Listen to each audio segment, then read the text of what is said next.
Sup, my fellas, don't forget to leave feedback and enjoy the story. The forest is illuminated by moonlight. A crowd of silhouettes rushes through it, jumping along the branches. They froze abruptly. The two robbers noticed a fire and a sleeping bag lying next to it. The leader took out a dagger. Together with his friends, he prepared for the attack. With a sharp movement of his hand, he quickly sent the dagger into the sleeping bag. The weapon was sticking straight out of the bag, but there was no one in it. The robber was amazed by this. He heard the main character say that he was here and turned around sharply. The main character stood on a branch behind the bandit. The moon illuminated his face. With an angry look, he began to say that he had the right to kill the robbers who attacked him. Breaking the branch, he continued to say that it was just self-defense. The main character pulled the string of a bow with a branch instead of an arrow. Then he pointed his weapon at his opponents. The group of bandits laughed, surprised by the branches as arrows. The bald robber said with a grin that the main character had gone crazy. The next moment the branch was right at his forehead. She shot him in the head. The bandits, not understanding, looked at their friend flying down. The leader was completely dumbfounded. The surprise in their faces gave way to fear. One of the bandits exclaimed about the strength of the main character, the arrows of which were enveloped in a magical aura. He fired, saying that it was the first. The robber next to the stunned leader was thrown back by a blow of enormous force. The main character stated that this is the second one. The main bandit was dumbfounded from shock. Magic arrows flew at the gang of bandits. The main character announced that these were the third and fourth. He broke another branch. The leader, sweating with fear, raised his hands and began to beg for the main character to wait and spare him. The main character pulled the bowstring with a contemptuous look and said that a person who is ready to kill must be ready to die himself. An arrow with a magical aura hit the robber. His face was distorted by pain. The main character stood in the middle of a dark forest and reasoned that he seemed to have left no traces. The sadness was visible in his face. Standing with his head down, he addressed Darian, saying that the world was different from his stories. The main character sharply pushed off from the ground. He jumped on tree branches, thinking that the human world was very boring. The men sat at the table and discussed whether they had forgotten about the remnants of the demon kingdom. One of them, with many rings on his hands, answered that creatures with demonic energy would not pass through the barrier of the root forest. The discussion at the table continued. They said that the problem is that the forest is saturated with this energy and is a large piece of unused land. The head of the table with an unpleasant smile said that since the forest is saturated with demonic energy, then unwanted people can be sent there. Those sitting at the table were pleasantly surprised. The chief continued to say that there are always problematic individuals who can be gotten rid of thanks to the forest. People began to agree with this and decided to get down to business. Night, dark forest. The screams of the mother are heard, begging him to leave her instead of his son. The armored man snatched the child from the mother's arms, shouting that the seed of darkness had already sprouted within the child. The baby was enveloped in golden light as the mother desperately begged for it to stop. The child lay on the ground, surrounded by 3 priests and a knight, emitting golden light. They calmly watched what was happening. The mother, in tears, extended her hand and shouted the boy's name, Helmut. A forest with an ominous aura. This is the root forest. No one has ever returned from here, not even great scientists, warriors, and magicians. Bright golden flash. The root forest has become a purgatory where sinners are teleported. The flash died down. There was a baby in it. If the sinner can get out of the forest, then his sins will be forgiven. The child opened his eyes. It was a child born with the seed of darkness. The child began to cry. He was sent to a monster den, from where no one returned. The child lay silently on the ground. Hunger, cold, and demonic energy tormented him. The heart is surrounded by a violet aura. A power awakened in him, which enveloped him in energy. 10 days have passed. A white leopard approached the child. While the child lay alone, she found him and took him into her mouth. Then the child's fate was sealed. 10 years later, a boy runs through the forest after a hare, shouting to him to stop. A leopard is watching him from a branch. The boy flew into the air. He angrily shouted wishes for death to the hare. The main character landed and deftly grabbed the little animal. The leopard looked contentedly at the child, who joyfully shouted to Elga that he could do it. Elga went down to the boy. With a sharp blow she killed the hare. The main character looked at this somewhat puzzled. The leopard turned to him with a question whether he had finally mastered hunting, to which he replied that he had mastered hunting only hares and rabbits. Elga's claw had what looked like a heart on it. It exuded an ominous aura.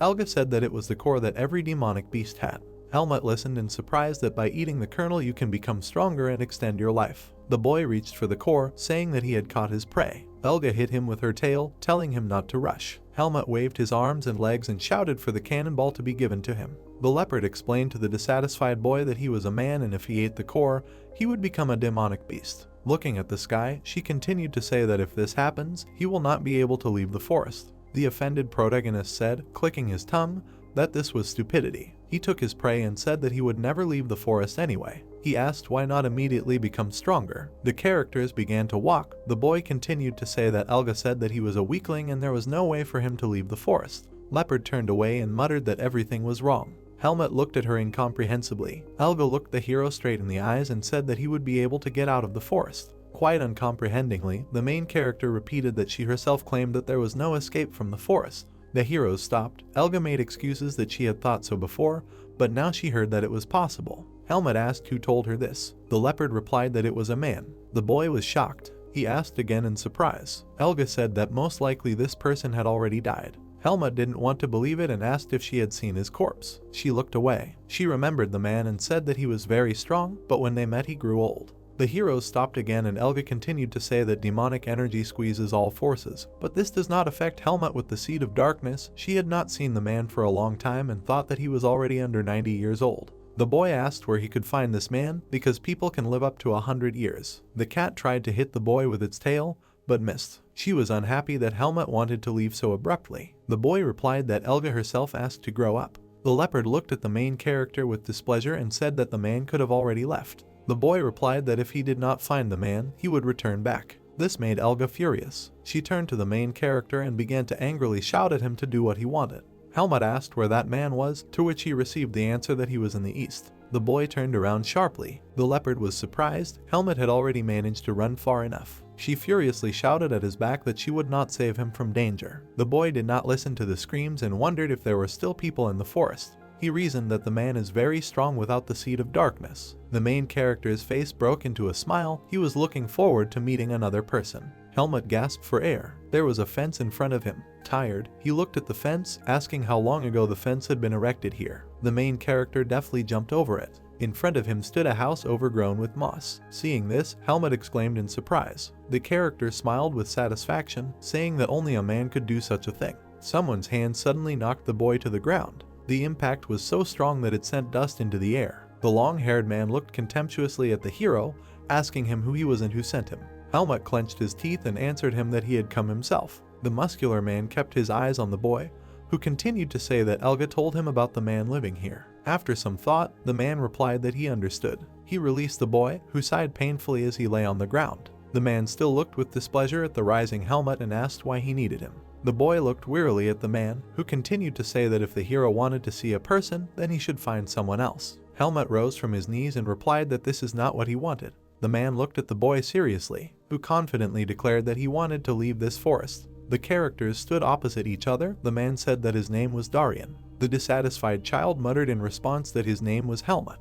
Darian asked if the boy wanted to escape from the forest, to which he replied that Elga said that the man knew how to get out of the forest. Darian asked why leave the forest, because outside is not so nice and colorful. Helmut asked with interest how it was outside, to which I received the answer that people there do not have fangs and claws, but they replace them with cunning and cruelty. Looking at the main character, Darian asked if he was born in the forest. The boy said that he was brought to the forest after birth. The man concluded that Helmut had a Seed of Darkness in him. Touching his chest, the boy answered in the affirmative. Darian began to leave and said that usually children with Seeds of Darkness are killed at birth, and since the boy was pardoned, it means he is at least a nobleman. Helmut did not understand what the man was talking about. Turning his back, Darian continued to say that in the forest origin does not matter and that he has a duty to Elga. He turned and addressed the boy, telling him that because of the Seed of Darkness, Helmut would be hated everywhere and, most likely, he would die in battle with another person. The characters looked into each other's eyes. Darian asked if the main character wanted to leave the forest despite this. He nodded with a very serious face. The man said that he understood everything. He grabbed the boy sharply. In Darian's hand, Helmut hung parallel to the ground. He cried out in displeasure. The boy clenched his teeth and swore. The man smiled, saying that the boy had a fiery character. Carrying the main character in his hand, Darian said that in order to become part of the world of people, Helmut will have to become human. Glancing at the dissatisfied boy, the man said that he would make him a real person. He asked what was needed to leave the forest. Darian replied that he needed to go through the barrier, but the boy was not ready yet. Helmut listened with displeasure that he needed to become stronger and meet someone who knew the way. Darian couldn't yet tell who knew the way. The boy, thoughtfully, asked how he could become stronger. The man approached the house, answering that Helmut should do what he was told.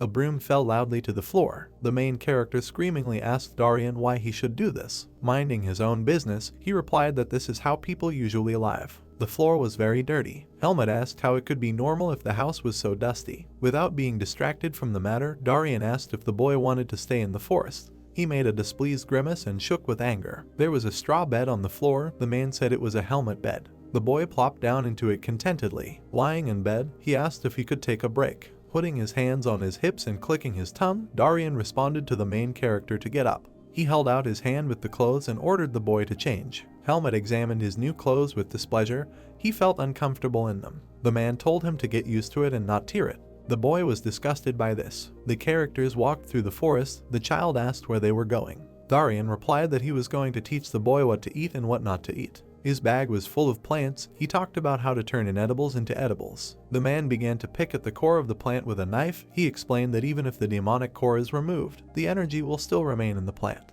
Darian lowered the plant into the stream. Helmut watched with interest. The old man said that water cleanses food of demonic energy. He handed the main character a root vegetable and told him to try it. He began to gobble up the plant, surprised that it was edible. The man asked if Helmut understood everything and said that they had more work to do. The main character is sweaty and exhausted. There are buckets in his hands. He shouts displeasedly about why he needs to carry water. An animal emerges from the bushes behind the boy. Helmut muttered dissatisfiedly and did not notice it. Helga jumped on the boy, scaring him. She asked what he was doing. Pointing to the bucket, he replied that he was told to bring water. Helga was surprised that Helmut was listening to the man. The thoroughly wet boy explained that he was doing this to become stronger. The leopard lay down on her side and asked what he would do when he became stronger. The main character answered that he should live among people. After a short pause, Helga asked if he thought it would be better there. The boy answered uncertainly that he didn't know, but he definitely wouldn't feel better in the forest. He began to leave and said goodbye to the leopard. She looked after him for a while, I thought sadly, and she began to leave, saying that Helmut would have a good life. Water splashes out of the bucket.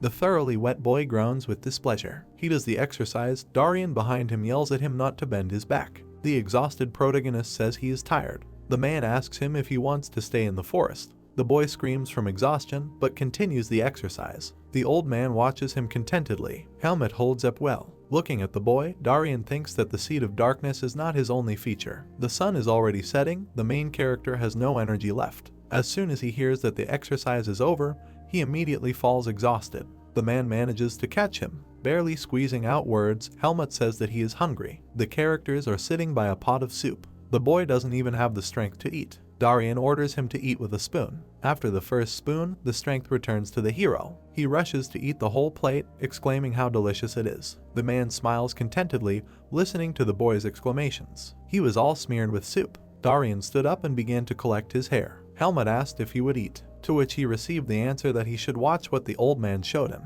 Darian walked up to the box and began to open it, saying that in order to leave the forest you need to become stronger. Continuing to eat, the boy listened to the man talk about how humans are weak compared to demonic beasts. After which he waved his sword and said that starting tomorrow he would teach the boy fencing. Darian became serious and said that he would first show what the blade was capable of. The man stood up, holding the sword in his hand. He stood in front of the boulder and lowered his weapon. The boy did not blink. He was told to watch carefully. Darian began to draw shapes with the tip of the blade. He concentrated and exhaled heavily, after which he sharply struck the ground with his sword. Lightning came from the impact. Helmut was very surprised by this. Lightning from the impact passed through the boulder. The cracks in it glowed brightly, and in a moment he fell apart into pieces. The boy was dumbfounded. All that was left of the boulder were small stones. Darian said that's how people were able to survive. Still surprised, Helmut asked what it was. The sword in the man's hand glowed brightly golden. He replied that it was strength, the source of people's energy. The boy looked at his hands in surprise, listening to Darian say that a slightly different power comes from the seed of darkness, but the source is the same. Exclaiming joyfully, Helmut declared that he wanted to master this power. He thought to himself that he felt empowered by the sight of Helga and Darian. The man hit the boy. He told him that his body was not ready yet. The main character was lying on the ground, holding his head in pain. Darian continued to say that the most important thing now is to understand the essence of the blade. Looking at the boy, he paused, after which he continued to say that it would be difficult, unpleasant, and painful. Clenching his blade, he said that Helmut must go to the end. He handed the sword to the protagonist, saying that the blade would reward him for his hard work. Then he put the weapon in the boy's hands. Helmut held the blade and smiled contentedly. He said that he understood everything. The day of fencing training has arrived. The old man told the boy to concentrate. The main character asked displeasedly how much more he could. Darian did not like this. He replied that he should be treated with respect. Helmut tried to correct himself and said that he had always done this, to which the man replied that it was not true. Respectfully this time, he asked why he wasn't ready yet. With a serious face, Darian replied that a strong body is not enough and Helmut should think about it. The boy tilted his head questioningly. The man was surprised if he really had to explain everything. The angry main character shouted, asking why everything couldn't be explained right away. Darian silently listened to the boy's discontent. Looking at how he was training, the old man thought that his student was strange. He didn't like to study, but he did it quickly. He kept thinking that Helmut is aggressive because of the seed of darkness and that, but grows up surprisingly rational and obedient. Watching the training, he concluded that there was something in the boy. The man walked towards the main character and said that he would show what he was talking about. With a light swing of his sword, he knocked the boy off balance, and he screamed in pain. Smiling, he said that his student was still weak. Then he hit him a second time. Helmut did not understand why this had to be done. He held his bruised hand. The old man asked if he understood the difference. After a short pause, the boy replied that he did not understand. Darian said he would leave him without dinner. The main character changed his face and began to beg him not to do this. After some thought, he said that the pain from the blows was different. They were at different speeds and in different places. He realized that something didn't add up because the movements were the same. Darian finally asked if Helmut realized that stupid repetition of movements is not the point. He explained that muscle tension, trembling of the fingertips, speed of movements, balance between mind and body should be under complete control. The man continued to say that only after you put your body and soul into every movement will you be ready. Helmut listened with interest as the old man said that only after all this would he understand everything. Darian gave the boy a smack and continued to say that for now he was swinging his sword like a simple forester. After this, the man ordered to start again. The main character stood by the river.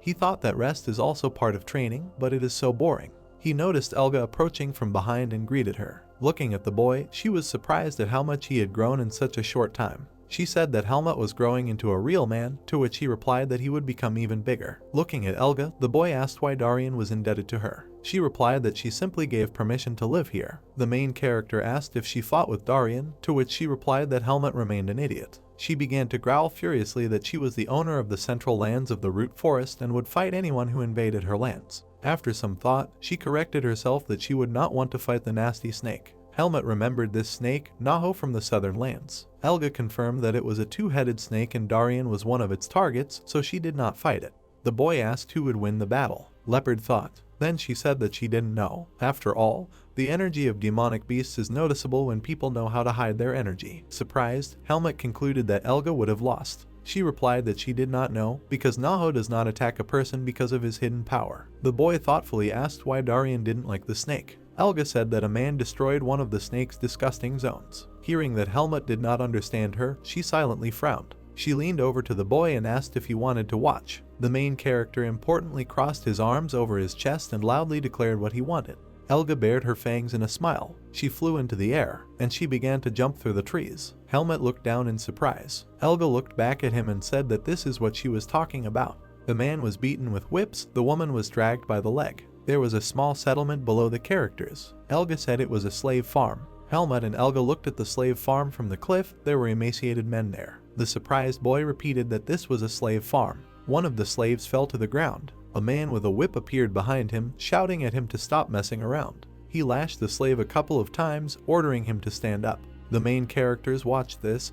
Helmut asked why the man was being beaten. Elga responded that he was not doing his job. The female slaves were dumbfounded by the screams they heard. A man approached them and told them to quickly go inside. The boy carefully examined one of the girls. He began to mutter that these slaves were somehow different from him. Elga told him that these were women. The female slaves were taken to the huts. Helmut asked why this was being done. He was told that these women were future food. The girls were in complete despair. Elga continued to say that Naho prefers the meat of women. She looked intently at what was happening and said that women have little meat, so they are fattened first. Elga continued to say that women become Naho's food, while men remain slaves for life and maintain the farms. Helmut said that he now understands how this farm works. Leopard explained that Naho undertakes to protect the farm from monsters, and people are doing work and there is even a leader among them. Among the slaves stood a bald, mustachioed man. He asked what all the fuss was about. His name was Irugo. They explained to the leader that this was because of the slave. He asked if all the victims had already been collected and received an affirmative answer. He looked towards the female slaves. Irugo called out to the green-haired girl. The girl was shocked. Breaking into a nasty smile, he told her that she was lucky and he was taking her. He grabbed the struggling girl by the hair and led her along.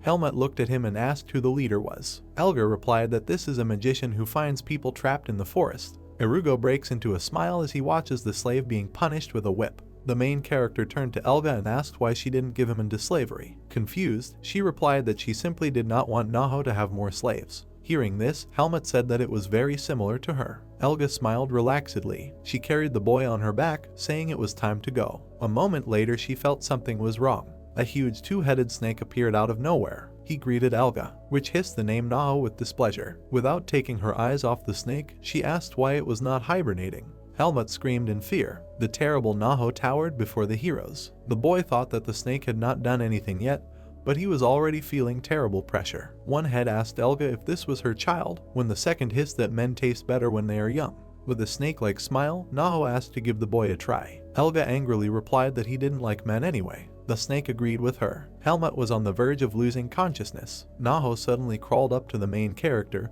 He recognized the smell of Darien and asked the boy how he was connected to him. Tears accumulated in Helmut's eyes. Elga tried to hit the snake. She screamed angrily for Naho not to get close to the child. In response to this, the snake laughed and said that he was for peace and love. Bowing his head, he continued to wonder why Helmut's clothes smell like Darien. He remembers Darien and says that he is still wary after the old man destroyed his farm. Looking at the snake with contempt, Elga replies that Helmut simply stole his clothes. Naho narrowed his snake eyes and said that he would have punished the boy if not for Elga. She furiously opened her mouth, threatening the snake with violence. Naho is not afraid of this. He is not in the mood for a fight. He says that he hopes that the main characters are already leaving, and asks them not to return. One of the heads smiles disgustingly, the second opens its mouth aggressively. They say that they do not want to collect Elga wool all over their land. The boy hiding behind the leopard was shaking with fear. Having said goodbye, the snake began to crawl away. Helmut groaned and then lost consciousness. Elga did not immediately realize that he had passed out.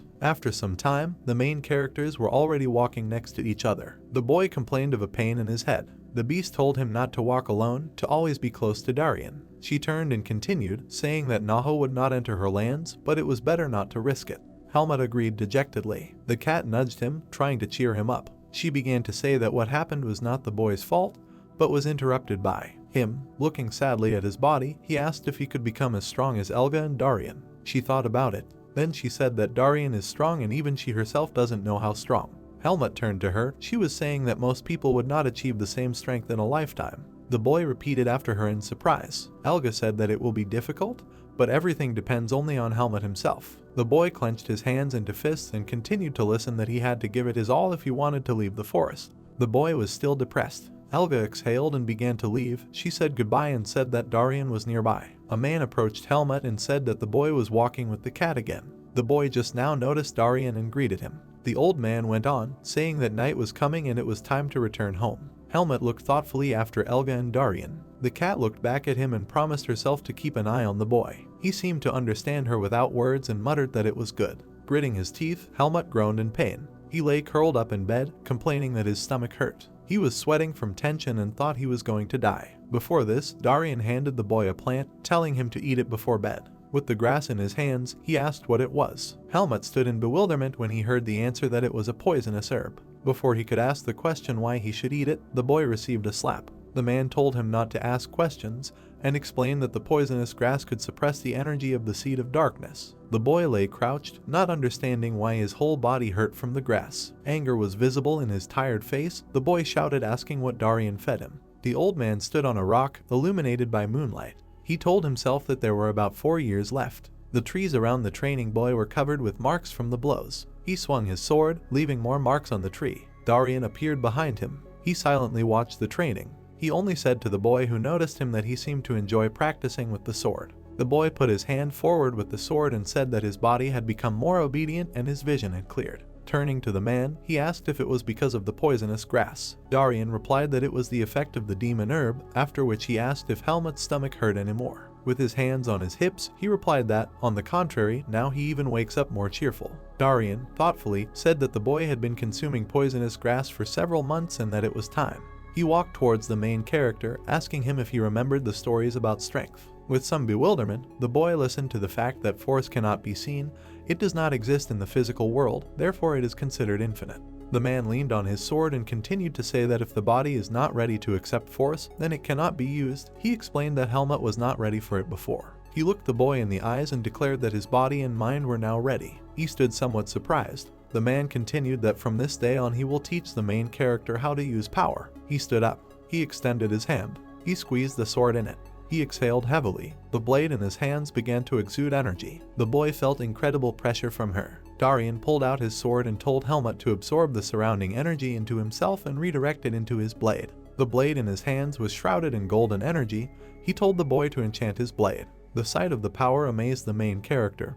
He continued to hear that this is the essence of all power and how to use it. At the command of his teacher, the boy raised his sword. The old man told his student to always maintain the pace of breathing and absorb the surrounding energy. Waving his weapon, he told the boy to remain calm and light in his movements. A wave of energy flew from the old man's blade. Helmut did not expect this. He blocked the wave of force with great effort. Darian told him that if you miss the pace, your body will simply break. The blow knocked the air out of the boy's lungs. The old man extended his hand. He rushed at his student. Power flashed brightly behind the outstretched hand. The blow of his blade almost reached the main character. The dissatisfied boy screamed, perplexed that Darian wanted to kill him. The old man replied that he did not teach the boy to run out of steam so quickly. Choking, Helmut began to breathe deeply. He regained the pace of his breathing. Confidence was visible in his face. He lunged at the teacher, which blocked the entire barrage of attacks. Waving his weapon, he told the boy to relax his instincts and absorb more energy. The blow pushed the boy several meters away. Darian said that no one can be perfect the first time. The exhausted protagonist continued to hear that all training would be the same, no matter how much time passed. The student struck with all his strength with his blade, which was blocked by the old man. The heroes looked at each other smiling. Darian asked the boy to show his determination. Helmut began to attack with renewed vigor. Their training continued. During training, the old man repeated to the student to move without stopping, not to lose pace, and to absorb the surrounding energy. As a result of the training, the boy learned to control his strength. 4 years have passed. Something fell with a crash in the forest. It was a tree that Helmut felled with one blow. He examined the fallen logs and decided that he would call it a day. The main character did not expect to hear Darian's voice telling him that 4 years had passed. The boy asked if the teacher was watching him, to which he replied that Helmut had grown noticeably. With disbelief on his face, the main character replied that he might have grown, but he was still weak, after which he offered the old man a duel. The man looked at the hero and asked him to show his strength. The dissatisfied Helmut replied that the last time after this he refused the duel.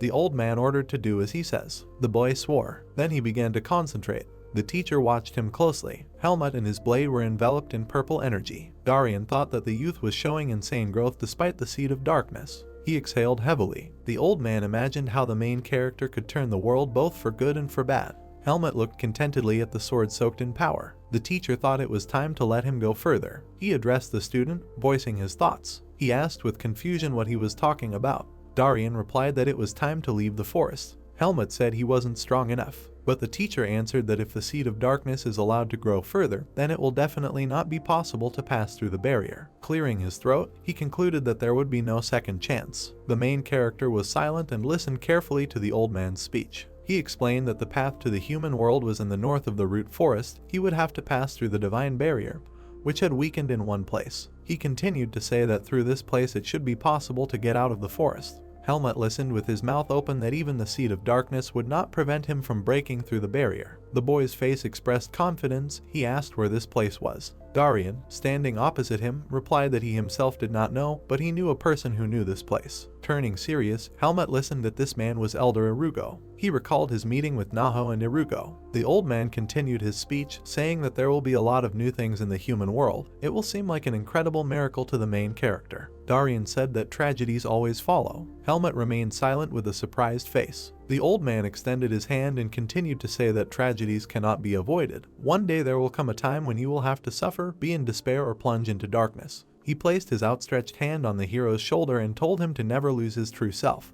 The old man turned around and said that was all he asked. Helmut clenched his fist in displeasure and asked if Darian was going to leave the forest with him. Clearing his throat, the old man replied that he was not going to. The boy looked sadly at the teacher. Darian got ready to leave and told the student to come tomorrow for something. He turned around and said that he wanted to spend at least a little time alone with himself. Helmut stood motionless, lost in thought. The main character was sitting on a ledge overlooking a frozen river. There was confusion on his face. Elga appeared behind him. She asked why he was not happy. The boy answered uncertainly that tomorrow he would finally leave the forest, but he felt strange. Sitting in confusion, he said that it was as if his heart was pulling at something. He did not understand what it meant. Elga looked at the boy silently. Then she turned away. Helmut leaned on the cat, who replied that this meant he was becoming human. The next morning, the main character came to the door of the house. The cat urged him on. Nodding to her, he began to open the door. What he saw amazed him. Darian was sitting in the middle with his things in front of him. There was no life in his eyes. Helmut called out to the teacher. He continued to sit motionless. The main character didn't quite understand everything,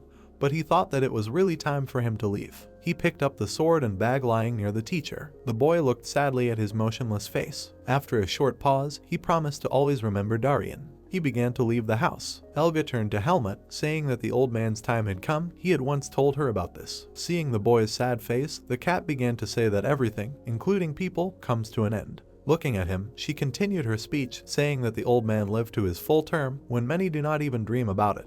Elga jerked her tail sharply, throwing something and saying that now is the time to give it away. Helmut caught the medallion. The cat said that the boy was wearing this medallion when he was taken to the forest. The main character looked at the medallion. Elga said that it was made of pure gold. Apparently Helmut was born an aristocrat. Inside the medallion was the inscription, "May the light show you the way," signed with the name Margaret Irene. The cat asked with interest whose name it was. The boy replied that most likely this was his mother's name. Elga advised me to find my mother because she will help no matter what. She looked at the thoughtful boy and asked if he was going to the slave farm. She said that Naho was hibernating, but would wake up if she sensed Elga in her lands. The hero resolutely replied that he could handle it. The cat told the boy to move, because there would be no second chance. Helmut turned around and walked away. Elga looked after him. Without turning around, he wished the cat a long life. She grinned and thanked the boy. Looking at his back, she wished him to take care of himself. Night has fallen on the slave farm. A figure covered in a robe walks through the farm. She enters one of the huts. He takes off his hood. It's Irugo. He turned around silently. I lit the candle with magic. His face exuded fear. A sword was held to Irugo's throat and Helmut ordered him not to move. Dark magic is an evil force that can make even the most decrepit magician strong.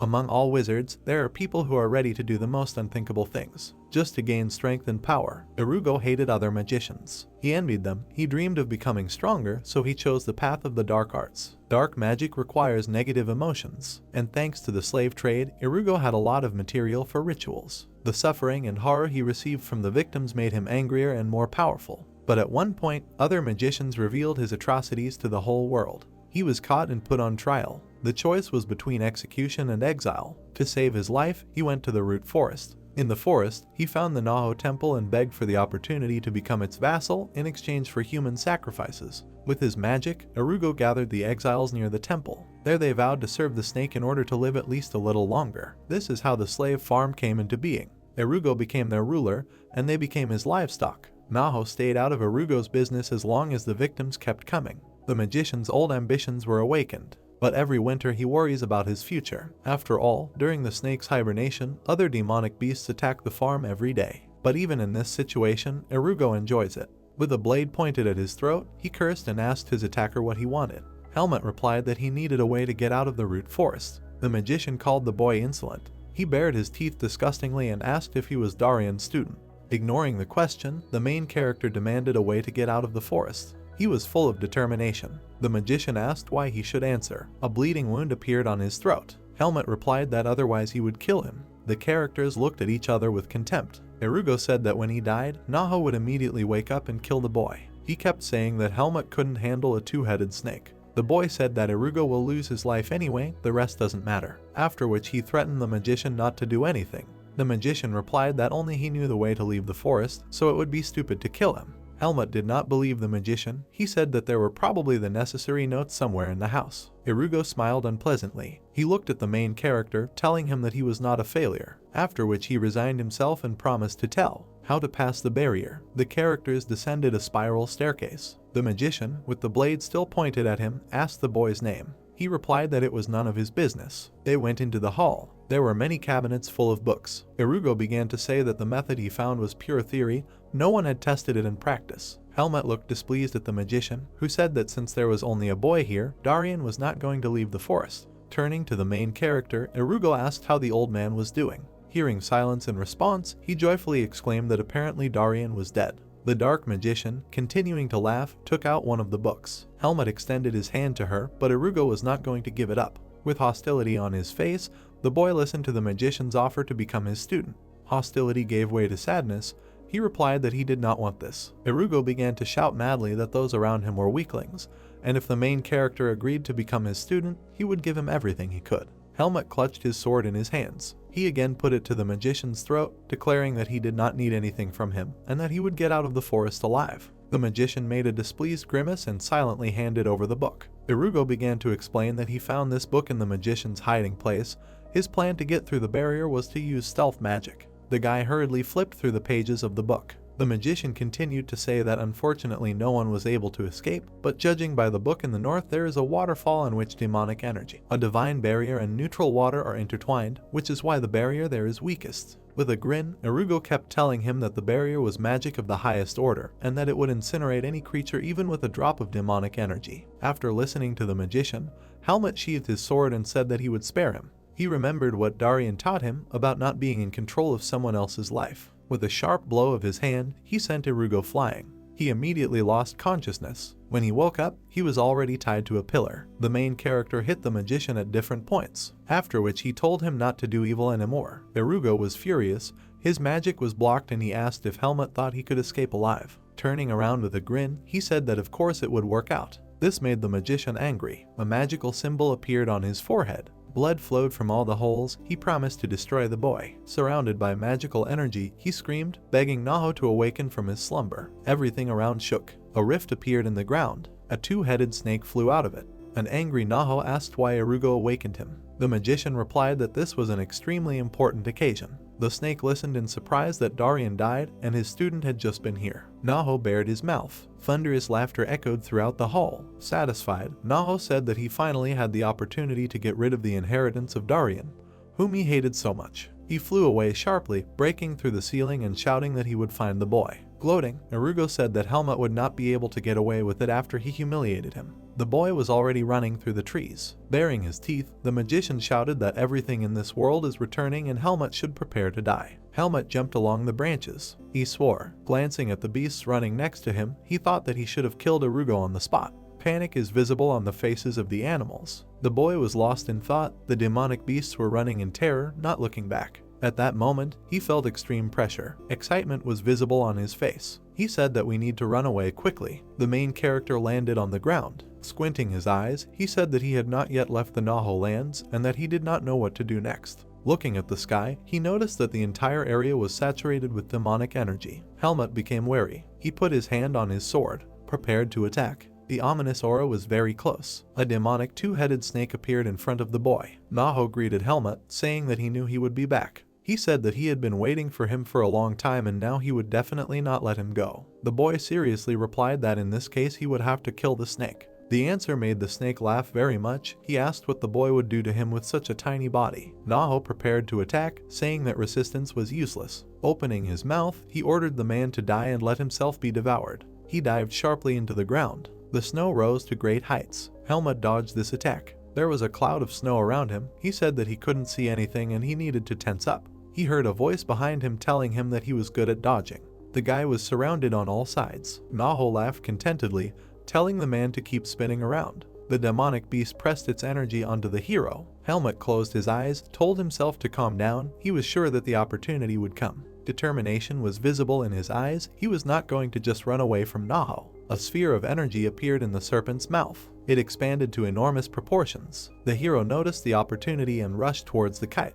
He dodged his blow, landed on his feet. I ran across his snake skin. He began to draw his sword. He found the snake's weak zone. Naho growled. The hero flew into the air and swung his sword. The sword struck the snake's eye. Blood streamed from the eye. Seeing this, the hero thought that he had gained time and now he would not be able to kill Naho. He began to run away from the snake, shaking in agony because he knew that he had used all his strength and would not hold out any longer. The distance between the opponents became increasingly greater. Something struck Helmut. The snake took a bite and began to absorb its second head, saying that it could not even cope with the child. The boy was dumbfounded from shock. Naho swallowed the second head. Horns appeared on him. He said that he had gotten rid of the useless part of himself and would now take on the man.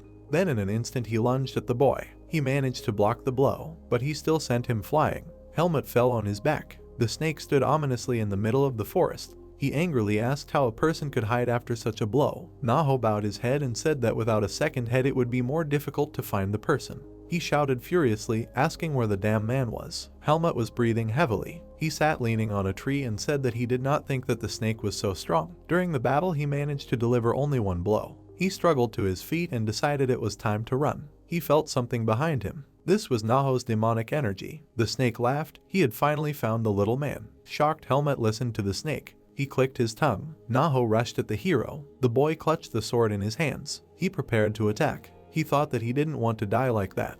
Helmut did not expect what he saw. Elga appeared in front of him. She protected him with her body. Naho hissed that he had not seen Elga for a long time. In response, she fiercely growled Naho's name. Helmut shouted Elga's name. She was enveloped in energy. This energy blinded the boy. The cat turned to him, saying that she was glad that he was alive and that she would take care of the rest herself. Helmut wanted to help Elga, but she replied that he had to go. Glancing at him, she said that the boy should get the freedom he dreamed of. This shocked him. Leopard asked not to waste her strength. The man wanted to argue with her, but she abruptly interrupted him with a cry asking him to leave. He paused for a moment, thanked Elga, and he ran as hard as he could. The two demonic beasts stood opposite each other. The snake grinned, his face contorted in demonic energy. He was furious that Elga was interfering with him on his own land. The cat replied that she was just doing what she had to do. The snake burst into laughter. Such a strong friendship made him laugh very much. His eyes sparkled and he said that they disgusted him. Naho began to squirm. He said thanks to Elga for coming on her own and he could get rid of both of them at once. Frowning one eye in surprise, she said that with one head he couldn't do what he couldn't do even with two.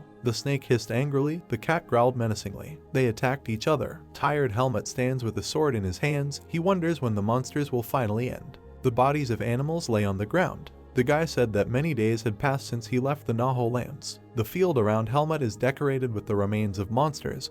He says that they are no match for the snake, so they are easy to deal with. The hero thought, if he had not met Elga and Darian, he would never have survived in the forest. He seriously stated that there would be no second chance. Standing in front of the waterfall, he said that for the sake of Elga and Darian he must get out of the forest. Looking around, he noticed that the lands were different from those that were under Elga. He did not feel demonic energy, but the seed of darkness reacted to something. The seed in his chest is shrouded in a force that hides it. It seems to react to the barrier. A feather fell into his hand. The guy did not understand who it belonged to. Summoning a current of wind, a huge bird flew over him. Helmut shielded itself from the gusts of wind. The bird looked at the man. Then she turned to him, asking what he needed on her land. The main character looked at her with concern. He thought that even this part of the forest was the land of a demonic beast. The demon bird introduced itself. Its name was Agrella. In response, the boy said his name. He remembered that he had already heard the name of the bird. It was the ruler of the north, Agrella. Elga talked about her curiosity. Staring at Helmut, Agrella said she smelled a familiar scent.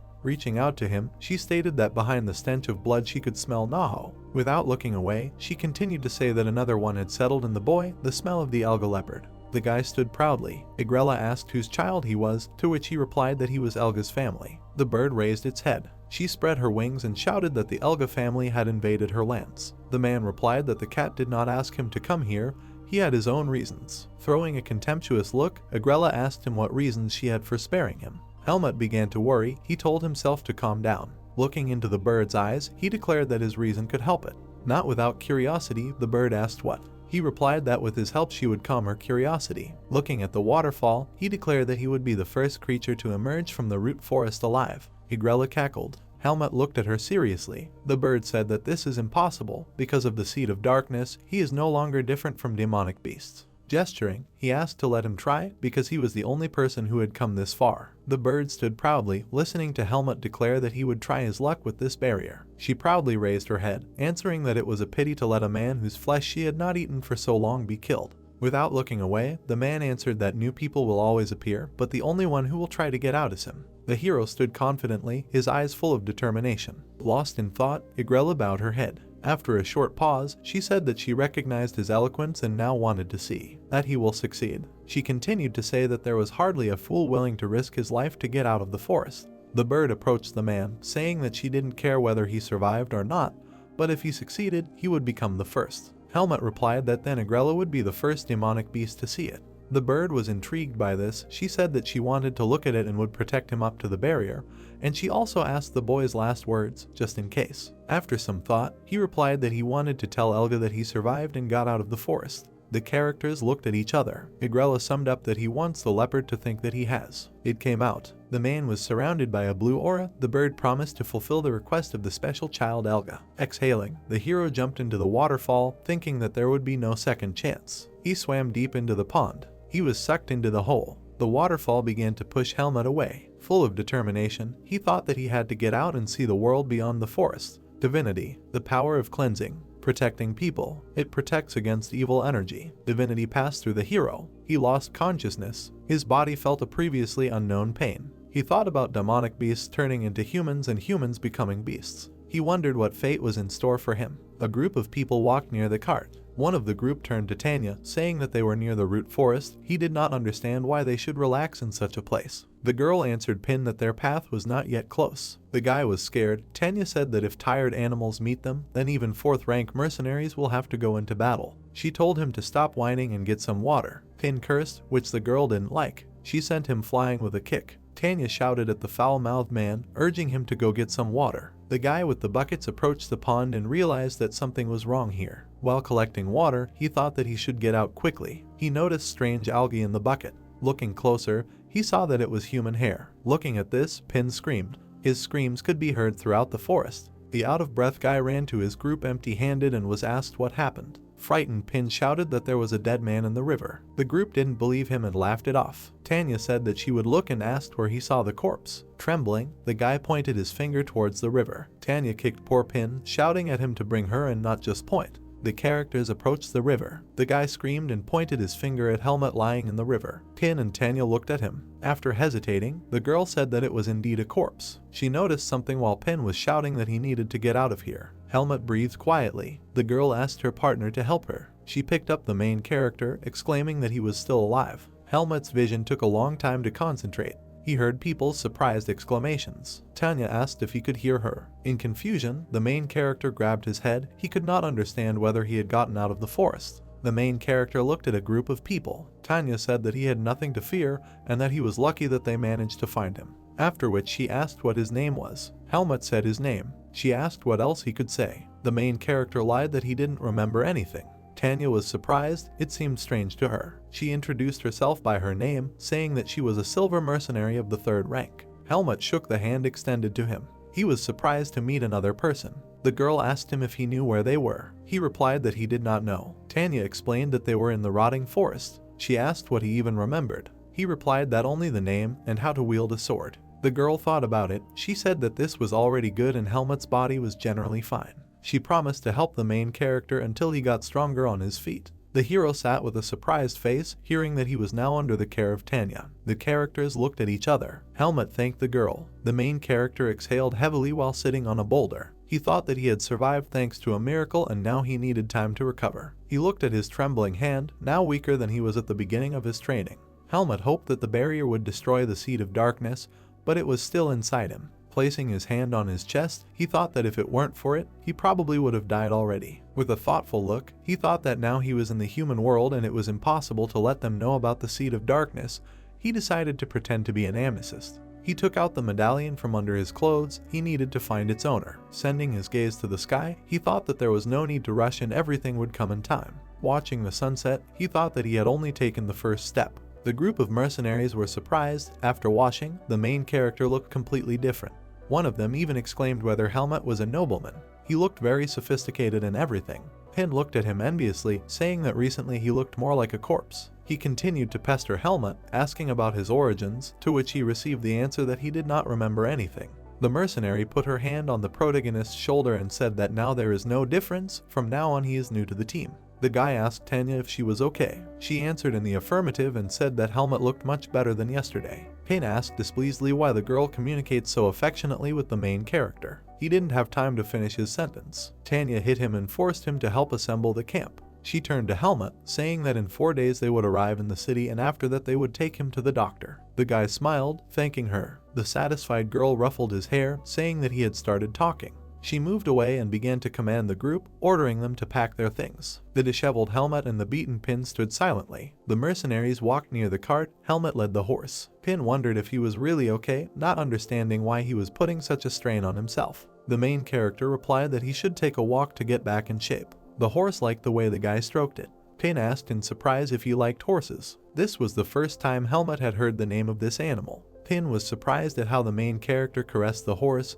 He was hardly a nobleman. Helmut said that the horse is a very interesting animal. Pin thought about it. He thought it was strange how the hero spoke. Looking after him, he realized that there was something else in him. Helmut began to breathe heavily. Pin called out to him. He said that he was a little exhausted. Pin suggested getting into the cart so as not to slow down the squad. Still out of breath, Helmut declared that he would not be left behind. Pin didn't like the way the main character looked at him from the offer of support. Helmut didn't understand why he was so tired, because in the root forest it took no more than a day to recover. He decided that if he kept going, he would definitely make it. The man with glasses scratched his head thoughtfully. Near Helmut stood Tanya and Pin. He himself sat opposite the doctor, who said that he was absolutely healthy and people like him could quickly be cured. The girl incredulously asked the doctor if he had examined him properly. The doctor answered displeasedly that he could prescribe medications and see if anything changes. Tanya was furious. She called the doctor a charlatan. The doctor answered, shouting that Helmut was as strong as flint and had already recovered.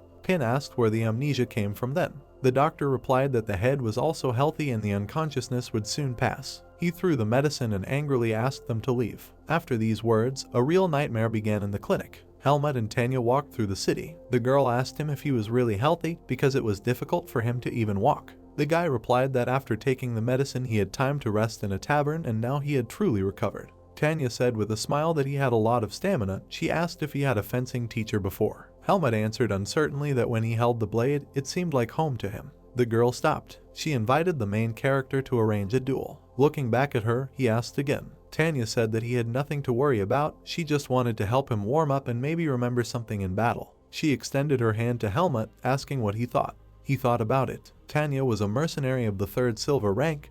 He thought that society revered people like her and then agreed. He wanted to check what his body was now capable of. The girl led him to the place where everyone was training. She said this view is a treat for the eyes. The girl was noticed by her partners. They approached the characters, greeted Helmut and asked in surprise if Tanya had really offered him a duel. They began to joke that she needed to be more careful so as not to ruin her beautiful face, meaning Helmut's face. Tanya was seriously angry about this. She beat the offenders. She threw a wooden sword to the main character, saying that the only rule is that the one who falls to the ground first loses. With a grin, she advised Helmut to fight with all her might since she was recognized as vice captain. The guy looked at the sword in his hands and thought that now he is not in the best shape. The strength has not returned, so stupid attacks will not work. He exhaled heavily. Then he stood up. The mercenaries began to root for him. Helmut rushed at Tanya. He saw a weak spot on the left and decided to attack it. The girl, without ceasing to smile, parried the blow. The guy realized that he was weaker and would not survive in an open battle. He dodged a vertical attack. Immediately after it came the next one, which he also dodged.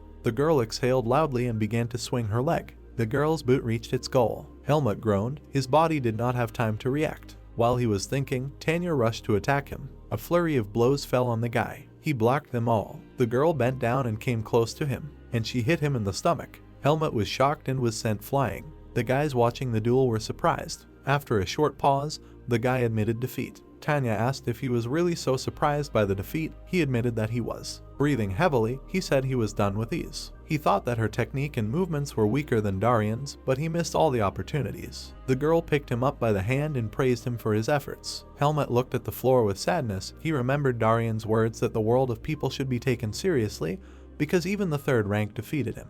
One man tried to cheer up the main character, telling him that Tanya, even among them, was considered a first-class warrior and no one expected that he would be able to defeat her the first time. The other guys joined in and started cheering Helmut on too. The red-haired man introduced himself as the captain of a mercenary squad, a 2nd-rank golden mercenary Finn. He approached Helmut, saying that he had passed the test. In bewilderment, he asked what kind of test it was. Finn replied that they didn't want to leave him alone in the city with no memories and decided to see if he was ready to become part of their group. The mercenaries kept an eye on Helmut because they didn't want to accept just anyone into the squad. With his hands on his hips, the main character said that he understood. He thought that this was why only Pin and Tanya communicated with him. If he had done something wrong, he would have been abandoned. Taking out the scroll, Finn said that Helmut turned out to be a great guy, so everyone agreed to accept him.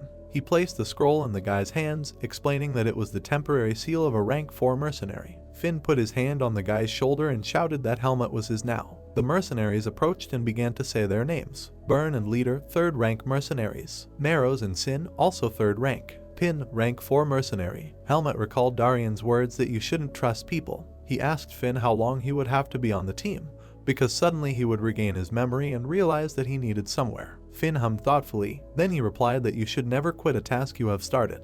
He put his hand on Helmut's shoulder, who thought that maybe it would be easier in the squad. Looking at his fellow party members, he thought that he would like to know what comrades are needed for. The man hit the table, saying that this task was very important. There were mercenaries standing opposite him.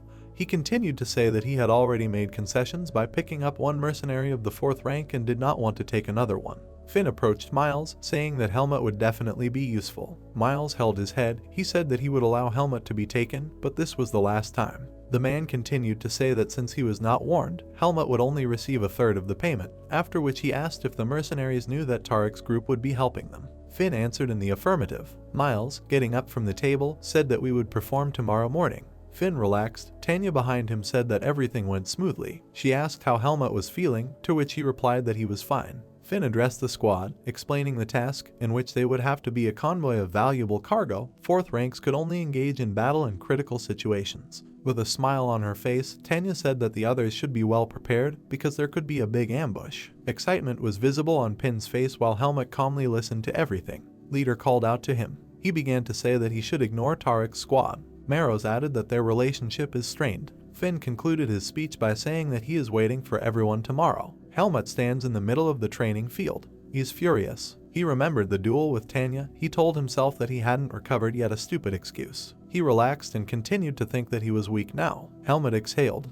The problem is not that he no longer has power. He took out his sword and thought that he would have to remember all the basics and get back into shape. He decided to repeat the first training in the root forest. A group of mercenaries walked through the forest. Finn said that cargo escorting had begun and that no one should let down their guard. Tanya straightened her hat and said that they will show what they are worth. Pin held his stomach and said that he ate that soup in vain. He asked Helmut if he could handle it.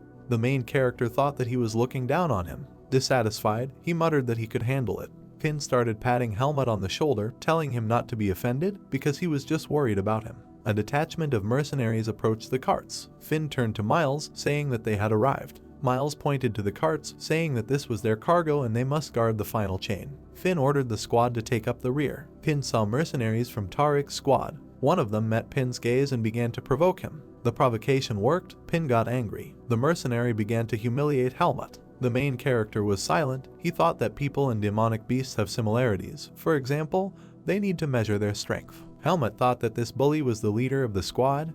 He didn't look strong. Continuing to follow the cart, Helmut decided that this man was worth keeping an eye on. Several days passed. The bully tripped him. Pin fell to the ground. Tarek's squad laughed at him. Pin angrily asked how much more he could. Toughnut grinned, saying that it was just an accident. Looking at the ominous figures, Pin fell silent. Helmut approached him and helped him up. The bully began to hurl insults at the main character, to which he cast an indifferent glance in his direction and began to lead Pin away. Tarek's squad was unhappy. One of the squad said that Helmut is strange and maybe you shouldn't piss him off. The bully objected that he could not do anything to him because he was a 3rd rank mercenary who was demoted to 4th because of a broken arm. The mercenary objected that the bully was demoted for drunken brawling. The bully grabbed him by the collar and began to threaten him with violence. He was very angry. He believed that his brother was to blame for the demotion, who, in his opinion, after receiving the 2nd rank, began to look down on his brother. The bully exclaimed that Helmut has been annoying him for a long time and even ignoring him.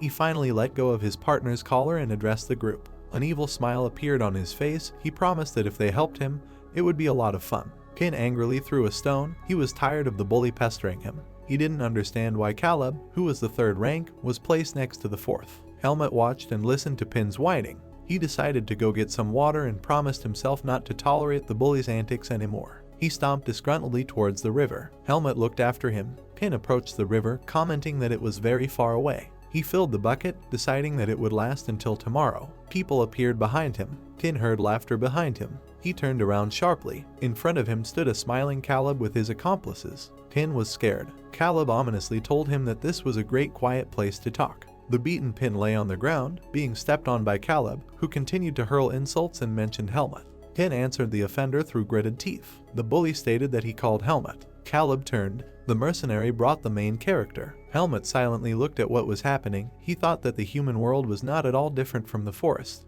Looking at Pin, he thought that people, like animals, prove their status by force. The main character bowed his head and realized that such people were those whom Darian told not to trust. Caleb licked his lips in anticipation. Helmut was surrounded by mercenaries. He stood up, thinking that the power had not yet awakened, and he was worried. He reached for the sword, remembering how he fought with the two-headed snake. Narrowing his eyes, he decided that he would defend himself first and deal with the weakest, and if he failed, he would use the Darian technique. 3 mercenaries jumped on him. One of them was hit in the face and lost a tooth. The other 2 were dumbfounded. Tanya stood between Helmut and them. Caleb was surprised. She asked why Tarek's squad was harassing the Vanguard mercenary squad. Smiling, Caleb said they were just trying to chat. Tanya said that she personally saw how they attacked Helmut. The bully replied that these were men's jokes that a woman would not understand. She changed her face, advising him to watch his tongue if he did not want to lose it. The girl ordered Helmut to take the pin. She addressed the mercenaries, calling them 4th rank. With an arrogant grin, Caleb replied that he was the 3rd rank. Tanya responded mockingly that he was now the 4th rank. The bully's face twisted.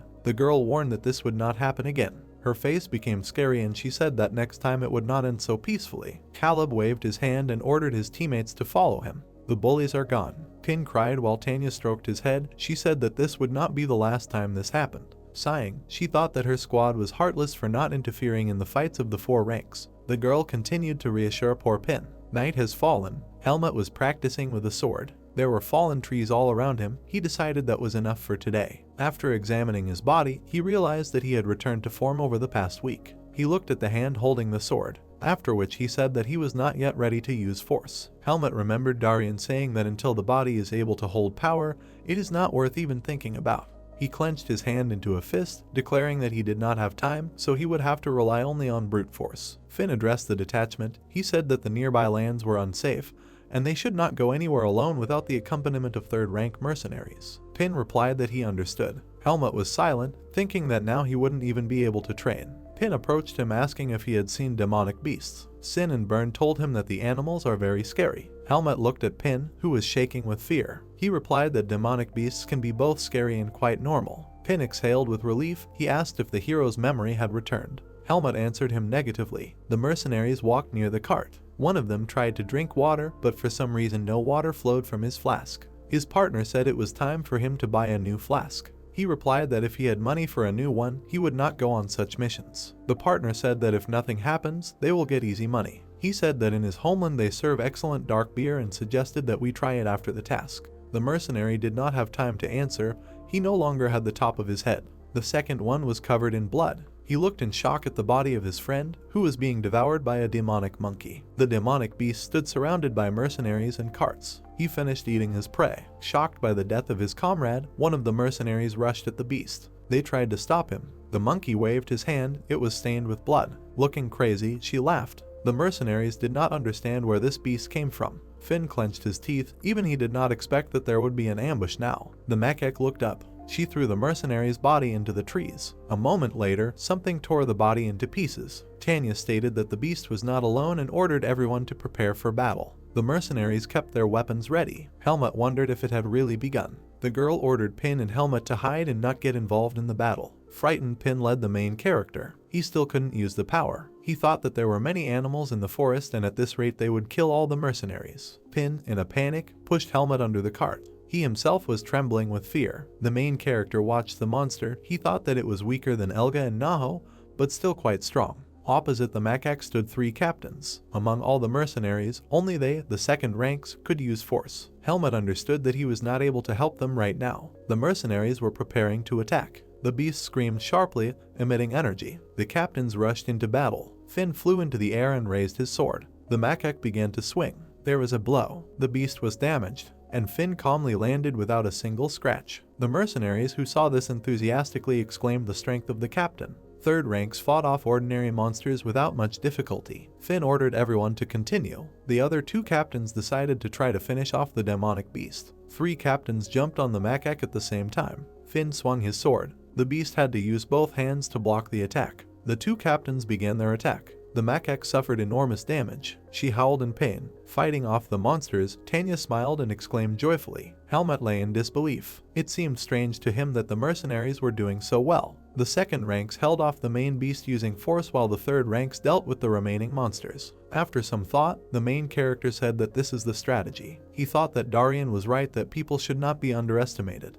The macaque could barely stand on its paws. She was breathing heavily and grinding her teeth. The captain told Finn that only the main monster remained. The second captain said with a smile that it was time to finish with him quickly. The beast gained strength in its legs. To the surprise of the mercenaries, he soared into the sky. Then he ran away, jumping on the branches. The captains swore. Tanya asked if they would pursue the beast. Finn replied that the purpose of the mission was escort, not clearing, and that it was worth checking the losses. The girl smiled at Pin and Helmut. She told them to get out already. Pin continued to lie. With tears in his eyes, he said that his legs were numb and asked Helmut for help. Tanya and the main character looked at him silently. Finn said that everyone did well. He ordered the horse carriages to be checked and the monsters to be searched. Helmut asked why they should be searched. Marrows replied that their seeds of darkness and leather were useful resources. He showed Helmut the seed of darkness. He looked at him with disgust. He did not expect to see the seed of darkness in person. Pin said that he knows about the seeds of darkness.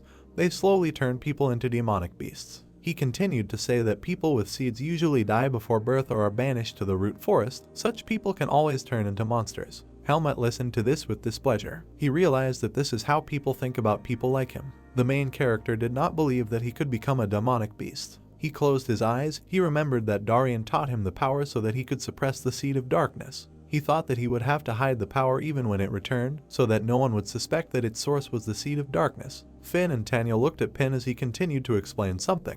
Finn remembered his younger self. Tanya said that Pin has grown significantly since that incident.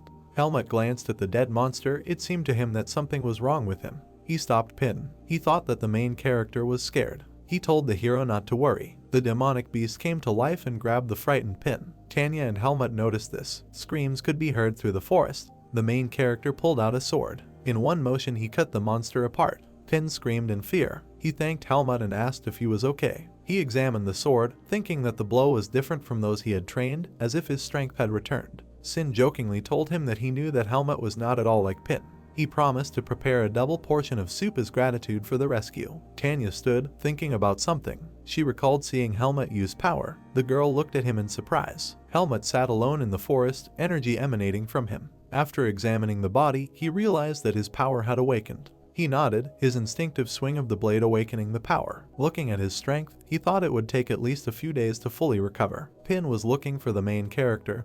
He shouted for him to come back, because now they would be choosing patrolmen. Finn stated that there would be 3 shifts of 2. Helmut with Tanya, Pin and Marrows, Sin with Burn. The captain wished everyone good night and told the patrolmen not to sleep at their post. Helmut stood on patrol. He thought he felt the presence of an escaped monster. He felt it thanks to the force. Tanya asked if the hero was tired, asked him to wake up the next shift and told him to go to bed. Helmut answered in the affirmative. He thought that the animals were waiting for everyone to fall asleep, so it was worth exploring the area. Caleb noticed the main character leaving. He broke into a nasty smile, saying that this was his chance. Having retired, Helmut took out a sword. He thought that by tomorrow he would fully restore his strength. He heard footsteps. Having become wary, he realized that, judging by the aura, it was a person. Caleb stood behind him. He told the hero that it is dangerous to walk alone. With a mocking tone in his voice, he offered to help with the training. Helmut responded by asking him to leave him alone. The bully smiled, saying that Tanya won't save him this time. He said that the main character was too self-confident and that he would rid him of this quality. He began to clench his hand into a fist, continuing to make threats. Helmut calmly turned around, asking if that was all he could do. Caleb didn't understand. The main character continued to say that the bully looked more like a demonic beast than a human. He said that if he considers himself a human being,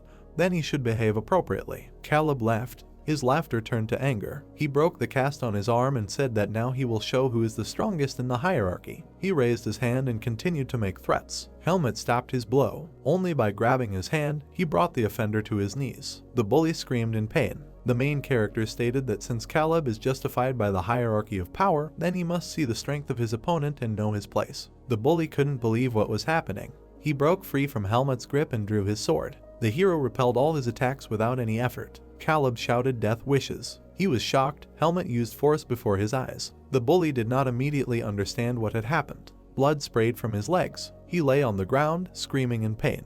The main character did not want to use force. Caleb tried to crawl away. Helmut thought that he would be discovered if the bully ran away. The thought flashed through his head that he needed to kill him. The seed of darkness in his chest glowed brightly. It began to take over Helmut's body. He was completely under his control. He swung his sword, but managed to stop in time. He tried to hold back the darkness from the seed. The main character did not expect that the seed of darkness would awaken along with the power. For an instant it turned him into a demonic beast. Holding his chest, he told himself to control himself. Having calmed down, he declared to himself that he was not a demonic beast. He stood with his eyes closed and breathed heavily. Helmut noticed that Caleb had escaped. He crawled through the forest. He didn't understand how Helmut was able to use strength. He was also a rank 4. A beast appeared behind him. He jumped on the crawling mercenary. The main character heard a noise. He realized that it was a demonic monkey. Seeing him, she opened all 4 of her eyes. Helmut stood in front of the demonic monkey. Looking at the body, he told the beast that it had taken his prey. The demon growled angrily in response. He walked towards the man. He looked at him without taking his eyes off and thought that now everything was different from their first meeting and his strength would be enough to win.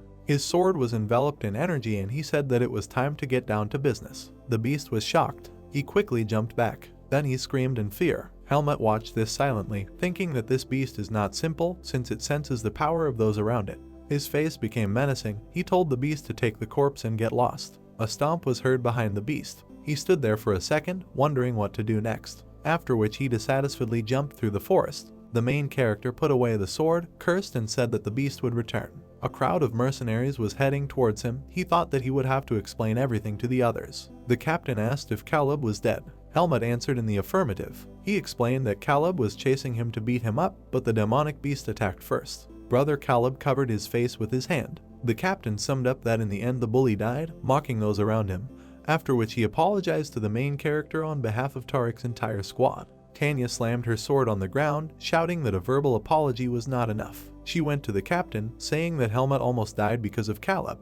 The captain listened silently as the girl scolded him. Gritting his teeth, the bully's brother told her to shut her mouth. She replied that she was sorry for the loss, but if their squad had straightened his brains out, then this would never have happened. Brother Caleb was furious. He stood opposite Tanya and said that she had insulted not only his brother, but the entire squad. Miles shouted loudly for everyone to stop. He said now is not the time for a showdown. He continued to say that Tariq's detachment was to blame for what happened, but this did not give the vanguard the right to throw around words. Pointing his finger at Helmut, he said that he would pay him compensation. Tanya and brother Caleb calmed down and agreed with Miles. He said that it was necessary to decide how to safely deal with the demonic beasts, thinking that the situation between the squads was heating up. In conclusion, he told everyone to be careful. Someone's fist flew into Helmut's head. He said he was in pain. It was Tanya. She angrily shouted that he almost died. She scolded the guy, saying that she could help him, and asking why he was wandering around the forest in the first place. He listened silently to the girl, thinking that he was wandering around the forest for the safety of the mercenaries. Tanya continued to say that she was scared when she noticed that he had disappeared so suddenly. Having calmed down, she continued, saying that she herself should have been more careful and that Helmut was not to blame. With her hands on her hips, she asked that the main character not go anywhere alone again. Helmut asked her for forgiveness. He remembered Darian and thought that this feeling was so cold and warm at the same time. The girl put her hand on his head, accepting his apology and asking him to be more careful in the future. He replied that he would be more careful. Opening his eyes, he thought it was a feeling of human closeness. Riding on a horse, Finn said that last night a mercenary was killed by a demonic beast from the first ambush. He said that everyone should save their strength and be on alert because losses are no longer acceptable. The squad replied that they understood. The mercenaries dealt with the crowd of monsters. The captains looked worried. Many demonic beasts jumped on the party. Finn said that there was no end to the monsters and that at this rate we could survive for a couple of days, but we couldn't let everyone get tired. Pin asked in a panic why the monsters were attacking from the rear. Helmut didn't answer. He thought about sensing the presence of the master demonic beast. He was far away, but he was watching the mercenaries, wearing them down with small monsters. It looked like the demon monkey was preparing for something. The mercenary was bandaging his hands, saying that the day had been hard and everyone would soon have a dozen wounds. His partner said now was not the time to talk about such things. In response, the second one laughed that his comrade had been bitten on the leg. They continued talking while Finn looked on. Behind him was Tanya. She said that Uter, Marrows and Sin were already injured, and the monster attacks were not stopping yet. Finn replied that it was good that everyone was alive and that Helmut and Pin were doing better than he thought. He continued to say that Helmut was looking after Pin and he was good at dodging attacks. Tanya thought about how she saw the power of Helmut. She began to speak, but she was interrupted by Finn, who said that the animals were only attacking their group. It seemed strange to him that Tariq's squad hardly fought. The girl replied that they had already lost 3 and that they were at odds with the vanguard, so they shouldn't expect help from them. The captain nodded, after which he said that we need to get through this somehow, everyone together. Night has fallen. Someone was talking in the carriage. Miles told Paul that the animals attacked only the rear of the squad. Paul listened carefully. Miles continued to say that so far everything was fine, but the vanguard squad could fall and Tariq's squad should help them, despite the differences. Paul looked at him silently. After a short pause, he said that he did not agree with this. Miles asked why. Brother Caleb continued that the vanguard would definitely fall, but instead of overall safety, they should act effectively. Miles asked what this meant. Paul replied that the vanguard detachment would distract the enemies while the rest escaped with important cargo in wagons. Miles said in shock that this could not be done. Paul said that conscience and honor sound beautiful. Continuing, he stated that it was more important to survive now. Miles heard that they were now in danger of death from demonic beasts. Paul continued to say that if you lose a lot of mercenaries, then the investment will not pay off, taking into account all the compensation and losses. Summing up, he said that if there are other ways to solve the problem, then he agrees to them. Miles sat in despair. He had to decide what to do next. The vanguard detachment walked through the forest. Tanya said she was tired. She continued to say that the attacks do not stop, everyone is already on the verge and it is unknown how much more is left. Tariq's mercenaries simply looked at the last battle. Tanya said that was too much. Finn agreed that nothing good would come of it at this rate. The girl saw the carts ahead suddenly accelerate. Nobody understood anything. Tariq's squad ran as fast as they could. Tanya shouted, asking where they were going. Finn realized what was happening. He said that since the monsters attacked only the vanguard, they decided to give them up to be torn to pieces. The captain swore. Many animals were waiting in the forest. Finn stated that they were betrayed and now they are on their own. Helmut stood silently. He thought that Tariq's detachment could no longer be caught up and that demonic beasts had surrounded them. He said that they saved their lives at the cost of others. He thought that not everyone would survive the battle. The captain shouted that monsters were surrounding them and it was time to prepare for battle. The animals began to advance. The tired squad tried to repel the attack. One of the mercenaries said that such a death suited their profession.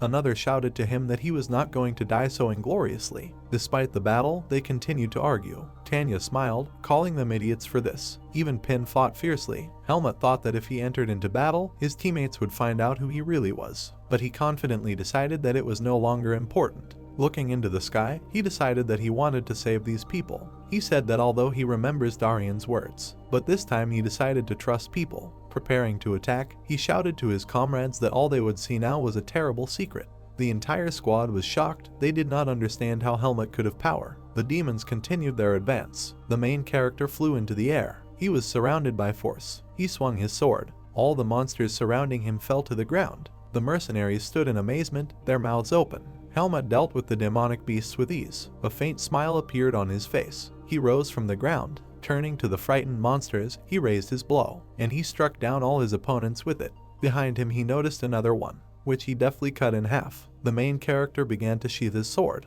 He looked at his body with contempt. He stood among the defeated opponents. The entire vanguard detachment was stunned. Helmut thought with contempt that the demonic beasts were pathetic creatures because they fled after the death of their comrades. Pin asked how the main character did this. He replied that it was nothing special, he just recovered. Tanya stood silently. She remembered the moment when she saw Helmut's power. The guy asked if everything was okay. Pin and Tanya stood in amazement, thinking about how they got him out of the river. Finn was dumbfounded and said that even he, the second rank, does not have such power. He asked Helmut who taught him this. He thought that although he decided to trust them, he should keep silent about the root forest. He replied that he lived with the teacher in the forest, but did not remember anything else. Finn covered his face with his palm. He remembered Helmut's amnesia. The main character turned to his comrades. He asked what to do next, since they were no longer in danger. The captain calmed down and replied that first we should get out of here and find the squad that abandoned them. The mercenaries furiously said that they would kill Tariq's detachment. Finn asked Helmut what he was going to do. He replied that he did not know and would decide after the task, and before that he would be with them, because he had not yet received the reward. Finn began to say that the hero has strange priorities, for which he slapped Tanya in the face. Finn replied that he understood him. He addressed the squad, saying that they would go after Tariq's squad. The mercenaries discussed how they managed to rest and heal their wounds during the night. Tanya bent down, examining the tracks on the ground. She said that they were on the right track because there were a lot of tracks. She concluded that Tariq's squad had been on the road all night and might have already gotten out of the forest. Finn replied that according to the route plan, they should have stopped at a village near the forest where they could be found. Sin shouted that Tariq's squad would pay for their betrayal. The others were also anticipating how they would take revenge. Hin asked what they could get a reward for. The mercenaries thought about it.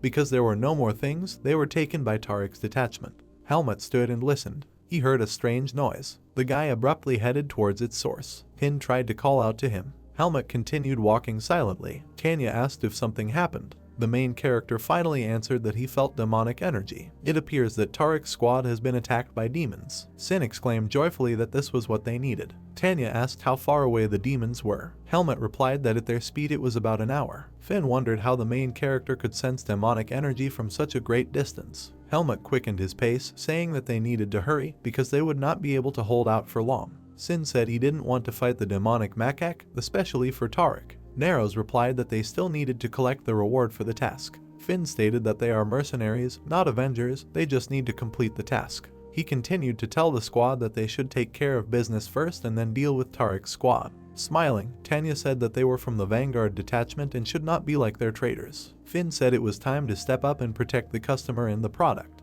Tariq's squad was in battle. Screams echoed through the forest. An exhausted Paul gave orders. At the same time, he fought off monsters. He thought that only one day had passed. The demon leader appeared behind him. Turning around, he thought that there was no end to the monsters and he did not expect such persecution. The demonic monkey threw the mercenary's body. Swinging, the beast screamed angrily. Paul barely managed to dodge. He was completely tired. Jumping towards the captain, he thought that it was time to run. Standing back to Max, he addressed him. Paul said that at this rate they would be finished because they would not be able to defeat the leader of the beasts. He said that most likely the Vanguard had already been destroyed. Paul ominously said that if you run now, there will be no witnesses left. Smiling, Max said that was great. He shouted to the squad to quickly disperse. The mercenaries did not understand the order. The traitors ran through their comrades. They took to the air, continuing their escape. Miles looked at this in fear, hearing the shouts of the mercenaries towards their captains. He was in complete despair and prayed to God.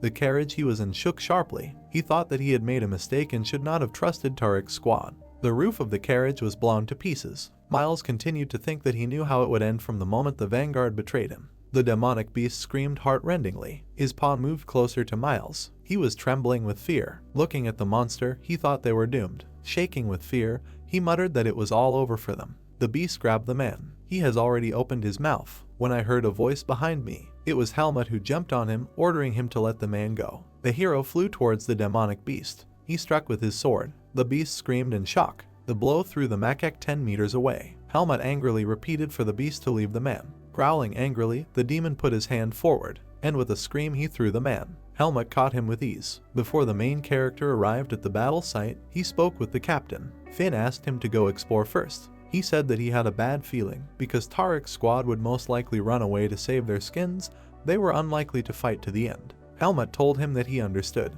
Having put the man down, he thought that Finn was right and if he had been late, then no one would have been left alive. Looking at the monster, he said that his strength had returned and the demon was standing in his way. Rushing at him, he shouted that he would fight with all his might. He swung his sword widely towards the macaque. She managed to block it. Smaller monsters ran to her aid. The main character saw this and easily dealt with them with one blow. All the attacking monsters were cut down. The demonic beast screamed heart-rendingly. Helmut looked at it and thought that it was the strongest monster he had met outside the root forest, but still the beast was within his power. He imbued his blade with power, thinking that he simply needed to remain vigilant.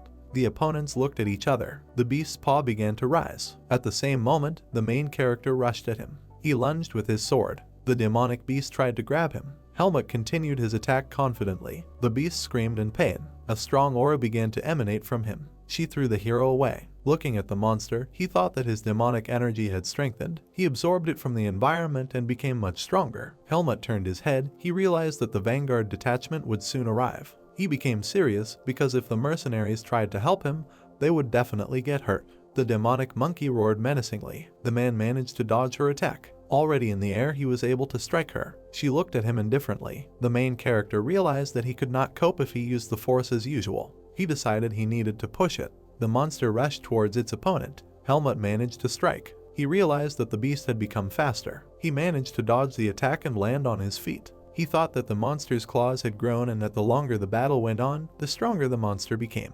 The demon screamed. Their fight continued. Looking at his clothes, Helmut said that the monster tore his shirt and he would have to buy a new one in the city. The demonic beast became angry. An eye appeared in his chest. From it arose a column of demonic energy reaching to the heavens. Helmut silently watched his transformation.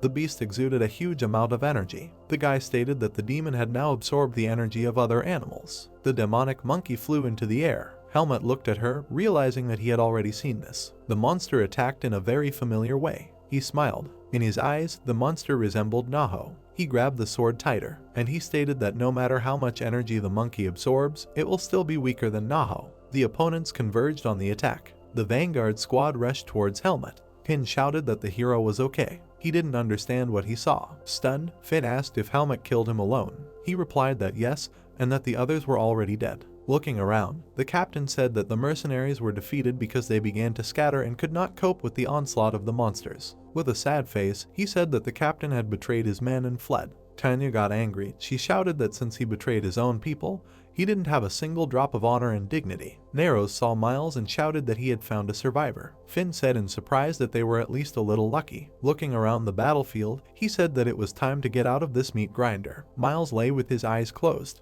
It seemed to him that he had died. Suddenly, he saw Finn. He began to tremble and ask for forgiveness. He said that even in death he would be able to apologize. Finn closed his eyes tiredly, turning to Miles. He was silent incomprehensibly. The captain finally announced that they were all alive. Miles asked in shock how this was possible and what happened to the monsters. Finn replied that they were destroyed and that his life was not in danger. The captain kept in mind that Helmut asked to keep everything secret. Miles began to pray. Hearing the voice, he stared at Finn in confusion. He said that since they had saved him, it was time to discuss their reward. Now Miles truly understood that he was not dead yet. His hands holding the contract were shaking uncontrollably. He exclaimed that 80% of the proceeds was unacceptable. Finn calmly replied that only 80%, because Miles suffered and he should not forget that he betrayed them. Helmut watched the situation with indifference. Miles begged to reduce the fee to 70%, because he needed to compensate for the losses. Waving his hand, the captain stated that it was not their problem and that Miles was now on his own.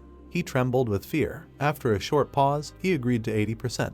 Finn took the signed contract, after which he said that it was time to find out what kind of product they were risking their lives for. Miles warned that if rumors spread about this, the entire organization would be at risk. Finn assured him that they were a vanguard detachment and there was no need to worry about rumors. Miles continued to say that the mercenaries could be in danger if they learned the secret. Finn responded by asking why he didn't warn him then that the secret was so terrible that it could kill. After a short pause, Miles gave up. He said that their client is the magician Antial. Sin and Marrows were shocked. They asked if it was the archmage Antial. Miles answered in the affirmative. After thinking briefly, Finn said that since the magician asks the Merchant Association to transport cargo through the lands of demonic beasts, then the authorities should not know about the goods. Miles confirmed the guesses. He said that they were transporting goods from a place where magicians were prohibited from entering.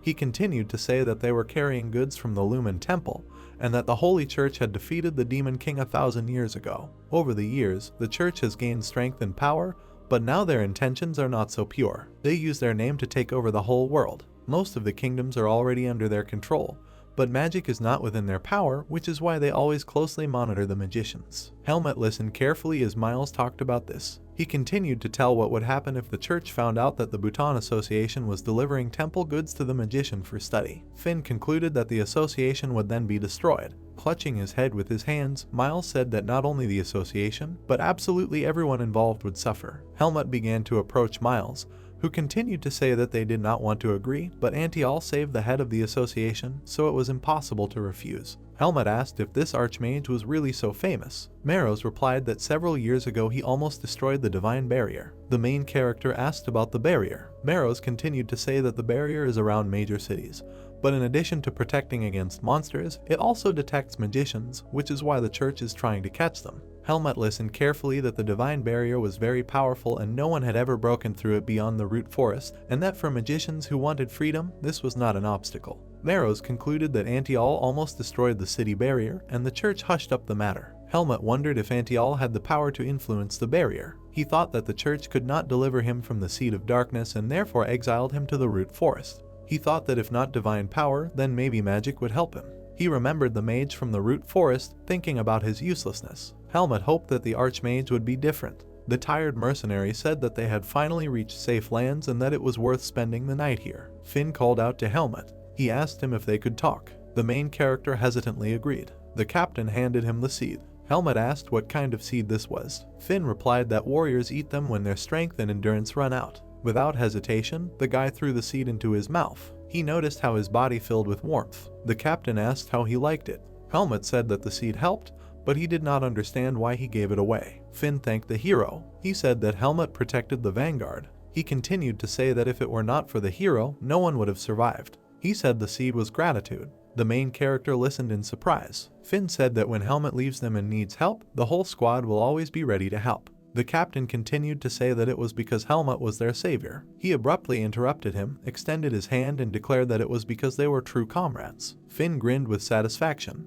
He squeezed the outstretched hand, agreeing that they were comrades. The mercenaries walked through the forest. Miles looked out the window. Seeing a strange tree, he declared that they had finally arrived. Finn said hesitantly that, judging by the map, the place was correct, but it was not a village, but a simple clearing. Miles replied that this is not the end and they must deliver the goods directly into the hands of Antial. Tanya asked if the Archmage's hideout was nearby. Miles took out the necklace. He walked up to the tree with it. It lit up blue. The entire mercenary squad was shocked. Finn said that they are moving through space. He said that he had heard a lot about this and that this was only possible if you were dealing with an Archmage. Helmut asked if it could be an illusion. The captain replied that it had suddenly become colder and since the body reacts, then this is reality. Tanya pointed her finger and exclaimed that there was a man there. The magician standing in front of the tower said that the mercenaries had finally arrived. He welcomed guests from the Bhutan Chamber of Commerce. After checking the goods, the magician stated that everything was in place and that he was very pleased with the work done.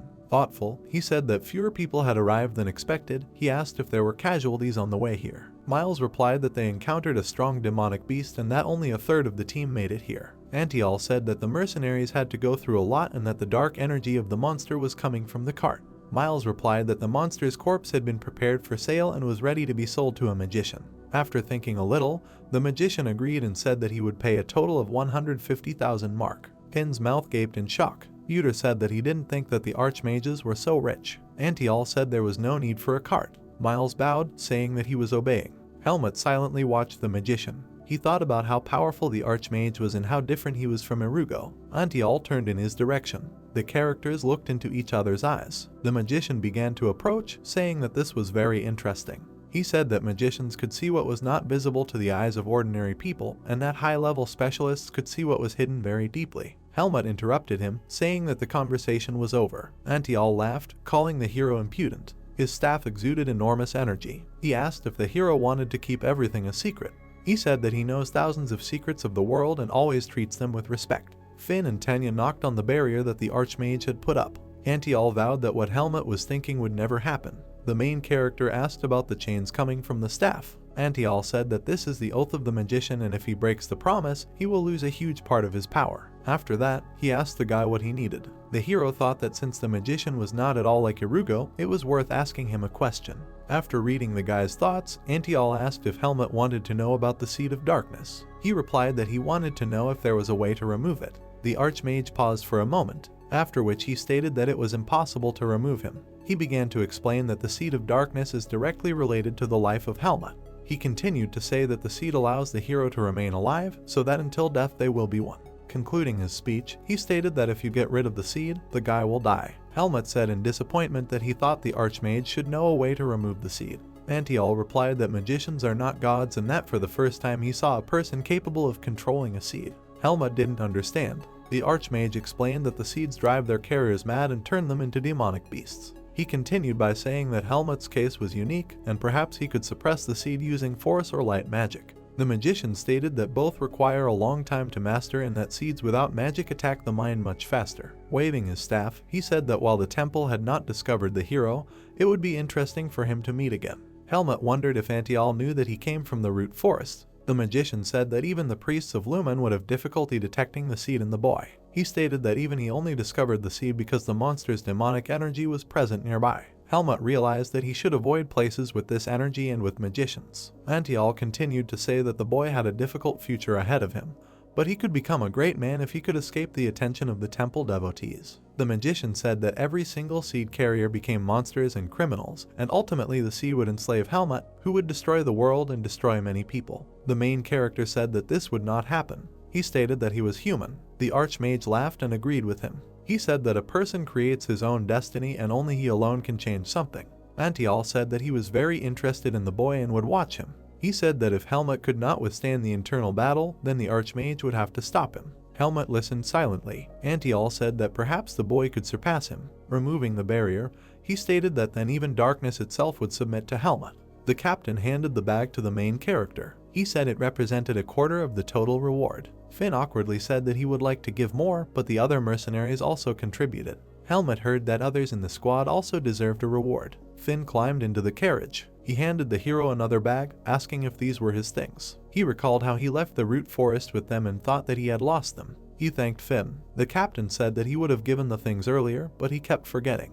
After which he stated that they should thank the guy and wished him a good trip. Helmut nodded. An excited Pin ran up to him, saying that he could finally show him the mercenary headquarters. The main character answered that he would not go to headquarters. Pin sadly asked if Helmut was leaving, after which he began to persuade him to at least stop by. Tanya ordered Pin to stop. She told the protagonist that if he wanted, he could keep the temporary certificate of a third-rank mercenary. With a smile, he replied that this was enough for him. The girl said that apparently Helmut has something to do. She said that these matters are much more important than his memories. He nodded. Smiling, Tanya told him to take care of himself. Helmut thanked the mercenary squad for everything. Narrows, Sin, Uter and Byrne wished him good luck on his journey. Pin, in tears, told the main character to come back. He replied that the food that Pin cooked was incredibly tasty. Still crying, he nodded. Tanya tried to calm Pin down. Finn said that if Helmut suddenly needs help, then he should just find them and they will keep their promise. The main character turned and began to leave. He replied that he understood everything.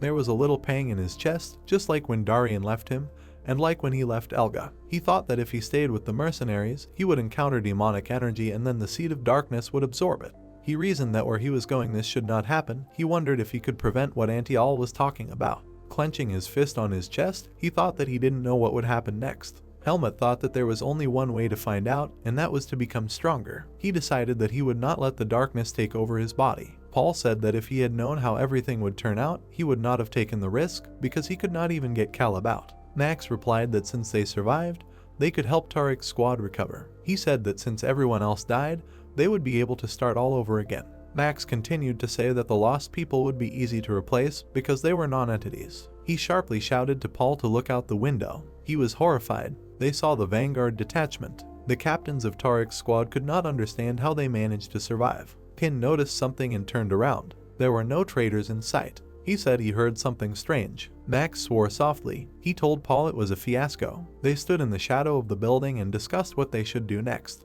Max didn't know how a second-rank mercenary could make a living after this. Paul said that they are still with the second rank. He ordered Max to follow him, after which he told him that if he did not want to die of hunger, he would have to steal. Evening came. Waving his mug, the man loudly told the story. The people listening to him laughed. The drunk man continued his story. Helmut was sitting nearby. He looked at his medallion. He reasoned that he could not stay at the mercenary headquarters and that he did not know what to do with the medallion from the root forest. He decided that he would explore the nearby villages. He was surprised that he spent 3 whole days to reach the city. The world of people was much larger than his imagination. As Helmut tied the bag, he thought that he should not hope to meet good people like the Vanguard. The main character remembered that Finn gave him money, but he didn't know how much it was. His bag contained money from Darian and a reward from Finn. He thought that he had earned much more than Darian had left him. Among the things he noticed a note. As he took it out, he wondered who it was from, Finn or Darian. The note was from Darian. He wrote that his life had come to an end and that the main character managed to get out of the root forest. Darian put on paper that Helmut's life had changed dramatically. He wrote that if the main character does not know where to go, then let him go to Baden. There, at Greta Academy, he will be able to learn everything about people. In that place, both the poor and the rich are taught. Darian wrote that to enroll he would have to find Eden Kudrow and show him the sword so that he would understand that Helmut is Darian's student. Addressing the main character in a letter, his teacher said that it is impossible to solve everything in the world by force, but he believes that Helmut will be able to cope with life in the human world. He ended his letter by telling the boy to take care of himself. Helmut finished reading the letter. It was written with a trembling hand. He realized that Darian was writing it using his last strength. Helmut sat in thought, clutching the letter in his hands. After that, he said he knew where he was going. Putting the note away in the bag, he thought that thanks to the letter at least something had become clearer. The waiter brought the food to Helmut's table. He said that the guy owes 15 marks. The main character thought that the food cost 15 mark. He held out a gold coin. The waiter exclaimed joyfully that it was a whole 1,000 mark. Helmut replied that he also planned to spend the night here. The drunk man who was listening to this turned around. Helmut thought that prices in the world were a little higher because a couple of days ago he earned as much as 90,000 mark. Someone's fist hit near the hero while he was thinking about setting off at dawn. A drunkard was sitting opposite him.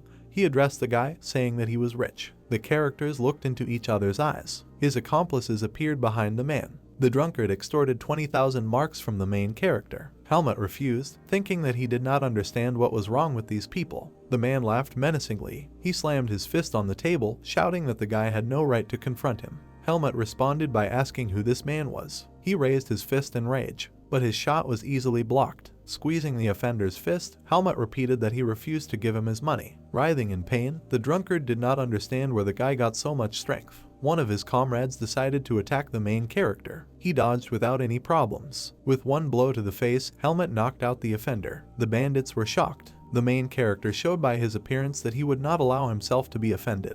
The drunkard shouted, asking what Helmut was doing. He became serious. He kicked the table at his offender, at the same moment calling for the guards. Without taking his eyes off the drunkard, he caught his things. Helmut ordered the beaten bandit to get out. He groaned in pain, covering his face with his hand. He ordered his accomplices to leave. Before leaving, he issued a death threat to the guy. Looking at the slammed door, Helmut thought that people like Caleb exist all over the world. The waiter called out to the hero in a panic. He asked him to leave the tavern because the Black Hawks had declared war on him. Turning his head, Helmut asked in confusion who it was. The waiter said that they were robbers, ready to kill anyone for money. The main character listened attentively, thinking that it was worth dealing with the offenders as quickly as possible. He decided it wasn't worth making a mess there, where he wanted to spend the night. The frightened waiter, promising to return the money, asked the hero to leave, who asked him if he thought the bandits would return. The waiter, stammering, shouted that the robbers would definitely return.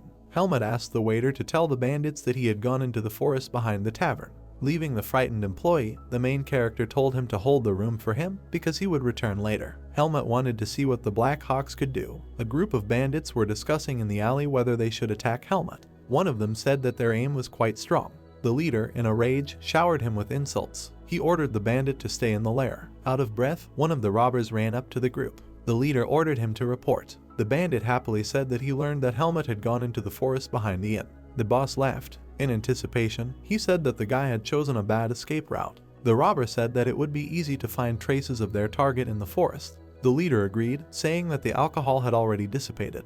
Putting on his mask, he stated that the Black Hawk should teach the guy a lesson. A sleeping bag lay near the fire. Helmut, sitting on a branch, thought that many people were like demonic beasts. Examining his bow, he also reasoned that there are people who are ready to protect each other at the cost of their lives. It seemed to him that being a human being is difficult. Seeing the figures jumping on the branches, he remembered Darian's words that in the human world everything cannot be solved by force, but he did not know how else to solve problems. Having prepared himself, the hero jumped. The bandits turned around in fear. Helmut thought that people who act like demonic beasts should be treated like demons. Looking into the eyes of the leader, he asked if they were looking for him. The main character walked through the forest. He reasoned that the Black Hawks were weaker than he thought. As he began to run along the branches, he thought that the bandits were not even a match for Tanya. As he continued jumping through the forest, he thought that the girl was the strongest he had ever met. Helmut decided that he would set off at the first rays of light. The seed of darkness ignited sharply within him. The hero did not expect this. He leaned on a tree. Groaning, he fell to the ground. Trembling, Helmut did not understand what was happening. He was shaking. He thought that he stayed away from the demonic energy, and this did not happen even when he killed monsters. Helmut was breathing heavily. He had never experienced such pain. The person he killed was not a demon. The seed of darkness inside the protagonist shone brightly. He realized that it was powered by the energy of even a simple murder. As he tried to get up, he thought that if word got out that the Black Hawks had been killed, the rest of their group would start hunting for him.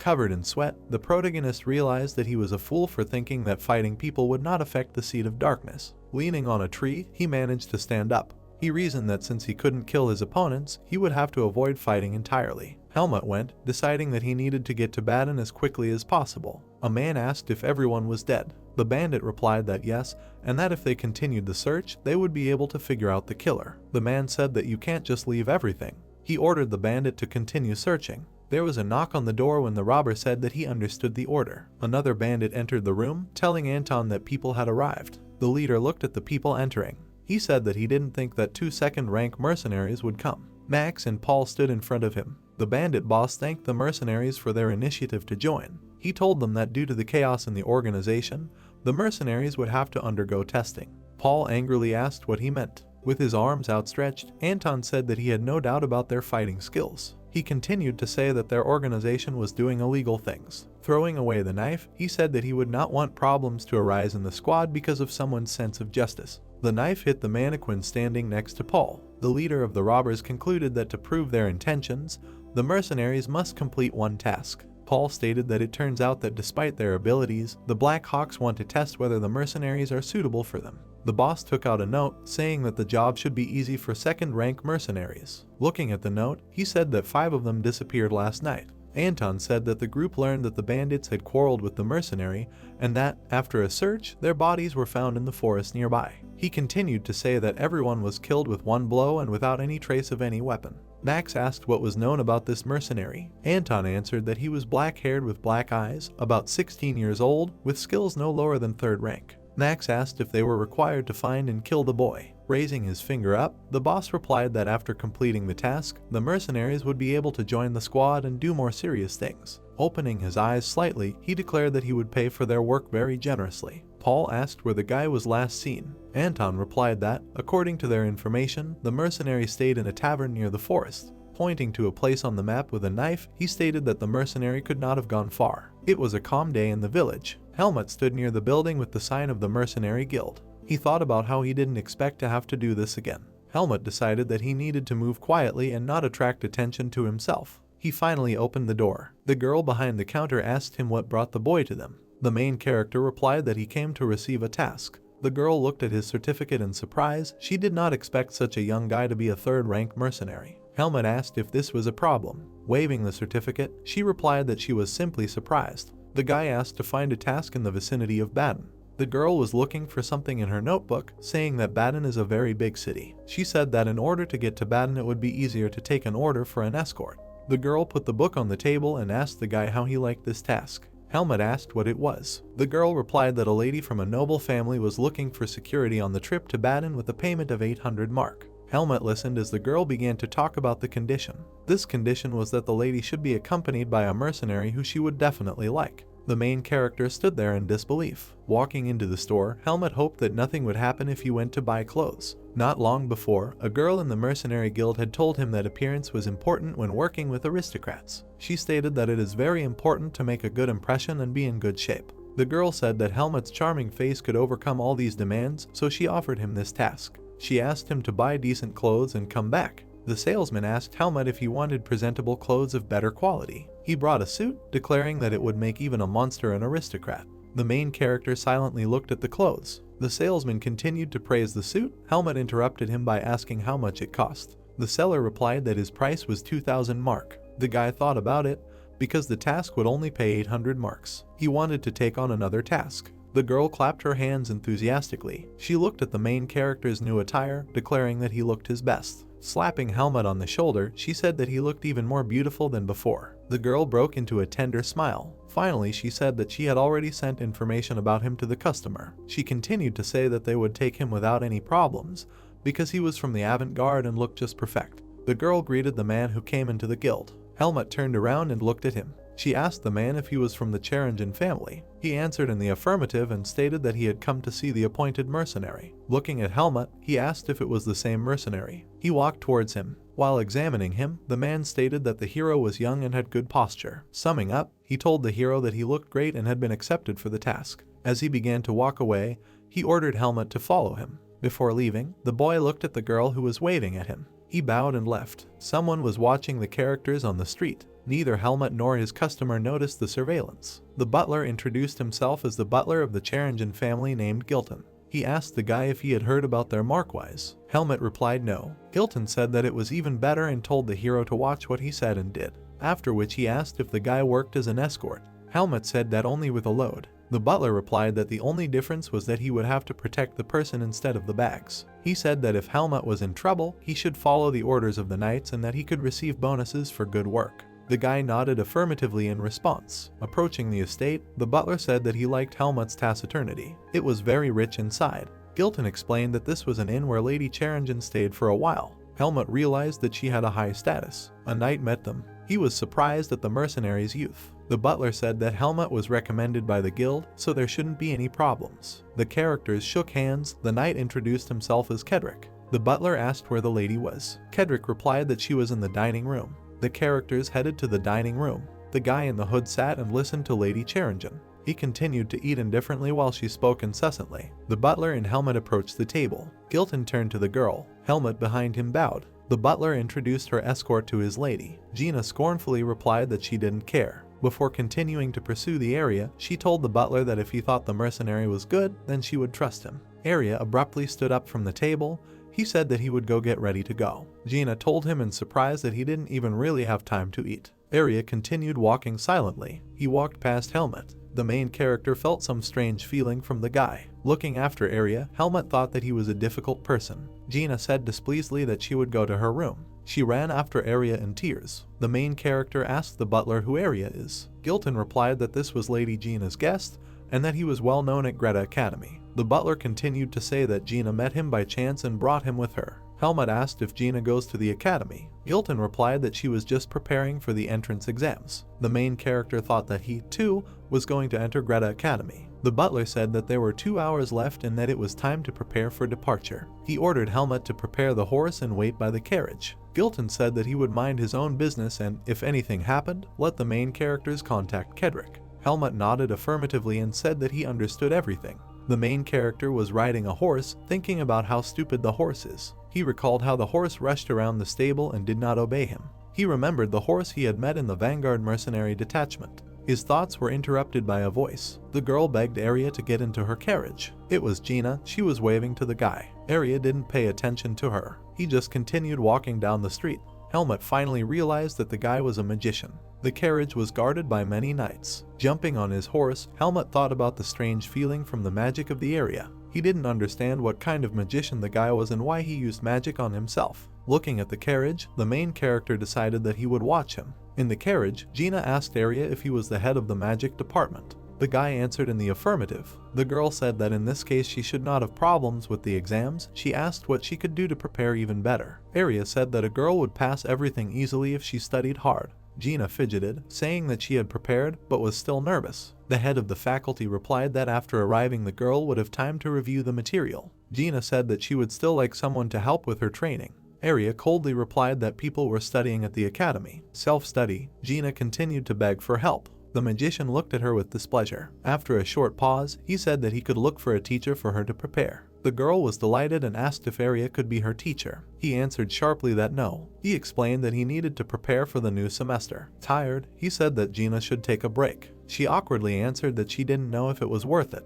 Helmut galloped close to the carriage. He was unhappy that he did not hear anything useful. For some reason he remembered Finn. The bandit boss stood and listened to the report. The robber reported that their target took the order and set off. He said that there were several mercenaries and knights in their group. Anton answered dissatisfiedly that it was impossible to allow the death of anyone from a noble family and that we should try to deal only with the target. Paul asked whether it was worth going that far to welcome former captains into the fold. Anton laughed, saying that he just wanted to watch. He said that he ordered the mercenary to be dealt with and that leaving the enemy alive was a hallmark of the Black Hawks. Max and Paul listened as the boss said that he only recruited members with a similar worldview. Paul's face became ominous. He said that Anton's words resonated in his heart. Gina displeasedly asked Gilton if he really hadn't found a better place. The butler replied that there were no other inns in the area. The old man greeted the group. The butler thanked him for the opportunity to stay here. The old man laughed and said that this was just a small house in a village and wished them a good rest. Helmut trained in the forest. After examining the power enveloping the sword, he realized that his powers had grown and he had become better at controlling energy. Frowning with displeasure, he realized that something was limiting him. Helmut did not have time to engage in physical training, as well as work with internal and magical energy. He sheathed his sword, hoping that if he entered the academy, he would be able to focus on his studies. Placing his hand on his chest, he thought that the most important thing was to find a way to get rid of the seed of darkness. Helmut noticed something in the sky. Peering, he realized that an owl was circling above him. The magician stated that the main character has acute vision and senses. He said that he could not continue to watch him, otherwise the guy would suspect something was wrong. Dispelling the spell, Arya said that an ordinary person would not even be able to notice the owl. He called Helmut an unusual guy. Arya sat on the bed, lost in thought. He thought that he had seen many talented mercenaries, but such a young third-rank mercenary was very rare. Someone was knocking on his door. Gina banged on the door, saying that she knew Arya was awake. She continued to knock on the door, saying that the magician had to go to bed before 9 o'clock on the orders of Lord Charingen. The servants took the screaming girl away. Arya sat with his face buried in his hands and listened to screams from the corridor. He thought about how tired he was from all this. The knights discussed whether it was time to take a break. One of them said that there was a spring a little further and it was worth stopping near it. The horses stopped. There was a spring in front of the knights. Kedrick took water from it and drank it. He happily stated that the water was delicious and very refreshing. The butler announced that it was time to rest. The servants brought in expertly prepared food. The mercenaries looked at the food, commenting displeasedly that they had to eat jerky without anything. The group continued to discuss their grief. Helmut thought how much he missed Finn's cooking. Taking a small sip of water, he was surprised. He thought the water tasted too strange. He thought it was poison. Looking at those around him, he saw that everything was fine with them and decided that it was his imagination. Gilton said that he was kind of tired. He turned to Lady Gina, sitting in the carriage. He was shocked by the unconscious girl lying there. She began to mutter something. The butler calmed down, realizing that the girl was just sleeping. His head began to spin. The rest of the servants began to fall asleep. Gilton tried to look for Kedrick. He also lay unconscious. The butler fell off his feet. The only one who did not fall asleep from the entire squad was Helmut. He silently poured the water from his mug. A crowd of people began to approach the sleeping people. The bandits said that the sleeping pills should have done their job. One of the bandits was surprised. He didn't expect to see Helmut awake. Max and Paul recognized the guy. Paul asked in shock if the Vanguard mercenary really killed the Black Hawk members. Helmut also recognized Tariq's mercenary captains. He said that they were pathetic traitors. The boys' words angered them to no end. Furiously, Paul said that Helmut talks too much for mere prey. Bandits began to emerge from the forest. They completely surrounded the main character. Licking his blade, Paul announced the start of the hunt. The boy grabbed his sword.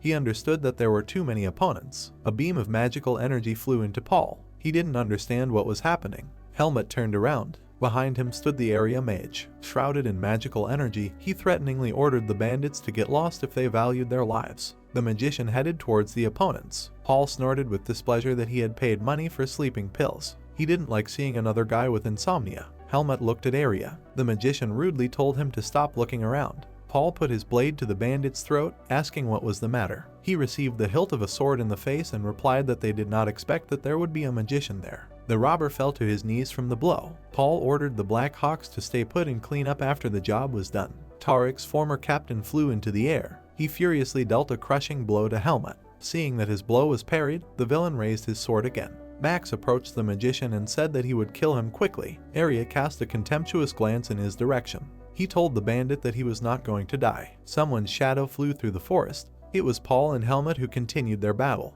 The bandit teased his opponent with a smirk on his face. The main character continued to parry all the blows. Without taking his eyes off his enemy, he thought that he would have had a hard time if the magician had not been here. Paul was surrounded by energy. The force cut the space in front of him. Helmut managed to dodge. The bandit angrily threw insults. Standing in a cloud of dust, the hero told Paul that he was hopeless. He listened in surprise. Helmut said this is just the beginning.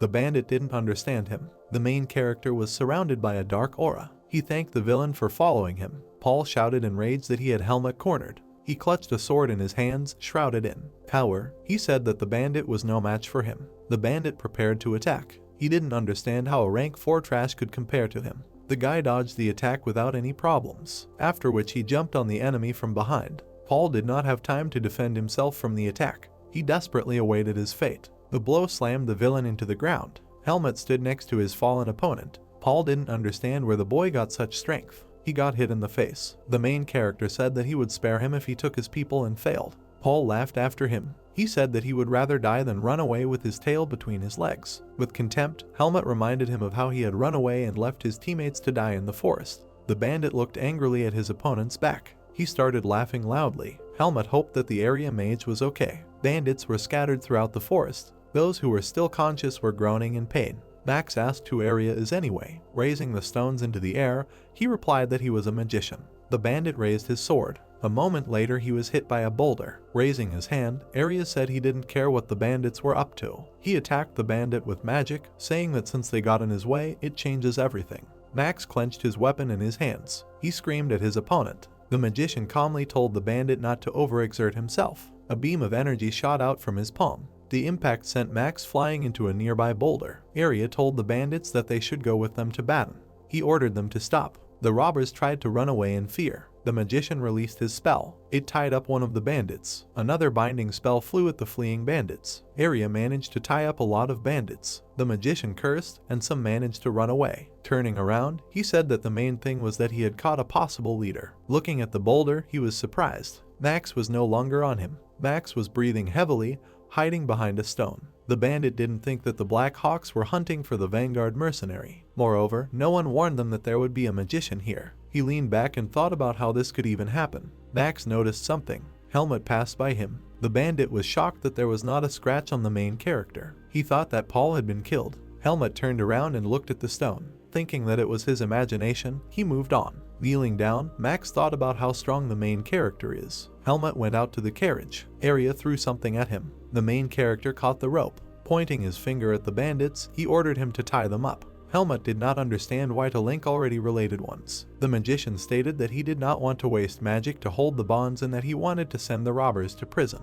Helmut remembered Darian telling him that prison was a place for people who had done wrong. Thinking about Paul and Max, he regretted letting them go. Area asked why the sleeping pills didn't work on the guy. After a short pause, Helmut replied that he had not touched the water. A magic beam flew near his head. Enraged, the magician said that he was lying, because he saw that the main character also drank water. Looking at the magician, Helmut asked why he was still on his feet. Without looking away, Area replied that he was able to cleanse himself. The magician was surprised by the words of Helmut, who said that this was all thanks to the aura surrounding the magician. Area asked why the main character sees her. Tying up the bandits, he replied that he did not see, but rather felt her. The magician asked why he pretended not to know anything. Rising, Helmut replied that it was not his concern what the magician wanted to hide. Area was silent with displeasure. Helmut's face showed confusion. Area clicked his tongue and turned away. He thought about how the main character annoyed him. Gilton breathed a sigh of relief. He said that he would forever remain in debt and asked how he could repay the magician. Area replied that he was simply doing what he had to do and did not need awards for it. He pointed his finger at Helmut and said that this mercenary was helping him. The main character said that he did not fall asleep because the medications were having a bad effect on him. The butler nodded understandingly. He had heard about people with immunity. He began to thank Helmut, but was interrupted by someone's voice. It was Gina, who jumped out of the carriage. She exclaimed that the magician saved her. Holding Aria's hand, she declared that this was destiny. The girl, blinded by love, said that she was obliged to thank her savior. She invited him to marry. Aria coldly replied that in his homeland he already had a fiancée, whom he would marry immediately after graduating from the academy. Gina, Kedrick, and Gilton stood in amazement. The girl burst into tears. The butler tried to calm her down. Kedrick said it was time to go. Looking at the city, Gilton said that he had not slept for a day, but at least he covered the remaining distance without problems. Helmut got off his horse. Looking around, he thought that he had finally arrived in Baden. The butler called him over. Gilton thanked the mercenary and promised to recommend him to the guild. He took out a bag and handed it to the main character. The butler said that there were 10,000 mark in the bag.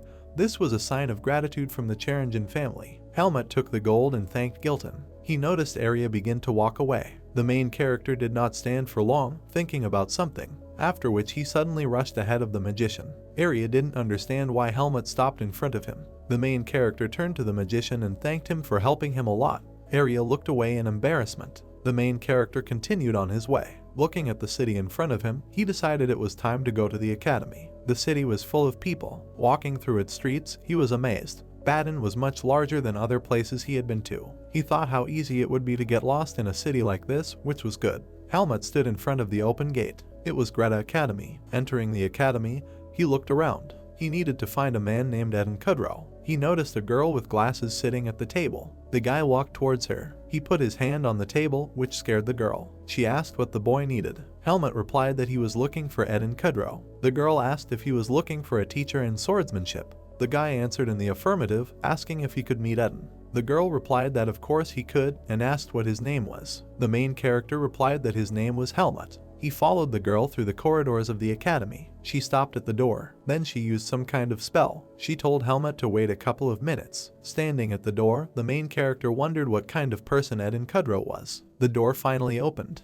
Helmut entered the office. The door immediately slammed behind him. Eden said he doesn't know anyone named Helmut. Turning to the boy with a dissatisfied face, he asked who he was. Helmut stood opposite Eden. He thought that Kudrow was not as strong as Darien, but among all the swordsmen, his aura was the strongest. He looked at the puzzled fencing teacher, thinking that if he were a mercenary, he would probably have the first rank. Eden again asked why Helmut was looking for him. The main character finally realized that he was lost in thought. He began to draw his sword. Helmut showed the Eden blade. He told the shocked teacher that he should understand everything when he sees the sword. Eden thought about it. At first glance, the sword was very ordinary, but its balance and strength were excellent. The sword also seemed familiar to him. Eden said the name Darien Dyfert in surprise. Helmut nodded affirmatively. The teacher asked if Darien was still alive. The answer shocked him. The main character said that Darien recently left this world. Eden trembled. He covered his face with his hand and began to say that Darien disappeared about 20 years ago, and Kudrow swore on the name of his family that he would repay him for saving him. Looking at Helmut, Eden realized that he was Darien's last student.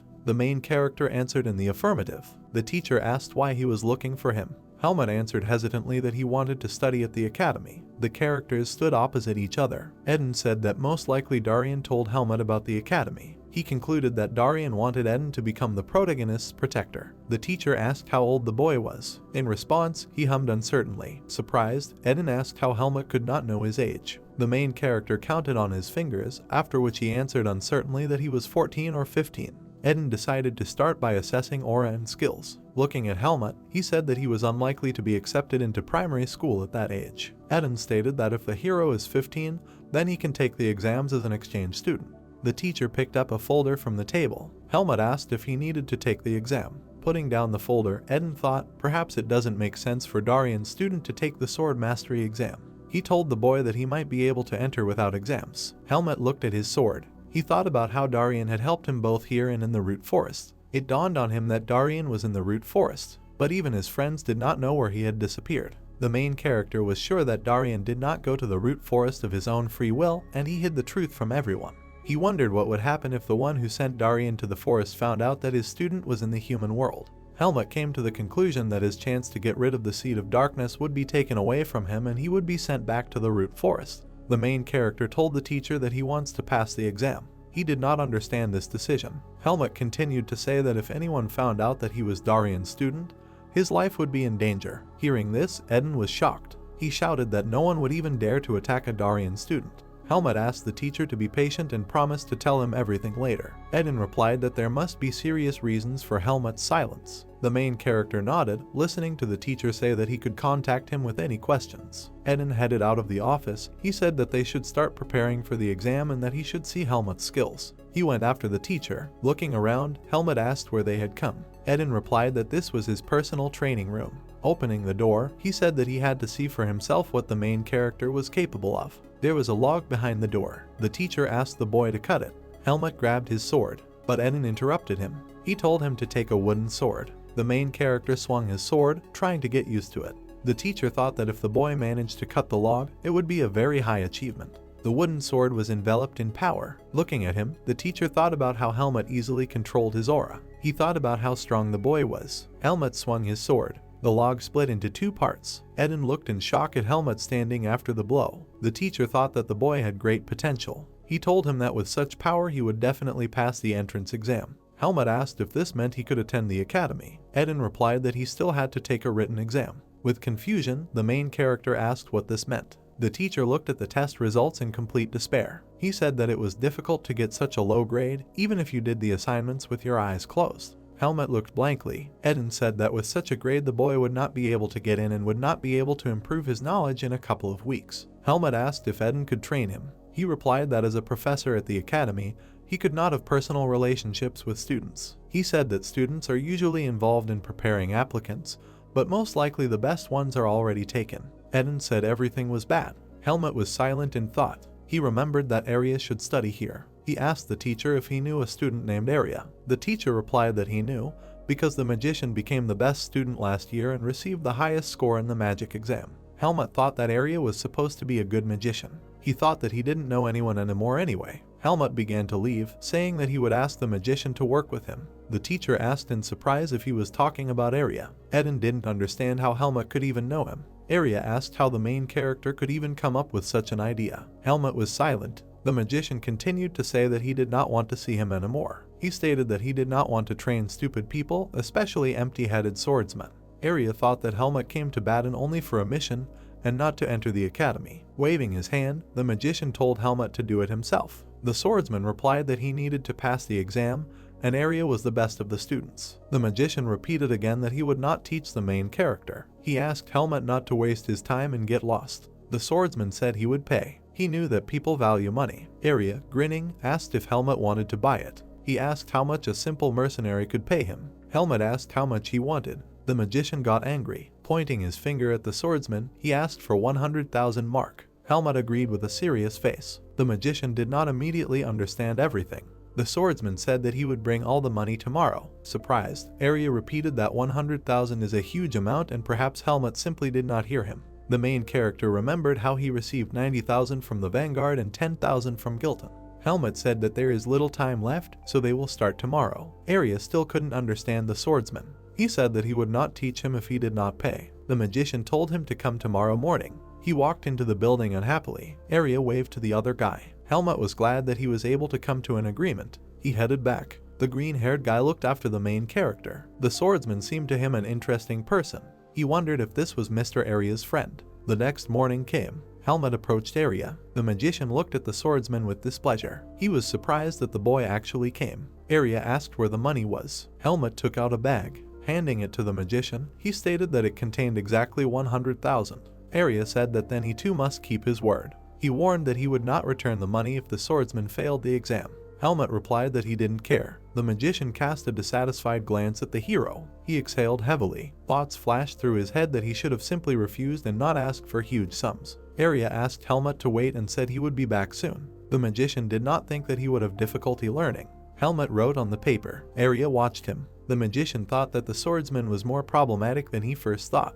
He also noticed that Helmut's learning skills were noticeably better than those of the students of the Faculty of Magic. The swordsman twitched. The magician asked if Helmut lived alone in the forest. He looked at Arya, thinking that he had noticed this during the trip. Helmut decided that he should be more careful with the magician. The main character asked why the magician was interested in this. The magician remained silent with displeasure. After a short pause, he stated that Helmut focuses well, tries his best, and has a good memory. He slammed his fist on the table angrily. The magician shouted, not understanding how a swordsman could not know the basics and even the norms of etiquette. Helmut listened in embarrassment to the magician, who said that his situation was completely deplorable. Pointing to etiquette tests, Arya questioned how Helmut was even going to interact with people. The magician sighed heavily.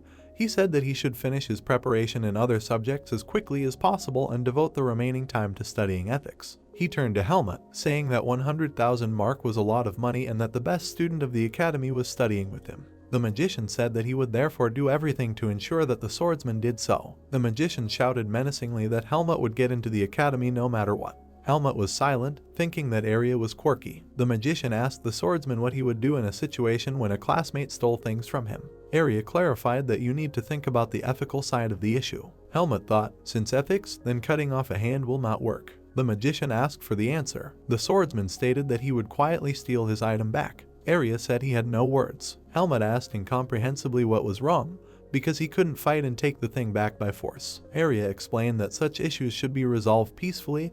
Try to talk with the offender, make him think about his action. The magician concluded that you can forgive people, but not their actions. This justice is taught at the academy. Helmut listened silently, thinking about how difficult it is to be human. He reflected that he needed to learn common sense and morality. Listening to Arya, he thought that he needed to learn how to solve difficult problems in order to become the person Darian wanted him to be. Helmut will take a long time to train. 2 weeks of training have passed. Near the Greta Academy library, the students watched the handsome guy from the bushes. It was Arya. The students were wondering who he might be waiting for. One of the students said that Arya had been studying with some guy all this time. Looking at Helmut, they wondered if the magician was working with him. Arya noticed the swordsman. He asked him if he had finished and why they decided to choose the library as the place for the exam. Helmut answered the rhetorical question by saying that it was probably because the library was quiet.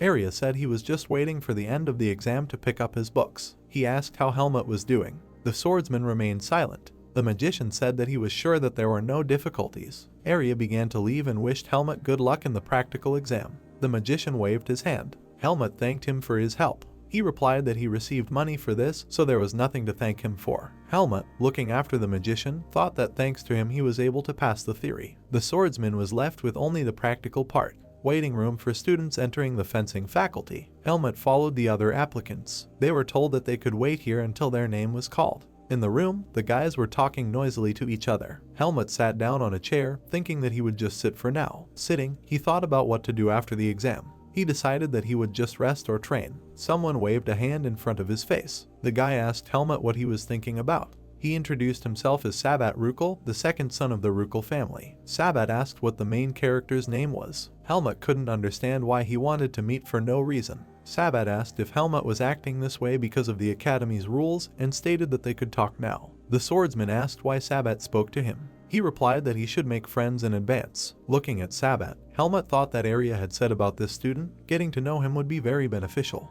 The main character said his name. Sabbat said that Helmut was an unusual name and then asked what the main character's last name was. Rukel was wondering what family Helmut was from. The boy questioningly repeated the word family. Sabbat said it would be nice to meet in advance. Helmut thought the only family name he knew was Irene, but this surname was on the medallion with which he was thrown into the root forest, so he could not use it. After some thought, Helmut said he didn't have a last name. Sabbat was silent in amazement. He asked if Helmut was a commoner. The main character answered in the affirmative. Sabbat Rukel laughed. He didn't think he would get involved with a commoner. Smirking, he asked why Helmut was so confident. Sabbat and his friends began to mock the main character. After that, he asked how Helmut managed to afford a tutor. Someone put a hand on Sabbat's shoulder. This was an adult man. He said that they should start preparing and reminded that the first rule of Greta Academy is not to discuss the standard of living of students. The man told Sabbat to remember this rule well, after which he announced that the practical exam would begin in 5 minutes and ordered the applicants to take their seats. Sabbat told his gang to follow him.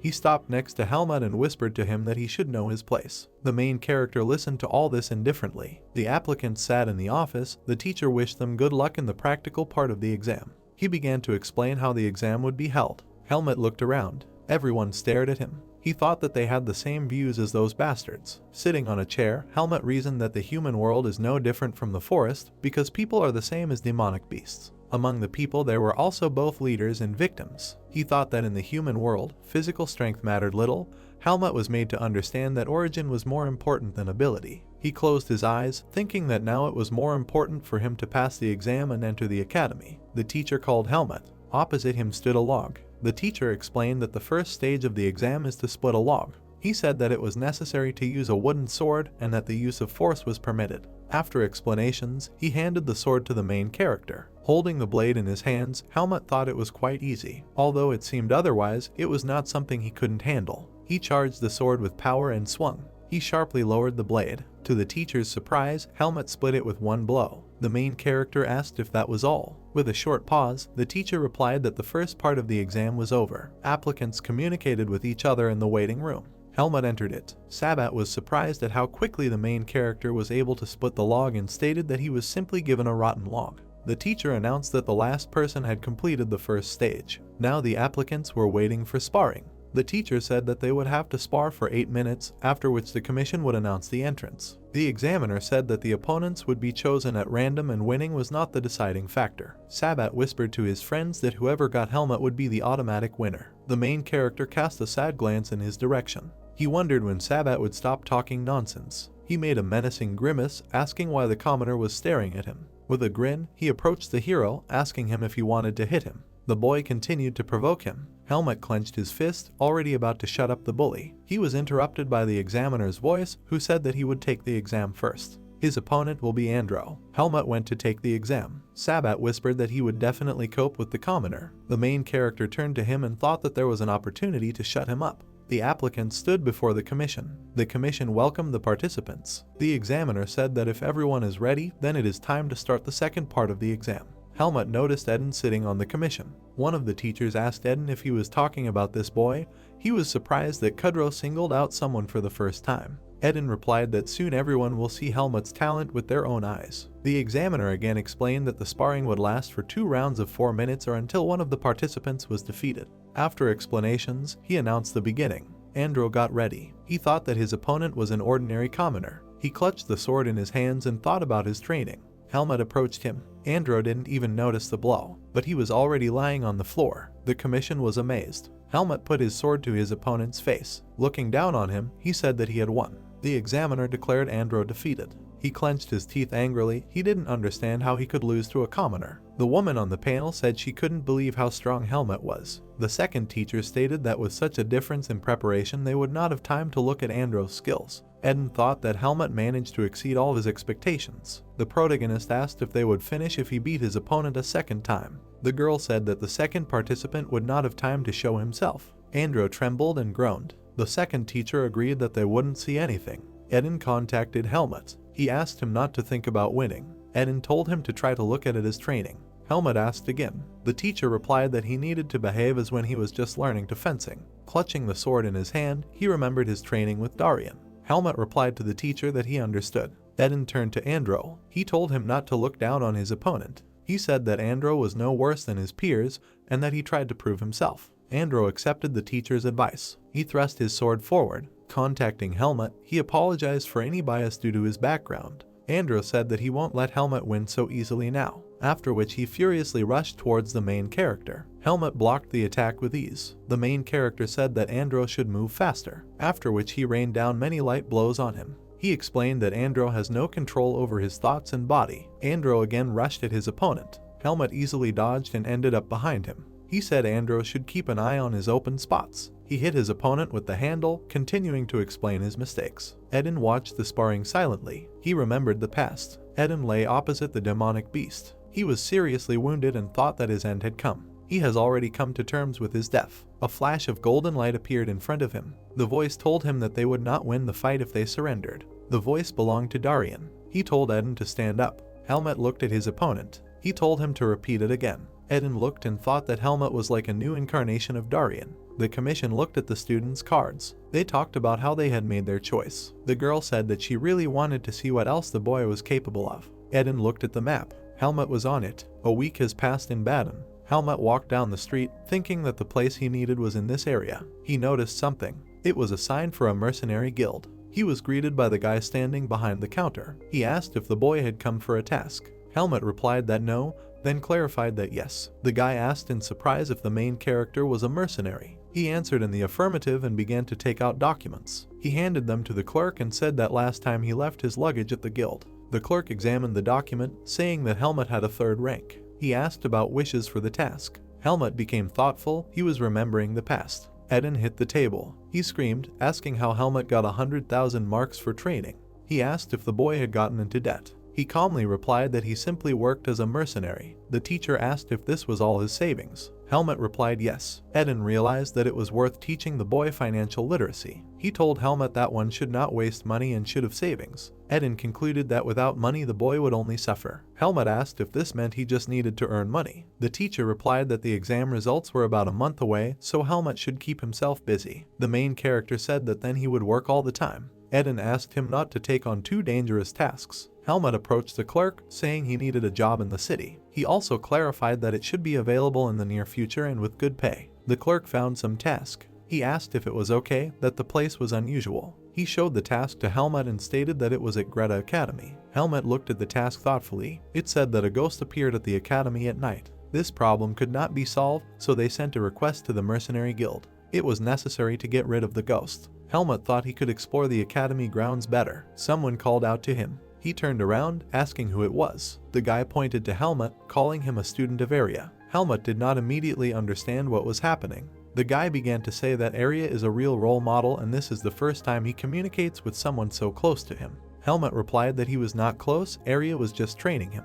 He asked if the mage was of the same level as the Area guy. He replied that they were slightly different. He prepared his hand and squinted. He began to cast the spell. Helmut shielded his eyes from the bright light. A strange creature appeared above the characters. The main character thought that it was not magic, but a terrible monster. The creature began to fly towards him. Helmut thought it was attacking. He reflexively punched the creature. It didn't understand what happened, and then it just flew through Helmut's hand. The creature looked at him displeased. The magician began to laugh. He said that Helmut was the first one who decided to fight Little Ray. The creature circled around the main character, who asked what it was doing. The magician replied that this is the spirit of the sun. He is not dangerous. The magician called him Little Ray. The guy continued to say that if Little Ray decides to harm someone, then it will be impossible to stop him. He explained that spirits do not have a physical body and therefore can only be stopped by a few gifted wizards. Little Ray sat on the magician's head. The magician proudly declared that he was one of those who mastered the magic of spirits and that his name was Cian. Helmut thought that he too could catch the spirit, after which he said that he was pleased to meet you. He began to leave, saying that he was now on a mission. Cian asked if Helmut was a mercenary. He also asked the departing Helmut if he was looking for a ghost. Cian said that he is interested in such things. Proudly pointing his finger at himself, he asked if Helmut needed an assistant.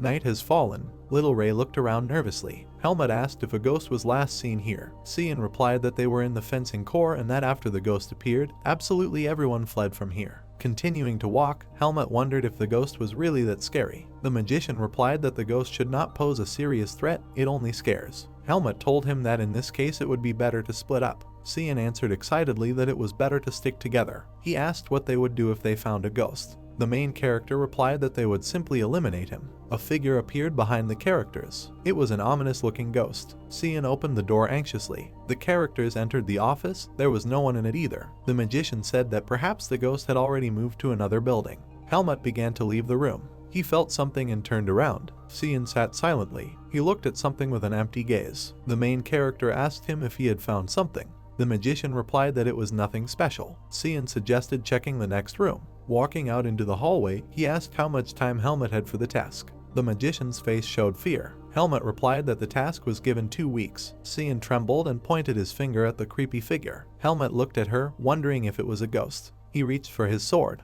The figure approached the characters. It was a man. He began to take off his hood. Arya asked the characters what they forgot here. Arya took the worksheet. While the magician was reading it, Cian said that Helmut was looking for a ghost and he was helping him. Arya saw that the fee for the tasks was as much as 3,000 mark. Throwing the piece of paper back, he asked why the rich Helmut needed a job. Cian asked why Arya came here. He began to stammer. Then he finally announced that he was also hunting a ghost. Cian shouted in surprise. He asked if Arya was working part-time. He embarrassedly replied that he was simply asked by the academy's management. Cian did not understand how this would benefit Arya. He replied that he was just curious. Helmut thought about it. Since the task was from the academy, it means that the matter should not have been easy. Cian addressed the characters. He suggested that all 3 of them hunt the ghost together. Arya and Helmut gave him a cold look. Arya, exhaling, said that he agreed. Cian asked if Helmut agreed. He simply nodded. Arya created an illusion. A model of the academy appeared on the table in front of the characters. The magician began to list all the places where the ghost had been seen.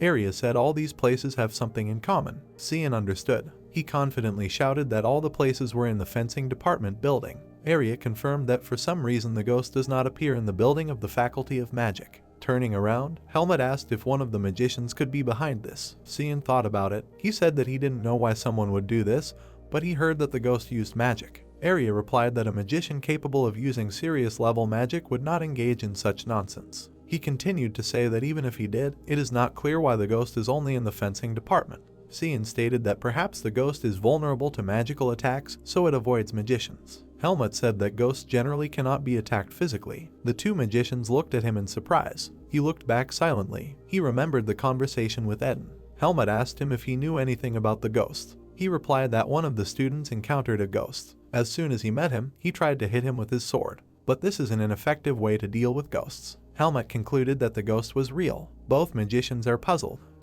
Helmut looked at them with a smile. He wondered if there was someone in his life with whom he could simply share opinions and discuss something.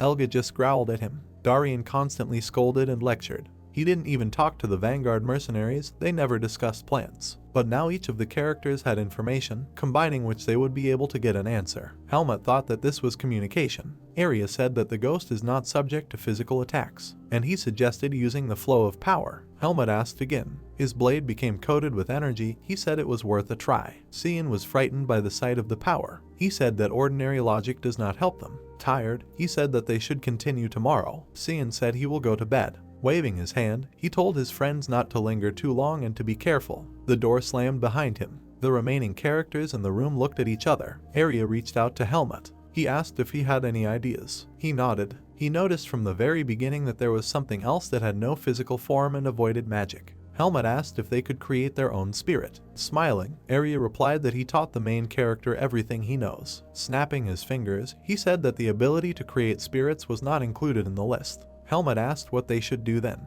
Looking out the window, Arya said that Helmut had really forgotten. Cian was running down the street. Arya said that they already know an excellent magician who can create spirits. The characters ran down the corridor. Helmut asked where Cian was going. Arya replied that he most likely decided to hunt the spirit himself. The main character did not understand how the magician understood this. He remembered everything that happened before, after which he stated that Arya knew that it was a spirit, not a ghost, and now he specifically sent Cian. The magician replied that this was the only chance for him.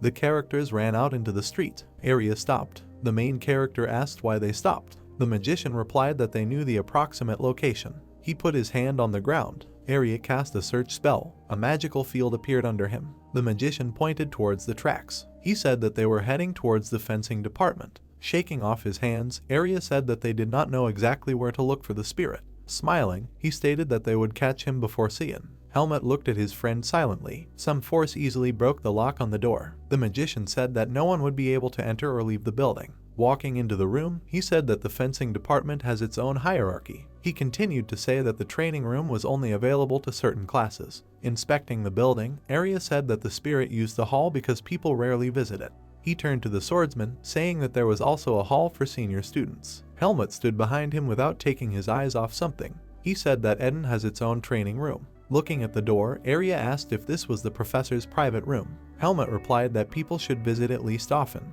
The magician was surprised. The doors began to swing open.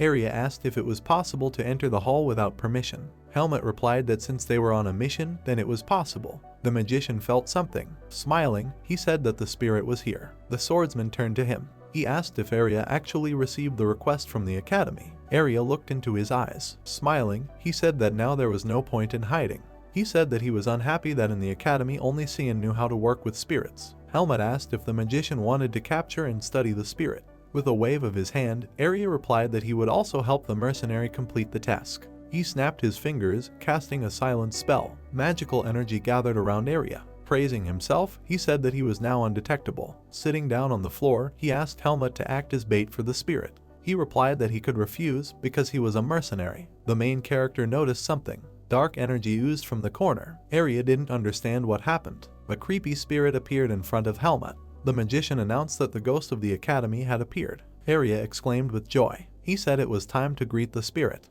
Blocks appeared above the magician. He cast the wall spell. The frightened spirit dodged the attack. With a scream, Arya cast the next spell. It was the mana barrier. Helmut didn't understand what it was. The magician explained that the spirit would not be able to leave the training hall because of the barrier. The spirit beat against the barrier. Arya ordered Helmut to deal with him quickly. He grabbed his sword. He remembered that a sword cannot kill a spirit. Helmut unsheathed a blade shrouded in power. He rushed towards the spirit. The spirit opened its mouth. Helmut's attack hit him. Looking at the ghost, he thought that it was easy to defeat it with energy. The spirit began to crumble. Helmut thought that everything was over. Suddenly the ghost appeared in front of him again. The main character realized that the work was not finished yet. He braced himself for impact. Helmut decided to hit harder. Looking at the enemy, he was about to rush forward. He was interrupted by someone's shining spell. A wave of light struck both the spirit and Helmut. A magician appeared between the opponents. It was Cian. Helmut was surprised by the magician's unexpected appearance. Cian said that he did not think that he could call him so quickly. The spirit looked at him. The magician continued to say that this is a dark spirit and it is very strong. He said that the first step would be to block it with a curtain of light. Helmut said it seemed like the spirit was in a panic. Cian was surprised. He heard the voice of Arya, who asked how to catch the spirit. Cian turned to him. He shouted, asking if Arya really wanted to capture the spirit for his experiments. Arya responded that Cian himself did not want to help him in the research, although he was the only magician in the academy who could control spirits. With an accusing tone in his voice, Cian said that it was because Arya kept talking about experiments. He said that Little Ray is also a spirit. Cian asked Arya to maintain a magical barrier.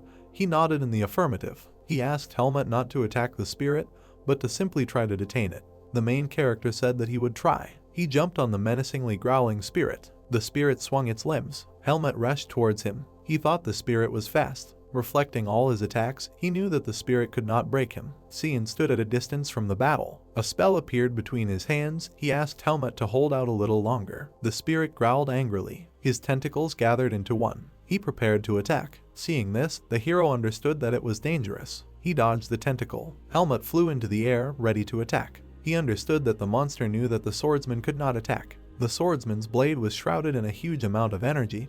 He thought about giving the spirit a chance to have fun. The magician called out to him. Helmut, startled, stopped the attack. The spirit noticed this and began its attack. The main character did not have time to block it. His body hit the wall. Helmut groaned. Cian, seeing the fallen Helmut, shouted that his spirit had weakened. The main character asked again. Licking his lips in anticipation, Cian said that he could handle the spirit himself. He began to walk towards the ghost. He growled incomprehensibly. The spirit tried to escape. He fought against the magical barrier. Area could barely contain it. He shouted for Cian to stop the spirit quickly. From the tension, Cian began to sweat. He said that the spirit was angry, and now he doubts that he can cope with it. The spirit turned around. He looked at Area. The magician noticed this. The spirit of darkness screamed and swung at Area. Cian called Helmut anxiously. He was already running. He jumped between the magician and the spirit. He struck wide with his sword. The main character understood that since Area was in danger, he could no longer help but attack the spirit. The spirit managed to dodge the attack. Through the surprised Helmut, he flew straight to Area. He swore loudly. He had to remove the previous spell. He cast a barrier spell. The spirit grinned. It split in half and passed through the magician. Area, I was surprised. Cian exclaimed that the spirit was leaving. Helmut tried to catch up with the fleeing spirit. He reached his head. Then he soared into the air. The spirit of darkness got scared. Swinging, Helmut called out to Cian. As he struck, he ordered the magician to act. The blade stopped right in front of the defeated spirit's face. The spirit of darkness stood in place, dumbfounded. Cian, turning around, exclaimed joyfully. He cast another spell. It was aimed directly at the spirit. The magician ordered the spirit to leave. A ray of light absorbed the spirit of darkness. Cian continued to cast his magic. Helmut and Area finally relaxed. There were plumes of smoke at the battle site. The smoke cleared. Cian stood in it. In his hand was a disgruntled spirit of darkness. Cian proudly declared that this is the power that can deal with the spirits. Area exhaled tiredly and leaned over. There was a dissatisfied spirit in the magician's hand. The mercenary guild clerk asked if the commotion at the academy was because of him. He was surprised where the ghost even came from at the academy. Cian excitedly began to explain the possible reasons for this phenomenon. His speech was interrupted by an irritated Area. The characters left the guild. Cian was unhappy. They were not paid right away, although they even showed the spirit. Area recalled the clerk's words that they needed 3 days to make sure they had caught the right ghost. Cian said he was still worried about his friend's money. Helmut was surprised that he was called a friend. Cian turned to him, asking if they were friends. He stated that they will now support each other like true friends. He began to extend his hand to the main character. The magician said that he relied on him. Helmut thought about his friends. He recalled his time with Pin. Squeezing Cian's hand, he thought that friends were not something bad. The magician turned and addressed Area. He told the fleeing Area to shake Helmut's hand. Cian said that if Helmut is his friend, then he is Area's friend. After that, he asked Area's rich friend to buy them food. Area responded dissatisfiedly that they still needed to put things in order. Helmut looked at the document in surprise. He didn't understand what the third floor, room 301, meant. Eden, sitting opposite him at the table, replied that this was Helmut's dorm room. He asked if the main character was ready to study. He replied that he was ready. Eden advised him to go and check his room. He silently looked at the dorm. There were a lot of people nearby. Before he went looking for work, the academy was much quieter. The guy behind the counter shouted for those moving into the hostel to approach him and not crowd. Helmut approached him and handed him a letter. The clerk studied the occupancy letter. His face became nervous. He read that Helmut was moving into room 301. It was quiet in some room. The guy sighed. He said he was very tired the last couple of days. He never had any friends. He put the ring on the table, saying he didn't want to get involved in this. He sat down on the bed, thinking that it was all because of him. Helmut walked up the stairs with a key in his hands. He reached the third floor. Now he stood in front of room 301. The guy continued to say that as soon as he met this man, a series of strange events began. He hoped that he would never meet him again. Helmut turned the key in the door. Area repeated that he would never want to meet him. Sounds were heard from the dark gateway. The bandit shouted, threatening. He said he was one of the Black Hawks. The frightened guy said that he was now in Baden. Paul put his hand on Max's shoulder. He told him that it was worth following the rules. Max, smiling, said that the rules state that you need to kill everyone who does not obey them. A terrible voice asked who he was going to kill. Max and Paul were scared. The voice said that they didn't even manage to take down the boy. A shadowy figure appeared behind them. The silhouette said that those who pretend to be Black Hawks do not even have a chance to change their lives for the better. Paul turned around and screamed furiously. He attacked the figure. Blood sprayed. Max looked at this dumbfounded. Paul no longer had a head. Max was scared to death. Trembling, he waved his dagger and shouted to the offender to come out. A shadow appeared above him. She put the blade to Max's throat, saying that it was Max who was hiding cowardly. Another splash of blood. The two people were trembling in fear. The silhouette said that the Black Hawks should not be desecrated. Holding a bloody dagger, he said that their name meant something. The hooded man stood up. He said that he forgot to ask Max and Paul. The guys were scared to death. The man asked if he could ask them a question. Screams were heard from the gateway. A young man with dark hair walked into the room. He says that this is a hostel, not Cowdrow's house, but it is clearly better than sleeping in the forest. He remembered his journey into the forest and thinks that after he got out of there he met the Vanguard mercenaries, and now he has entered the Greta Academy. The young man looks thoughtfully at his fist. He reflects that he now feels the beginning of a new life. From now on he will focus on increasing his strength. The guy noticed something. He thinks that everything is bad. He does not have a sword with him. Two guys are standing near the wall. They clearly didn't expect to see each other. Arya looks annoyed. Helmut says that he also needs this room. The second guy asks what this means. He lives here and he just almost killed him. He is clearly unhappy with what he heard. Helmut reports that he was assigned to room 301. Arya loudly exclaims that he is joking. The guys continue to discuss the situation. Helmut asks if something is wrong. He tells him that this should not have happened. Arya walked deeper into the room. He reasons that this is why there are two beds. The guy leaves the room. He says that he went to the dean and asks not to touch anything until he returns, otherwise he will kill him. Helmut is standing in the middle of the room. Arya orders him not to go anywhere, but just stand there. Helmut wonders why he hates him so much. The dean of the academy is drinking tea in his office. Arya rushed inside, startling the man. He indignantly asked what it was, why he had a roommate, and he says that he has the right to live alone since he is the head of the faculty. The man thinks about how the guys met and Arya is clearly unhappy. The dean looks nervous. He says that due to renovations, the number of available rooms is now limited. Arya is outraged that the dean should keep his promise. He looks angry and indignant. The guy also says that the dean himself knows why he should live alone. He asks what will happen if someone finds out that he is actually a girl. The man is uncomfortable with this conversation. He says that the guy should be careful. The archmage cast an illusion on him and a simple student will not be able to recognize it. Arya is outraged that even minimal risk should be eliminated. He looks menacingly and asks if the dean understands what he is getting at. The man is adamant. He asks if Arya thinks that in this situation, giving him a separate room is more than the privileges due to him. The dean also says that it is logical for him to live with a loved one. He only needs to wait a semester. Arya is embarrassed and indignant about her intimacy with Helmut. The dean looks surprised and Arya looks confused. The man asks if this is not true and says that he heard that he is helping Helmut with training. He replies that Helmut paid well, so there was no choice. The guy and girl are becoming more and more embarrassed. He says that he met him not long ago. Arya recalls her acquaintance with him. The dean says that his duty is to maintain their friendship. If he endures the semester, he will be given a room. The man relaxed in his chair. He thinks that the girl agreed and all that remains is to see if she can handle it. He also reflects that she is a good person. Helmut continues to stand in the room.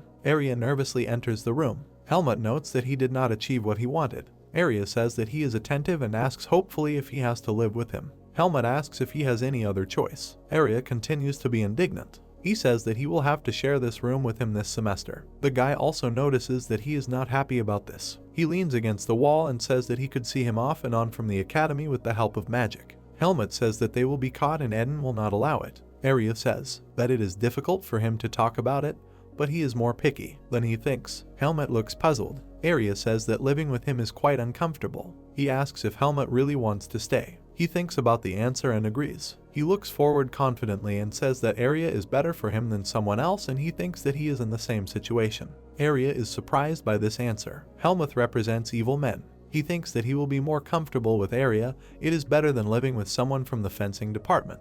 Arya is unhappy and nervous. He is annoyed why he just helped him with the exam. Helmut stands near the cart. He thinks that he has already moved his things and he just has to discuss living conditions with Arya. Helmut looks into the room. He asks Arya to tell him about his rules. They look around the room. Arya says that behind the curtain is his space. Helmut's territory is larger, so don't be indignant and don't cross the border. He explains that there should be no noise late at night, no unpleasant smells, the bathroom should be clean and no one should be brought in. Arya adds that if you need something, then let him call him without stopping if he does not respond. Arya looks tired. He reports that this is all and the guy can mind his own business. Helmut has his hand on his sword. He says that he relies on him. The guy agrees with him. Someone says that the commoner passed the exam and is now under the guardianship of Eden. The second guy reports that he is too uppity, and he asks the question whether he really equates himself with the nobles. A smug blonde sits on a bench. Someone says that they are waiting for it to fall into their hands. The blonde smiled smugly. He says that he will soon understand that a commoner is far from them. The company is located in the park. They discuss that tomorrow is a fencing lesson and they can teach him there. Helmut is dressed in uniform. He thinks about how he thought he wouldn't like her, but she's surprisingly nice. He also reflects on what Arya said the first semester wouldn't be fun. Helmut wonders if he should go to the training room after class. The green-haired guy is very surprised. He asks Helmut if he really left the 301st room. He, perplexed, asks what the problem is. The green-haired man replies that this is Arya's room and asks if he really lives with him. He is clearly shocked. Helmut says that's what happened. The green-haired man mutters that Arya has the privilege of living alone. He asks if he really allowed him to share the room with him. The green-haired man begins to reason. He wonders if Arya chooses his neighbor based on his appearance, then it makes sense. He also wishes Helmut more patience. He stands in bewilderment. The green-haired man wonders if he has his first fencing lesson today. He receives a positive response. The guy says that Helmut will not have any difficulties, but he just needs to avoid messing with the dog from the fencing department. The green-haired one is nervous. Helmut asks if they really have a dog. The guy answers him that this is not in the literal sense and he is talking about a strange and insensitive guy. He imagines a fight. The green-haired one says that he is a sophomore and last year he beat to death those who contacted him. He also reports that one of the students had to stop studying because a madman bit off his ear. Helmut asks in bewilderment if this is permissible. The green-haired man replies that of course this is not so, that guy was suspended from classes and it's not a fact that he has changed, so you need to be careful. The guy says goodbye to Helmut. He says that he can come to room 307 if Arya starts annoying him. There are a lot of people in the yard. The teacher loudly tells everyone to line up in 4 rows. The students unanimously agree. They quickly lined up. The teacher says that they had a good rest during the holidays. Today they will start with basic exercises. He looks ahead sternly. The man says that he doesn't think they were chilling during the holidays, so they do 20 laps around the site. The students are outraged. They say that the teacher is harsh and this is too much. Helmut thinks that 20 laps is not enough to warm up. Students are running. One of them thinks that he was unlucky to run away with a commoner. He seems to look good, but he doesn't like him more and more. Helmut is absolutely calm. The dark-skinned student grins. He thinks that if he trips him, he will fall and the taste of dirt is the best reward for him. He extended his leg. Helmut runs on calmly. The black man tries again. Helmut runs calmly. The student wonders if he was able to avoid being tripped up several times in a row. He starts to get angry. Helmut avoided the blow. The sneaky student stumbled. He is very angry. The teacher looks at the students. He says they can rest a little and asks someone to help. The sneaky student calls out to Helmut. He waved his hand in front of him. He asks if it was because of him that he fell. Helmut says that he was the first to try to trip him up. The student asks how he dares to talk to him like that. Let him not think that the rules of the academy will protect him from problems. He brought his face closer to Helmut. He asks if he really hopes for someone's protection. The blonde calls out to him. He tells Aaron not to waste his strength. The blonde smiled smugly. He said that Aaron would have a chance to respond. Helmut looks puzzled. He thinks that Aaron is a weakling who relies on his status and boasts about it, although he did not achieve it himself. Helmut's fist glows purple. He thinks about whether to teach him a lesson. The blue-haired student called out to the student. He smiles and asks that when he spoke about the commoner, he meant himself. The sneaky student asks who he even is. Blue-haired says that he doesn't know him either. He confidently comes down and says that he heard someone being called a commoner and thought it referred to him. The blonde stepped forward. He asks why the brats from the fencing department allow themselves so much. He tells the blue-haired man that his patience has run out. He was delighted and said that he also did not like to endure. He approached the blonde and invited him to show him what would happen if he stopped holding back. Sabek got angry. His friend calms him down. The blonde turned away and said that perhaps they would leave the commoners alone. He also says that he didn't think that they would meet him. He should have been late for his first lesson. Helmut remembers the green-haired guy's warning. He looks thoughtful. The teacher stands next to the swords. He says that they need to come up and take weapons when he calls by name. He calls out to Asuka and encourages him to come forward. He scratches the back of his head. The teacher asks him why he was late. He apologizes and says that the teacher detained him. The teacher says that she is not here today and he could come up with something true. Asuka is very shocked. The teacher says that he needs to run 30 laps now. The guy is indignant in response. Helmut watches and thinks that Ask doesn't have the best reputation. After what he did, it can't be any different.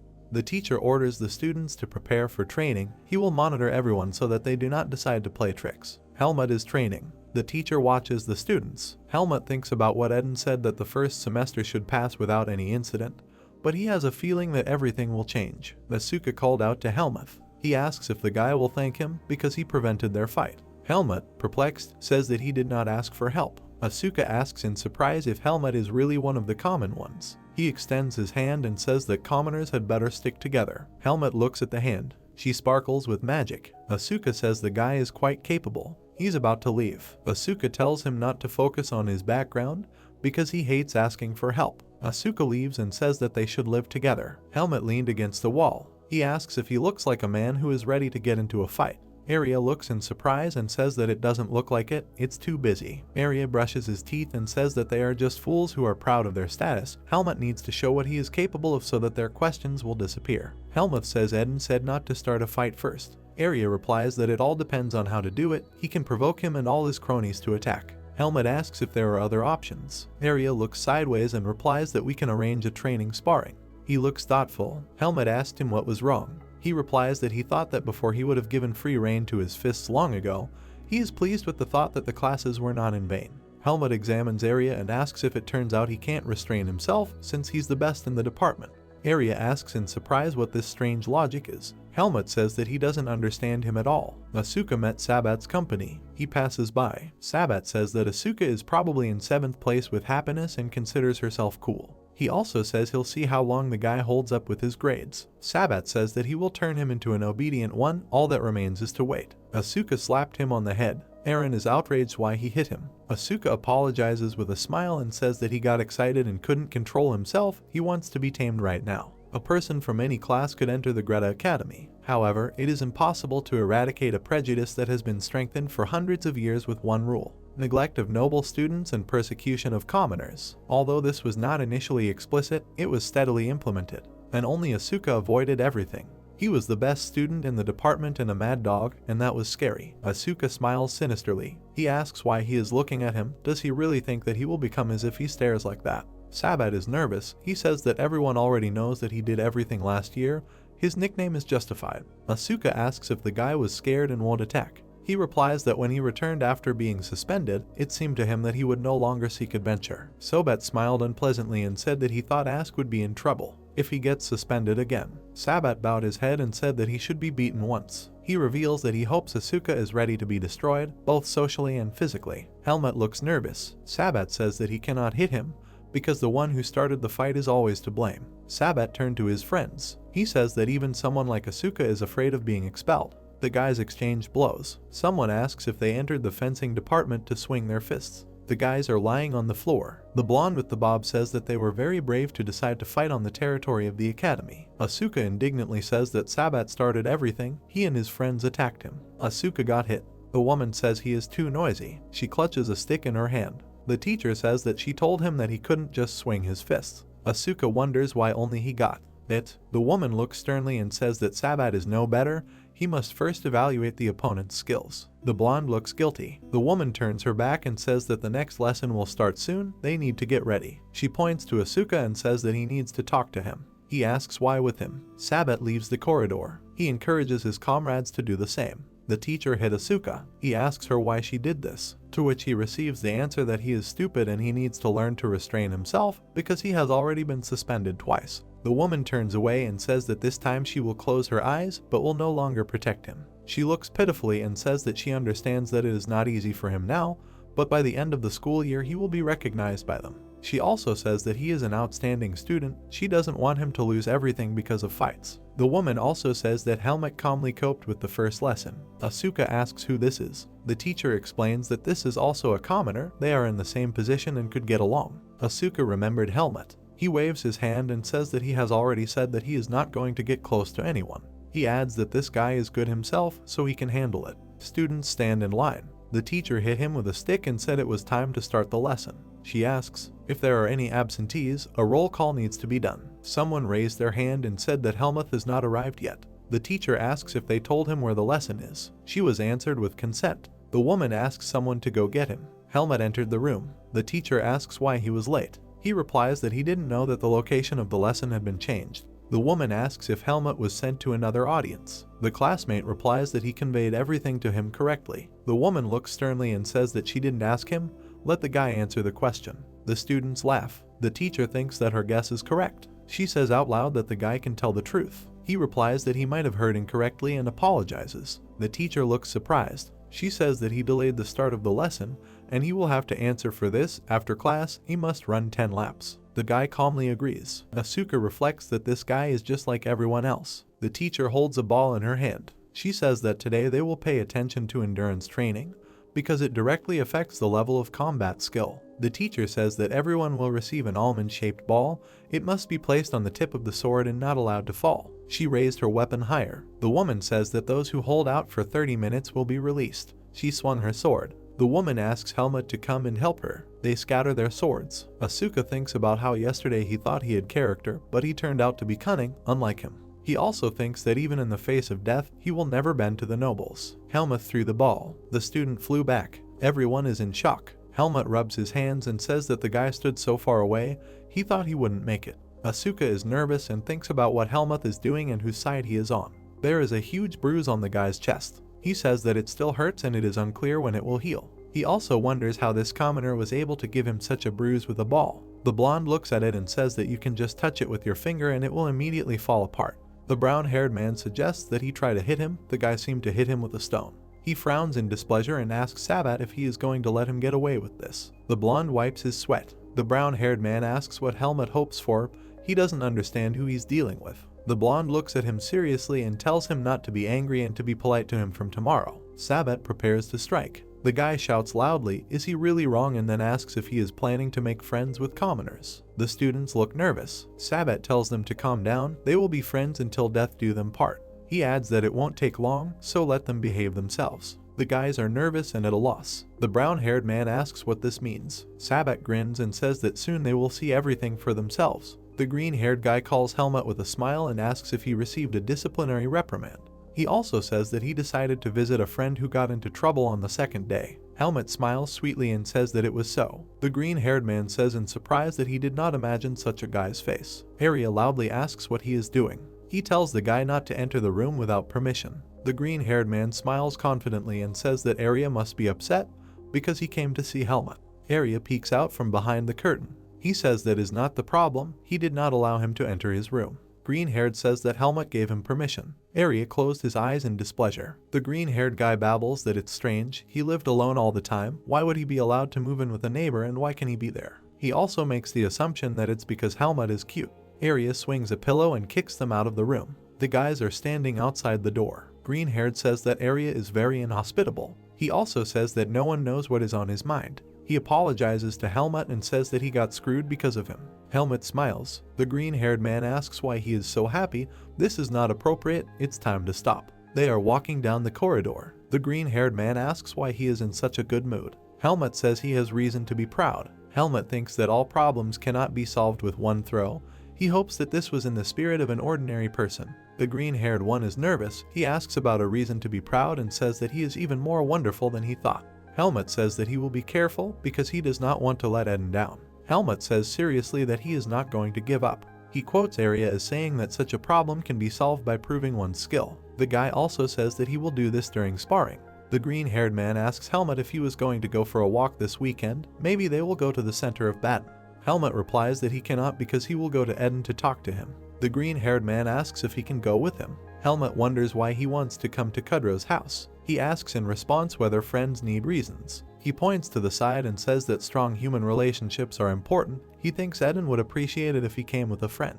Helmut thought deeply. The green-haired man waves happily and says that he will come pick him up on the weekend. He promised and don't let him leave without him. Helmut tries to stop him. He wonders if he agreed. Men are standing indoors. One of them talks about new orders. The hooded man asks what it is and says that youngsters who do not understand anything in this world are treated like this. He also says that since they are paying, he will have to get to work. He pulled back his hood and said that recently people had appeared who were posing as them and extorting money. He asks who they take them for. He holds the papers and says that he will sort it out even if they don't do anything for now. The second person agrees with him. The man pulled out a sheet. He asks Crom to wait and asks if this name is familiar to him. He looks carefully and says that he doesn't know and isn't sure. The man is serious. He says that for now they will postpone this order and deal with others. He orders Crom to get information about the man and inform him. The man thought that he had a bad feeling. The name Helmut is written on the paper. On weekends at the Greta Academy, students flock to the center of Baden for the walks allowed during the holidays, and the silence left behind wanders through the school grounds, turning it into an unpredictable place. Helmut is standing in the city. The green-haired man calls out to him and asks if this is all he is taking with him. Helmut asks what's wrong. The green-haired man replies that they will only be gone for 2 days, but is he really going to travel lightly? Helmut remembers the forest. He thinks that in the forest of roots, lightweight increased the chances of survival. He also muses that he may be repeating his habits unconsciously. Helmut enters the carriage. The green-haired man asks if Arya is in his room, to which he receives a positive response. They are sitting in a carriage. The green-haired man says that he rarely sees him outside, except in the center of Baden. He also says that he is not sure that Arya has been home at least once. If it is because his home is far away, then for example he is home once every 3 months. He also wonders if Arya is planning to go on vacation. The green-haired man smiles and says that he is saying this in case he misunderstood. He was never after him. He also says that Arya is his rival and it is normal that he is interested in him. Helmut looks thoughtful. He asks if he is so interested, he can ask him. He answers negatively. Asuka eats her kebab and thinks that it's definitely less stuffy outside. He also thinks about why the aristocrats bother him if they can't even beat him. Has he really hurt their pride that much? He wonders if he is doing something wrong. He walks through the city. Asuka thinks that otherwise he would not be satisfied. He would rather die than bow his head to idiots. He finishes the kebab. At the same time, he thinks what's wrong with Helmut. In most cases, he allows himself to be humiliated, but sometimes he shows character. He wonders if the guy is really that good at patience. Asuka introduces the guy and thinks watching Jerome roll around on the floor for the ball was fun. Someone is standing behind him. Asuka thinks she can talk to him next week, even though he didn't intend to become friends. Asuka turned around. He noticed something. A man is following him. Asuka asks who they work for. The men look serious. Asuka thinks about how they brought him to this place. He says he has an idea, even if they won't tell. The guy remembered that he left his sword for repairs. Asuka is nervous. He asks if they have gone so far as to interfere in children's fights. He also says that it seems that the unknown family has a lot of time. Men hold swords. Asuka smiles nervously and says that they might as well answer. He loudly shouted the instructor's name Alan and said that someone was here. The guy rushed to attack. He strikes. A spectacular fight with magic ensues. Asuka runs away. One of the mercenaries says that he is fast and needs to run after him. The guy literally flies forward. He ran into a dead end. He is surrounded by mercenaries. Asuka smiles and says that we can play. The man with the mustache thanks Cyan for joining them. He hopes he likes the food. Cyan put his hand to his chest. He replies that the food is delicious and he was also amazed at how big the mansion is. Eden replies that he can simply be called an instructor. The man looks pleased. He says that he cannot believe that Helmut brought such a well-mannered guy. He was worrying in vain. Helmut looks nervous. He is thinking about why people change their minds so quickly. He needs to ask about this later. Cyan smiles and asks Helmut if he would like to visit the center of Baden. He refuses and says that he needs to train. The instructor interrupted him and said that Baden is a big city. You can walk not only in the center. Helmut is unhappy. He walks next to Cyan. Helmut thinks that this is exactly why Darian sent him to the academy. Cyan is clearly pleased and asks if the guy seems to be going through a tough time. He says that he should have left such a choir to go to a dorm with a neighbor with a difficult character. Helmut says that Arya has no claims against him. Cyan cries and says it's because he's tormenting him, not Helmut. He also reprimands him to wake him up at dawn to help with research and summon more spirits. A spirit hangs near Cyan. Helmut says Cyan is a better person after this. He replies that this is his only consolation. Cyan looks at the spirit and says that Arya is listening to him. Maybe he can put in a good word. Asuka stands next to them. Cyan notices him and shouts loudly. Asuka is covered in wounds. He says that the guys should help him. He turned back. The mercenaries came close. Cyan asks who is it. Helmut examined the decoration and thinks it is a black hawk. Asuka replies that those cowards were waiting for him to be without his sword. Cyan is surprised that they attacked a Greta Academy student in the middle of the city. He also says that Asuka creates enemies everywhere. Helmut stepped forward. He takes out a sword and says that he has many questions in it. Cyan and Asuka are amazed. One of them asks what they are talking about. He thinks that the Black Hawk is a group that is ready to kill for a good price. He also reflects that just a student cannot become their target, there is definitely someone behind this. Helmut remembers that not long ago he buried a couple of Black Hawk members. He thinks it's safe to assume they have information on him, but he thought they wouldn't be able to get to him while he was a student. Helmut clutches his sword. He muses that his confidence hasn't been destroyed yet, but he has something to figure out. One of the mercenaries asks the leader what they should do now. He looks sternly and says that they will no longer be able to deal with the target, they need to think about the consequences. He also says that they can't afford any more witnesses, even if they are students. The mercenaries are ready for a fight. One of them says that there are only 3 students. They will deal with everyone at once and start with the one with the sword. A fight breaks out. Helmut lands his punches deftly. Cyan and Asuka watch the fight from the sidelines. Helmut defeated everyone. Asuka is amazed that the guy easily dealt with everyone, even though they were difficult guys. Helmut put away his sword. The purple crystal burns in his palm. Helmut thinks that the Seed of Darkness does not react. Perhaps everything will be fine if he does not kill them. Cyan looks displeased and says that Helmut dealt with everyone so quickly that he didn't even have time to prove himself. He asks who these guys are. Helmut explains that they are Black Hawk mercenaries. One reached for the sword. Helmut stepped on his palm. Asuka looks sullen and says he has to find out who hired them and he already has an idea. Helmut says that they don't just give away their secrets, but he also has a couple of questions. The guy's dark side showed up. He says that it doesn't matter how uncooperative they are if you chop off a couple of their fingers. This will instantly loosen their tongues. Cyan and Asuka are shocked. The green-haired man asks if he is really going to torture them. He reprimands that even if they attack them, they cannot afford anything other than defense. Cyan points to the side and says that there is no threat now, so he will inform the guards. It is their job to investigate. Asuka nervously asks if he is sure they can trust them and if they will hush up the matter when they find out that the aristocrat is behind everything. Cyan says that violence against students is a very serious violation.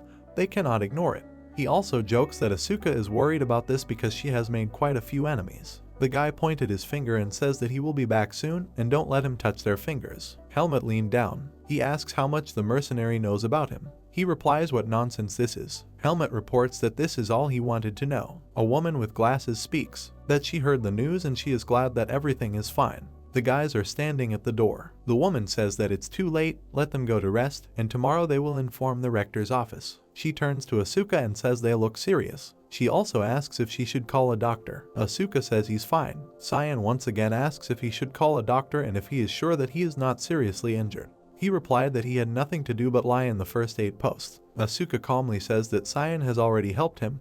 He will sleep and everything will be fine. The green-haired man anxiously asks if he is a monster. The guys are walking down the corridor. Cyan says the wounds will open if he moves a lot. He asks why not get some more treatment. Asuka replies that he is tired and healing magic is very expensive. Cyan looks thoughtfully and says it can be done for free. He's sure. Helmut and Asuka are surprised. The guys are standing in front of Arya. Cyan exclaims that it is very good that he is not sleeping. He stands in the doorway and says that if they don't explain to him now what is happening, he will blow them away with wind magic. Cyan says they have a request. Asuka points and says that Arya really does look like a girl. He asks who this weirdo is. Cyan smiled ingratiatingly and says that the guy is injured and Arya has healing magic. Arya angrily says, does he really want him to heal him in the middle of the night? Helmut calmly asks him. Arya glances at him. Cyan looks at Helmut with satisfaction. Arya tells them to come in. The guys follow him. He says it's not free, he expects at least something in return.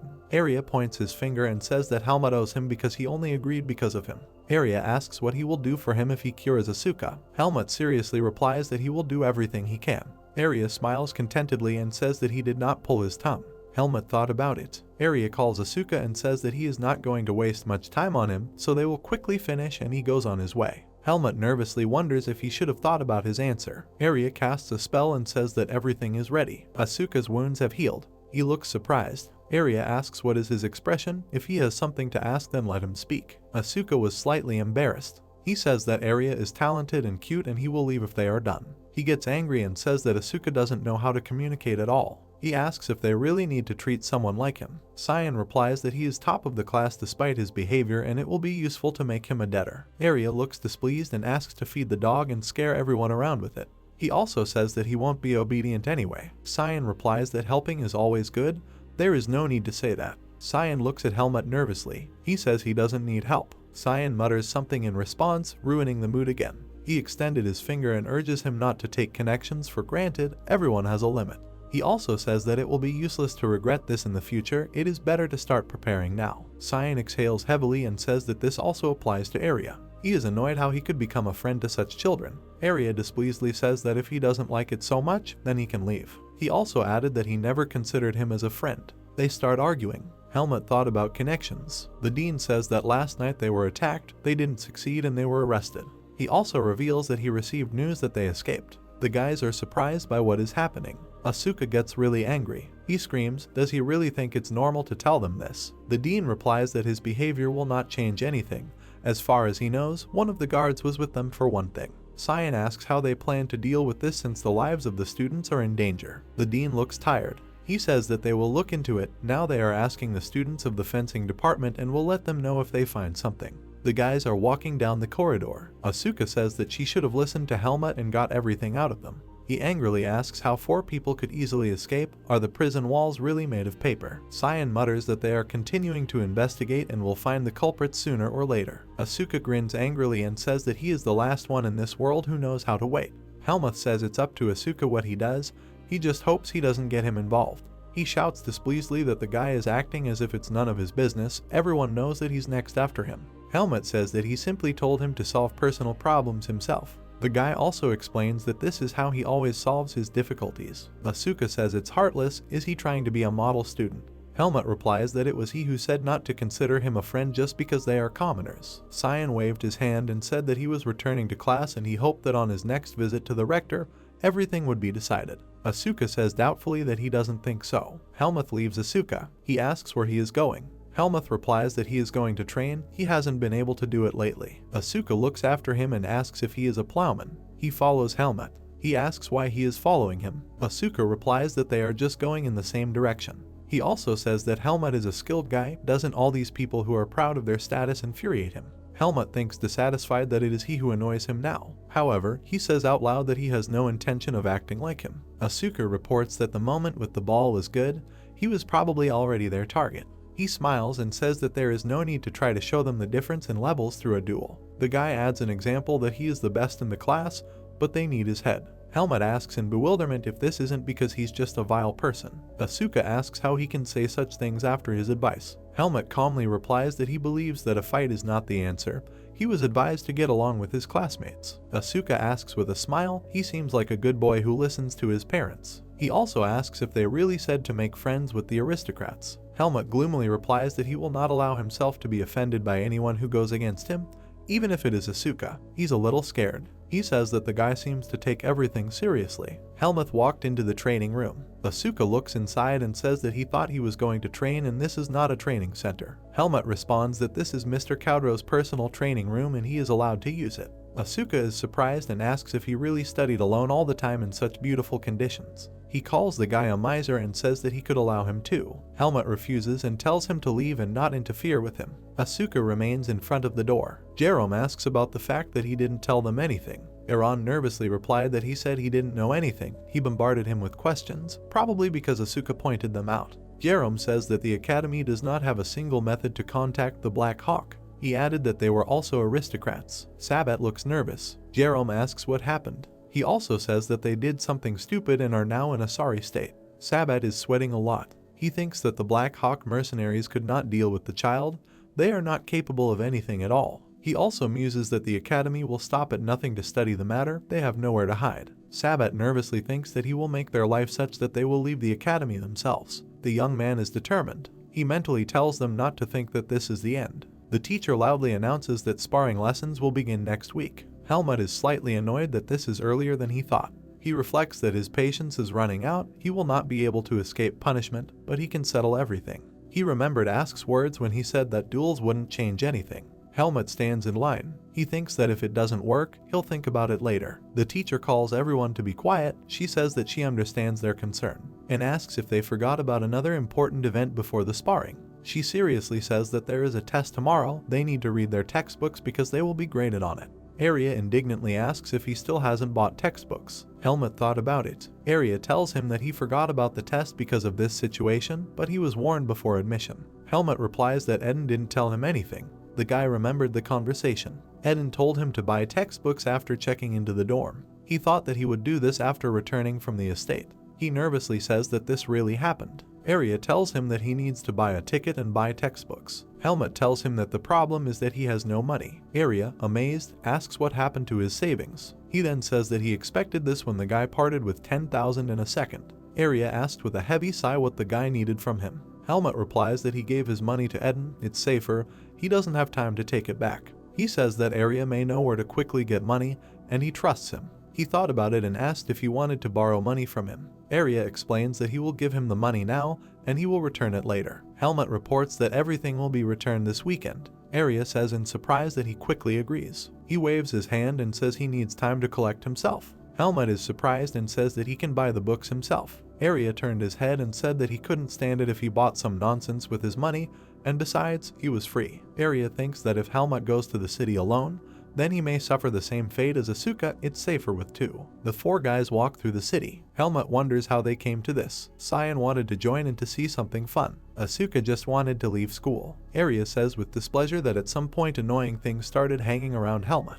He replied that he did not ask for this. The guys went into a bookstore. Arya asked if Helmut remembered the names of the textbooks. He began to list in response. Arya placed the shot glass in his arms. Helmut thinks that this is all about basic things. Why should he buy them if he knows all this? Asuka holds a book in her hands. He says that since Helmut is here, he should buy this too. He replies that this is not a textbook. Asuka says that instructor Patricia has a bad temper and will not ask questions from the textbook. He explains that she will either mix concepts from different classes or use complex vocabulary. The guy also says that he has been practicing with 4th grade concepts, and this is the most accurate of the problem books. Helmut and Arya look surprised. Arya says that Ask's unexpected wisdom left him speechless. He replies that he is the best in the class. Cyan literally beams and asks if Arya is paying for Helmut, maybe she can pay for him too. He replied that he didn't need it, let him use his money. The girl at the cash register says that they have 2,000 marks. Asuka asks Arya why he is shaking so much. He put on his hood and asks him not to talk to him. Helmut thinks that 2,000 is not even a tenth of what Arya gave him. It's not that much. The girl behind the cash register asks if it's Mr. Arya. He replies that she was mistaken. They left the store. Asuka asks if it's hard to be popular. He says that she is a fan of his. He could give him an autograph. Arya asks him to shut up because he's starting to get annoying. Cyan says with a smile, isn't it strange to be surprised by popularity if you entered the top class with record grades? Arya turned around with displeasure. Helmut wonders if this is really human connections. Arya nervously touches her neck and says that it was tiring and shouldn't be so tense. Helmut asked him if he had taken care of the books. He indignantly asks how he can think that he could forget about them. Helmut calmly says that he knows a lot without them, he's just wondering if they're any good. Arya strictly says that knowledge changes depending on views, and books allow you to look at the world objectively. He also says that Helmut is talented, but if he thinks that the world is only visible, then he is mistaken. Arya points his finger and says that the whole point is for him not to relax and to study. He sternly says that he must study, and if he loses his books, he will not help. Helmut is a little nervous and agrees, but as if to mock Helmut's insincere response, the promise made at night was broken the next day. Asuka indignantly asks where his textbooks are and shouts that these are bad people now robbing the lockers. Helmut squeezed the tree with his hand. He is very angry. The teacher strictly says that the duel must take place by mutual consent and the use of hangs is prohibited. The students listen to him. The teacher also says that fighting with friends is good, but fighting with a new opponent is much better. He also says loudly that they will start immediately after the pairings are determined. Sabet goes forward. Someone called out to him. Asuka holds the sword and tells him that they should talk. Sabet nervously asks what he needs from him. Asuka says that he is the one who despises him, so here is his chance to cross swords. He also says that he is a swordsman, so he will not run away. Sabet nervously says that they have already split into pairs and he should find someone else. Asuka says that the instructor said to find new opponents for the duel. Sabet waved his hand and asked since when he listens to the instructor so carefully and why doesn't he choose that commoner. Asuka smirks and asks if this is how he decided to play it all out. The guys started to get nervous. Saba smiled and says if he wants it that much then fine. Helmut asks what about him. He is standing nearby. The guy says that he doesn't care, they can attack all at once, the result is still obvious. He says with contempt that only weaklings form groups. Iran stopped Sabet and said that Helmut was bluffing, he alone would be enough to kill the guy. He frowns and says that if he is so sure, then they will try. Sabet tells the locker room that if they clean out their lockers, they will approach them in dueling class. He also conveys that when this happens, they just need to be provoked and agree. Jerome, slightly surprised, says that he doesn't know about Helmut, but they can't handle Asuka. He asks if Sabat is suggesting they become a punching bag. Sabat says they will use Vis. The guys are shocked. One of them says that this is prohibited. Sabat says with a smile that if this is self-defense, then they will get by with disciplinary sanctions. He also says that they won't be able to study in the fencing department if it cripples them. Jerome mumbles nervously and tries to stop. Eren confidently interrupts and says he agrees. He also says that he will do whatever Sabat says, but Helmut is his, he will repay him personally. Sabat arched an eyebrow and said that it was his business. He himself wanted to give him a hard time for a long time. He is waiting for this day. Asuka and Sabat are ready to duel. The blonde smugly thinks that the guy won't be able to hold back. He also muses that he should attack first and then he will make sure that he never picks up a sword again. He thinks commoners need to know their place. Everyone is watching the duel. Sabat nervously wonders why Asuka doesn't attack first. Jerome thinks that the blonde doesn't know Asuka well. He also muses that as soon as he picks up the sword, he turns into a hound dog. He waits for the right moment to bite the enemy's throat. Jerome also thinks that Sabat's plan was doomed to fail. Asuka attacks Sabat, and he gives him a deceptive blow. Sabat lies face down on the floor. Asuka looms over him and thanks him for not pissing him off with his speeches, and the fact that he fell for the deception made the duel wonderful. Sabat lies and thinks that his collarbone is broken. How dare he do this? He is trying to get up. The blonde thinks that he attacked him and let him not blame him. He pulled out his sword and thinks he will use Hang and destroy it. Asuka landed a punch. The blonde flies back and thinks he's moving too fast. Sabat is scared and amazed, wondering if he really wants to kill him. The blonde says that he gives up. However, he gets hit. Asuka smiles and says it's too early, he still hasn't played enough. Asuka looks crazy. He asks, couldn't he show even half the contempt he had before? He also says that he should keep his mouth shut, because for one word he will receive 3 blows. The blonde tensed. Eren clutches his sword. He says that the guy looks strange. Is he really worried about his friend? Helmut looks intently and says that he should worry about himself. Asuka and Sabat are still fighting. The blonde is lying on the floor. Asuka asks if he really thinks that if he lies down, he will feel sorry for him. He also says that they are not finished yet, let him get up. Sabat thinks hard that this can't happen, he can't lose to someone like Asuka. He also thinks about why they are all just watching, they should call the instructor. Sabat raised his head.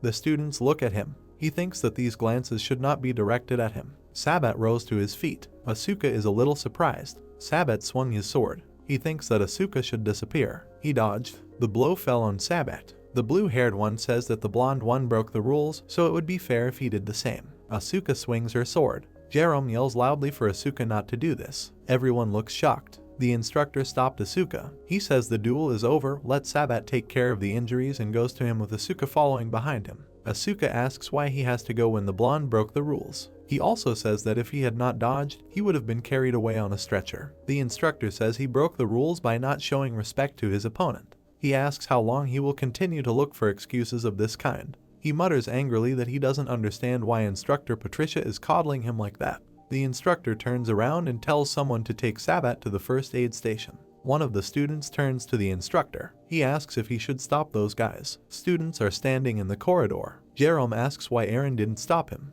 He says he knows a trick like that won't work on Asuka. He added that they will not get away with it if they break the rules. Eren asks when Jerome became so close to Sabat. He also tells him to look around, Sabat is finished. Jerome asks what he means. Eren replied that he had not been punished yet because there was no evidence. He added that everyone knows that he uses others to hurt Asuka. Eren frowns and says that he tarnished the noble's name by using the Black Hawk, even though he used them against a commoner. He says that most of the students are rootless. Does he think they like what is happening? The students glance sideways at Sabat. Eren says no one respects him anymore. He smiled and said that it would be better for them if Asuka fought with him and Sabat was thrown out of school. He says that if the leader disappears, they will no longer be interrogated. Eren smiles slyly and says that he really wants to defeat Helmut. He says that if they leave the academy at the same time, it will be great. Eren thinks that Sabat shouldn't blame him. This is the order of the aristocrats, this is how they survive. Helmut and Eren are ready for a duel. Helmut says that he wanted to ask him everything. He questions whether he is the person who broke into his locker. Eren smirks and asks if he has any other options. Helmut closed his eyes and said that there were no options, he shouldn't have asked. Helmut stood up. Eren smiles and thinks that there are so many holes in Helmut's defense, is he really that self-confident? He also thinks it might be a bluff. Eren swung his sword. He thinks he will hit the legs first. Helmut's eyes sparkle brightly. With one blow he broke his opponent's sword. Iran thinks about what happened. He definitely swung his sword. Helmut takes a swing. He hits Iran. He thinks he can't breathe. Helmut says that on the first day he asked him a question, but now he will ask. Helmut leans down and wonders if he really thinks that his aristocratic status will protect him outside the academy. His eyes sparkle brightly. He says that he could have broken his neck with this blow. Does he really think that his title is taken into account in heaven? Eren is scared. Tears flow from his eyes. He thinks that Helmut is not human. The guy's figure is hidden in darkness. He closed his eyes and asked if he couldn't speak because his vocal cords were torn. Helmut stepped on his hand. The blue core glows brightly. Helmut raises his sword. The instructor runs forward and shouts that the duel is over. It is necessary to throw down the swords. Helmut turned his head. The instructor stopped in shock. Everyone is looking at the guys. Helmut released Iran. He looks at the instructor nervously. He closed his eyes and told Jerome to give Eren first aid and take him to the first aid station.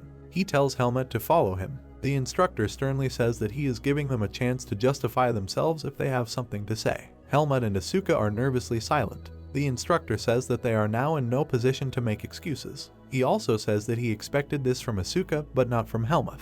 He says that he did not violate the rules of the duel. The instructor asks if he really thinks so. He also says that he checked on Eren before coming. He reports that the guy has a ruptured trachea and the bones of his right arm are crushed. He sternly says that if he had not been given first aid, he might have had trouble breathing. He also says that the ligaments have recovered, but he may not be able to hold a sword in his right hand. Asuka loudly screams that they tried to kill him by hiring a Black Hawk. He also says what's wrong with them not being able to hold a sword. He was hit on the head. The instructor says he didn't ask Asuka. He says that even if we assume that he did not violate the rules of the duel, he doesn't think that he went too far. Helmut bowed his head and said that he doesn't understand why they blame him. He says that Iran is weak. Despite this, he humiliated not only him, but also his friends. Asuka asks in surprise about her friends. Helmut calmly says that he was just letting him know that there are things he shouldn't mess with. Asuka explains that they broke into their lockers and stole their textbooks. The instructor asks if it turns out that if in the future he meets someone he doesn't like, then he will cripple him in a duel. He sternly says that he does not deserve to study at the academy. He also adds that this is against the ethics of the fencing department. Helmut asks with slight anger. It turns out that picking on commoners, insulting them and stealing, and also ordering attacks on them is the ethics of the faculty. The instructor says that he is not defending either side. Helmut added that this is why he cannot do anything about it. Helmut says emphatically that he has solved a problem that he could not solve. He asks if this doesn't correspond to the fencing department. The instructor waved his sword in front of him. He tells him that Helmut should not take the conversation in another direction. He would simply use his power to oppress the weak. The instructor put the sword away and says that if right now he cripples him for disobedience, will he be able to accept it as justice? He sternly says that in this world there are both nobles and commoners. There are weak and strong people. He says that they cannot despise the commoner because he is noble, and they also have no right to humiliate the weak because he is strong. He asks how his actions today are different from those who despise commoners because they are nobles. Helmut thought about the words. Helmut asks what he should have done. The instructor turned his back and said that the academy and he himself were to blame for not having done anything yet. He also asks for forgiveness for this. He takes up the scabbard and says that the academy does not seek domination over others, but rather that everyone is equal. He turned to the guys. He said that nobles and commoners, strong and weak, are the same people. He said that if they always remember this, they will one day find the answer. Students listen carefully. The instructor says that despite all this, they are excellent students. The man also says that he must punish them for today, so he forbids them to participate in duels. He added that he allows them to fight each other. Asuka smiled and said that it was good to hear. The instructor handed over the papers. He asks why they look at him so distrustfully. He added that he would not limit himself to banning duels. They would not leave here until they wrote 50 letters of apology. Asuka asks what about classes. The instructor replied that they would finish before the theory lesson started and could go. He also said that he already made them a concession, so they shouldn't complain. Asuka looks at the palm. He says he can't feel his hands. Helmut presses his hand to himself. Asuka says that they wrote until night. Is this really an indulgence? Helmut thinks he doesn't regret using his powers, but he made a mistake. The purple core glows brightly. He thinks that he lost his composure for a moment. Is it possible that after all this training he still lacks strength? Asuka asks why he looks so depressed. He asks if it's because his hands hurt. Helmut replied that he could not train today because he had to write letters. Asuka turned around and said that Helmut is unforgiving. How can he think about training after this? Helmut rubs his hands together and says that Asuka looks pretty skilled for such a small amount of training time. Asuka annoyedly asks if he saw them. He also says that the guy who trains in his private room tells him this. Asuka also asked if he could use her. Helmut refused, to which he said that they were friends. He also asks if he can help a friend. The instructor looks out the window. He reflects on Helmut and how he is a strong student. He thinks he had a murderous aura or it was some kind of demonic energy. He looks away and thinks it's unnecessary. Anyway, he seems willing to listen, unlike Ask. He also thinks that he hopes that Helmut can continue to study without going astray. The man looked around the room. He thinks that the cost of repairs will be deducted from this month's salary. The mercenaries bowed halfway. The leader looks at them. He says that he lost his spy while he was trying to get them out. One of the mercenaries says that they understand how much they made a mistake. The young man says that he did not move at all like a student in his second year of study. He also says that he is equal in strength to a second-ranked mercenary. The head stopped him. He propped his chin and said that he had not gathered them here to find the culprits. He should even reward them because they survived. The mercenaries are at a loss. The leader calls on Crom to tell them. He extended his finger and said that among those children there should have been a guy with black hair, dark eyes, and the face of an aristocrat. The mercenaries loudly agree and say that it was he who interrupted them. Crom says that this is Helmut and that he is a former member of the Foot Mercenaries who killed 5 of their men in the past. He also says that they tried to track him down, but did not expect to see him at the academy. The mercenary asks in shock about the murder. The head turned away and said that not much data was coming from Baden, but he was good for settling in the ideal place. The man frowns and says that one should not anger the beast in his house. He also says that he can bear his claws if they are careless and he still holds a grudge. The mercenary asks what they should do. The head replied that he would entrust them with a new mission. He extended his hand to the paper. The man says that the matter is not difficult, you just need to give the report to the top. O said that after this task he will give them a vacation, so they should hurry up. The mercenaries showed respect. One bowed and said that they swear that they will not be let down twice. The head gave the paper and says that you never know when a wounded dog will come for you if you leave him alone. He also tells Crom to give the order to get rid of them as soon as they complete the job. The head smiled slightly and said that they would be able to see him. Helmut entered the room. Arya says that he is late. He asked if he was still awake. Arya replied that he was sneaking around like a cat, so he woke up. He hugs the pillow and says that he heard that he beat them like that they remained fools. He praises the guy and says he did a good job. Helmut sat down and said that he had to write letters of apology, otherwise he would not even be able to train. Arya says that he got what he wanted, but it didn't make him happier. Helmut crosses his arms and apologizes for losing his textbook. He reports that, as he says, he will not ask for help in the future. Arya pulled back the curtain. He turned away angrily and said that he did not understand whether he was brave or naive. He asks if he was upset about the book. Arya says he didn't know his textbook would be stolen, nothing can be done about it, so it doesn't count. He draws the curtain and says that if he's sorry, he can just return the money for the textbook. Helmut agreed. He folded his hands and thanked Arya. He drew the curtain and said that he was going to bed. Arya buried himself in the pillow in embarrassment. Helmut tries to open the door and wonders why he can't do it. He thinks that the key is correct. Someone asks him to wait and asks if he is Helmut. The guy agreed. A man in a janitor's uniform says that the private training room is being cleaned today. He also asks if it would be okay for him to go into the common area. Helmut agrees and says he will do so. At the same time, he thinks about what will come of it. The young man went inside. Everyone looks around nervously. He thinks that a week has passed since that day, and a lot has changed in the faculty of swordsmen. Helmut says that from that day on, they began to talk to him, give him compliments, and tell him that they didn't like Sabbath. Helmut argues that this is not the equal relationship the instructor spoke about. The students stare intently. Helmut thinks they act this way because they see him as a threat. He wonders what good it is to be their equal. Helmut turned around. Someone called out to him. One of the students says that Eden is looking for him. The young man exhaled with displeasure. He thinks about the fact that he doesn't study today. Helmut entered the room. The man writes something. Helmut walked closer and says that he was looking for him. The man agrees and says that they need to talk. He was told that an accident occurred during the duel. The guy tilted his head down. He agrees and at the same time thinks that he knew it. He thinks that if he answers like last time, he will be scolded again. He comes to the idea that he needs to show that he has drawn conclusions. Helmut apologizes for causing trouble. He also says that he thought the right thing to do would be to show who was stronger, but he realized that he was at fault. He also says that he will be more careful in future. The man is thoughtful. He thinks that he did not call him to scold him, but it seemed to him that it was worth saying. The man says that it is enough that he has thought about his action. He also says that soon those who bullied him will be punished. Helmut looks surprised. The man asks if Coach Allen told him about this. The guy refuses. Eden says they will be expelled. Coach Allen got the recognition of one of them. He also says that nothing can justify the use of Black Hawks. Helmut replies that he understands everything. The man also says that the guy apparently expected to be scolded. He also says that Coach Alla is simply an idealist. The man also says that he wanted to say that it is their responsibility to fight injustice. He also says to do it in moderation. Helmut listens thoughtfully. The man says that if he really realized the consequences, then he will remember it. The man scratches the back of his head and says that at his age he himself got into trouble. This is a common occurrence in the fencing department.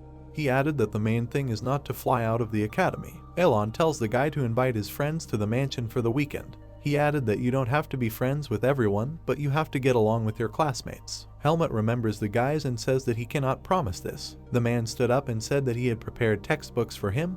The stolen books were burned because they were evidence of guilt. The young man thinks that the conversation went well enough. Eden put the books on the table. Helmut asks why there are 2 sets. The man replied that his friend was also robbed. He should give them to him as soon as possible. The man looks pleased. Helmut asks why he should do this. However, the guy thinks that it is useless to object to him. Asuka and Cyan are sitting at the table. Cyan calls Helmut and says that he is just in time. The guy came closer. He says that wherever he goes, Cyan is right there. He asks if he wanted to praise his friendliness. He added that he would take it as a compliment. Helmut put the books down. He tells Asuka that these are his textbooks. He asked in surprise whether he really bought them. He also said that he didn't think he would do something like that for him. Helmut explained what Eden asked to convey. Asuka replies that it's good to be an aristocrat. You can afford to buy 2 sets of textbooks. Cyan asks if he can tell him. He says with a smile that he tried to talk to the guy, but it didn't work. The guy asks if he has time this weekend. Helmut looks thoughtfully. Sina explains that during the weekends in Baden they sell a variety of goodies for the academy students. He says with a smile that the Griffin pub is the best in the city. The guys are sitting in a pub. Cyan suggests that they all drink and celebrate the victory of justice.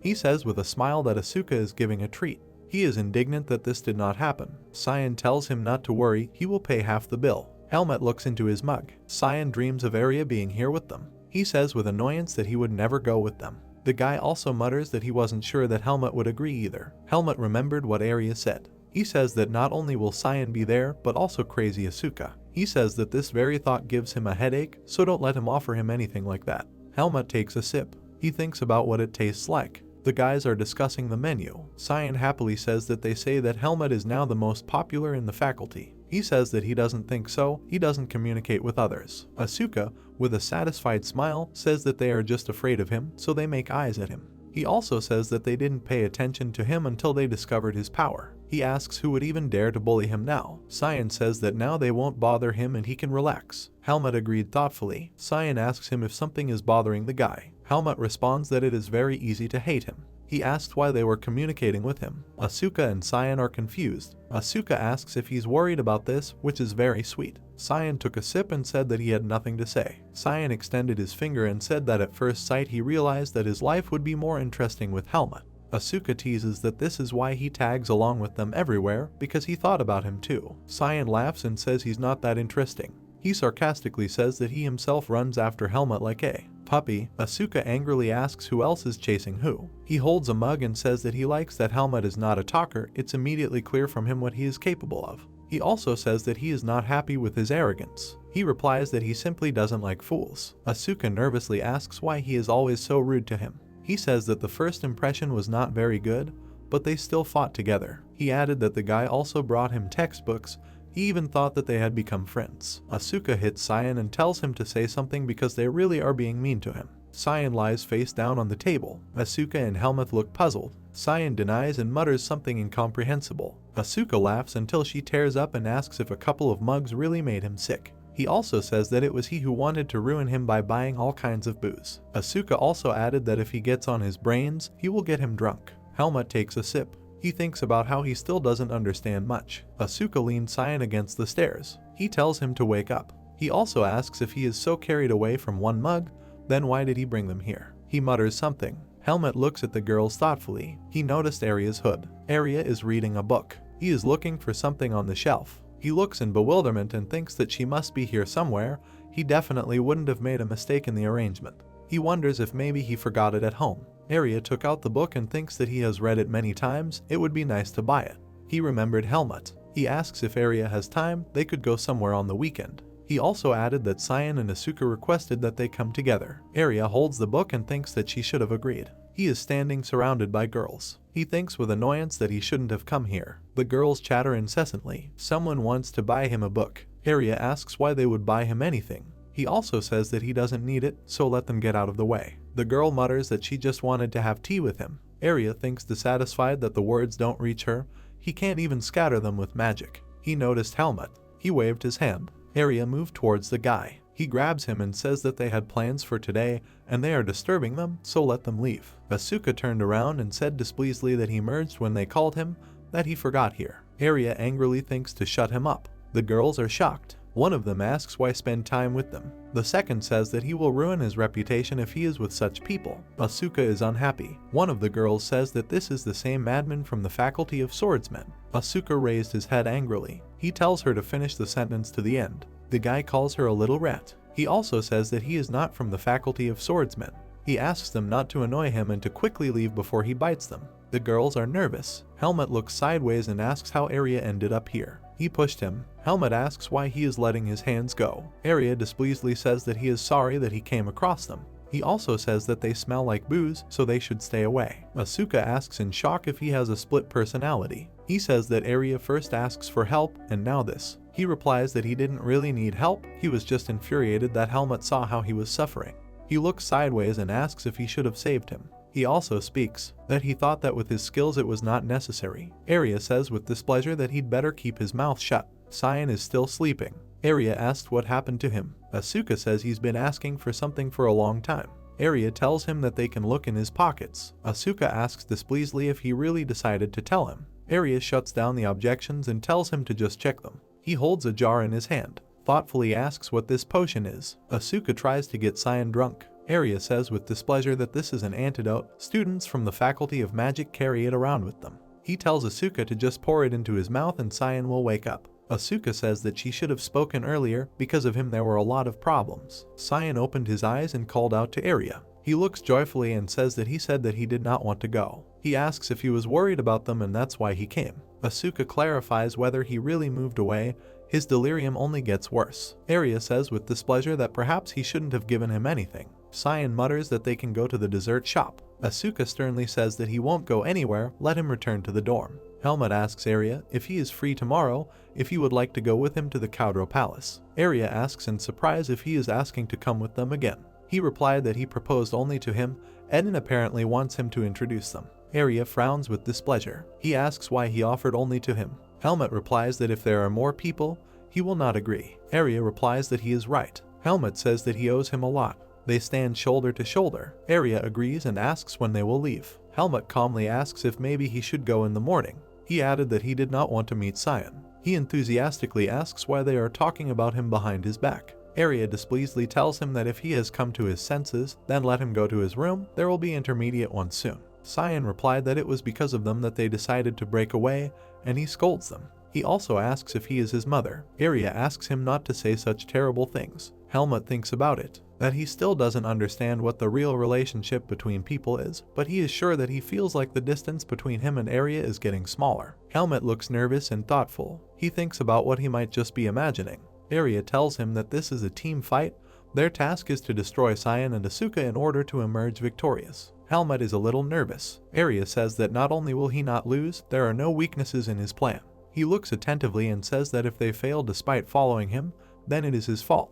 Arya also says that he hopes Helmut will try hard and they will come out on top. Helmut nervously wonders what is going on. Arya turned back and was surprised that the guy had already returned. He looks closely at Helmut and asks why he is looking so strangely. He makes the assumption that he is interested in finding out what he is doing here. Helmut calmly replies that he assumed that Arya would be in the library as usual. He turned away and said that he had to take the book here, but he was already heading back to the library. He asks how the guy is preparing for intermediates. Helmut tells him that she is going so-so. Arya glanced at him and asked what kind of answer this was. Helmut lowered his bag and replied that he was not worried about practical matters. Arya concludes that the guy is not confident that he can cope with the theory exam. Helmut glanced sideways and said that he barely passed the admission test. The humanities did not linger in his memory. Arya asks what classes he goes to. He lists that he is studying the history of the continent and the understanding of magic. Arya understandably says that in this case it is clear why he is not very interested. Helmut seriously says that he cannot change anything. For exchange students, choosing to study the humanities is a formality. Arya exhaled noisily and said that the choice depends on academic performance, so such students are not in the best position. The guy added dissatisfiedly that the academy was too stubborn and did not want to carry out reforms. He instructively says that Helmut should try to be the best. He calmly asks him if he can't just show good results in practice. Arya indignantly denies and asks if he even found out how grades are given.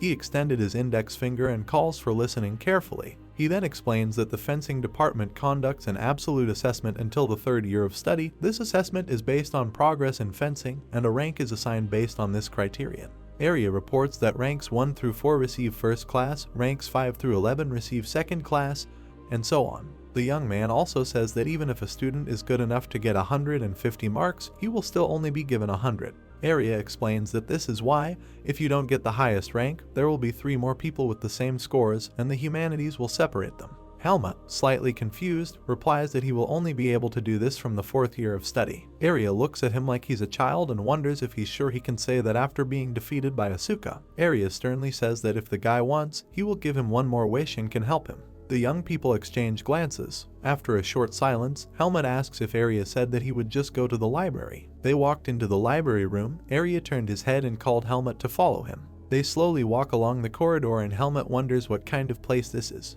Arya explains to him that these are private reading rooms. Students on the dean list can get permission to use them. Helmut glances at him and notices that he gets a lot because he also has a private room. Arya opens the door and replies that because of him he was left without a personal room.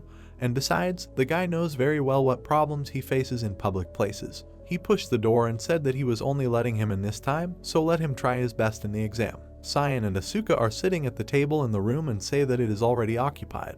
Arya and Helmut look at them in bewilderment. Cyan recognizes Arya and smiles welcomingly, saying that he is glad to see him. He crosses his arms displeasedly and asks why they are here. Cyan spreads his arms to the sides and wonders if there is any problem with this. He explains that they can be here since they are one of the best in their faculties. Arya calmly asks why they are here together. Asuka slams her fist on the table and says loudly that this way they take up less space and don't get in each other's way. Cyan hesitantly said that it was inconvenient to use the room alone. Arya and Helmut look at them with displeasure. Cyan smiled nervously and asked if the guys could go to another room because they needed to concentrate. Helmut whispers to Arya that something is wrong here because usually Cyan sticks to them with all his might. He folded his hands and sweetly said that they would not distract them from their studies. Cyan winked and smiled nervously and said that only he understood him. Arya responded that he had a better idea. He says with a smile that Helmut and Asuka can study here and they will go to another office. He explained that this would save space and increase efficiency. Asuka and Cyan are not enthusiastic about this proposal. Arya asks what's the matter. He made a good offer. Why are they taking so long? Cyan mutters something incomprehensible and Arya says that he always wanted to study with him. He looks closely at the guys and asks if they are hiding something. Asuka and Cyan are nervous but try not to show it. Arya asks a confused ask if he asked Cyan for help because he thought Helmut would take his first place. He glanced sideways and asked why the guy overestimated Helmut so much. Asuka, in the heat of the moment, asks if Arya knows what his score was on the last test. He exclaims that they were only one correct answer apart, even though Helmut didn't even have a textbook. Arya calmly said that he helped him a little. Asuka looks angrily and points her finger, saying that this is where the whole problem lies. He explains that they have the same practice scores and he didn't think he would lose in theory, but now Arya is on Helmut's side and he's not sure he'll win. Arya arched his eyebrows and mockingly clarifies that Ask has a modest side. He concludes that the guy is secretly preparing for his exams because of his assumption. Asuka nervously wonders if Arya really didn't think of helping Helmut. He looks in bewilderment and denies it, asking why else would they come here together. Asuka mutters displeasedly that the guy is testing his patience. Arya walked to the table and concluded that he chose Cyan because he is the first student in the faculty and Asuka is the second. Cyan replies that he hates to hear that because he is better than him in the humanities of the magical arts. He waved his hand and said that they were now rivals. Cyan invites Arya to bet on who will take first place. He put his hands on his side with displeasure and says that he will win in any case, there is no point in betting. Cyan replied that he was annoying as always, but why not if he was so sure? He smiles slyly and says that the losers will go through 100 rounds on the court without using magic. He sarcastically adds that he hopes that Arya will not run away. Asuka nervously whispers why Cyan thought they would win. He quietly replies that he has a plan. Arya smiles widely and rests her hand on the table, calling Helmut to follow her. He says if they lose then it's the guy's fault, let him try and get first place. Arya calmly and seriously asks if he understood him. Helmut agrees unhappily and thinks that Arya has forgotten that he is doing this out of desire. Arya removes his hand and says that now this includes his pride, so they will not go on break until they finish the chapter. He orders Helmut to open the textbook and look at the basic principles. Cyan and Asuka sit quietly in the room further down. Some of the guys are thinking why they are studying here, couldn't they go to the next room? Cyan looks out the window and says that suddenly it began to rain heavily. Someone stands in front of him and holds papers in his hands, agreeing. There is some kind of test written on the sheets. Arya says that this is really hard. He says wearily that he was hoping for at least a little progress. Asuka says with obvious pleasure that the great Arya is at a dead end, and it's too late to refuse the bet. He angrily intercepted the sheets and said that he could give answers to objective questions, and Helmut needed to remember them. Arya displeasedly shows the sheet and is indignant about how the guy does tasks with a detailed answer. Arya explains that he needed to explain the difference between an ordinary and a dark mage, as well as describe the harm caused by dark mages. He asks what kind of answers they are about how dark magicians are evil and you need to avoid meeting them. He asks the guy where he will meet them and whether he really thinks his explanations are good. Helmut folded his arms across his chest and replied that Arya himself told him to write down his thoughts. He literally went wild and said loudly that he told him to write based on theory. He rants about how anyone should believe a story that is based on his personal experience. Helmut calmly replies that's how it all happened. Arya grabs his hair with his hands, and Cyan and Asuka happily ask to see the answers. They look at the answer sheets and Cyan deduces that Helmut has never written an essay before, since the exchange student exam requires little to no writing. Asuka asks in bewilderment why he chose a subject about understanding magic. Helmut calmly listens to Cyan, who says that exchange students have little choice in the humanities. Asuka suggests that Helmut give up for this semester because this is difficult even for Arya. He slammed the table loudly and sternly said that he could not allow a student to lose to someone like Asuka. He says, slightly perplexed, that he doesn't know how to react to this because Arya is so serious and he can't be angry with him. He says loudly that they will start again and practice writing down answers. Helmut modestly says that he still needs to train. To this he receives a stern answer that he will not go anywhere until he learns. It's already evening, and Helmut is still writing. The young people brought food. Arya tried to stop them, but still agreed. Helmut continues to write and wonders if the guys will return. Arya is engrossed in the book, but replies that it is too late, they ate and went to bed, but will pay for their arrogance. Helmut calmly notes that Arya is having difficulties because of him. He raised his head in surprise and said that Helmut should then study harder so that Arya would not have to run 100 circles around the site.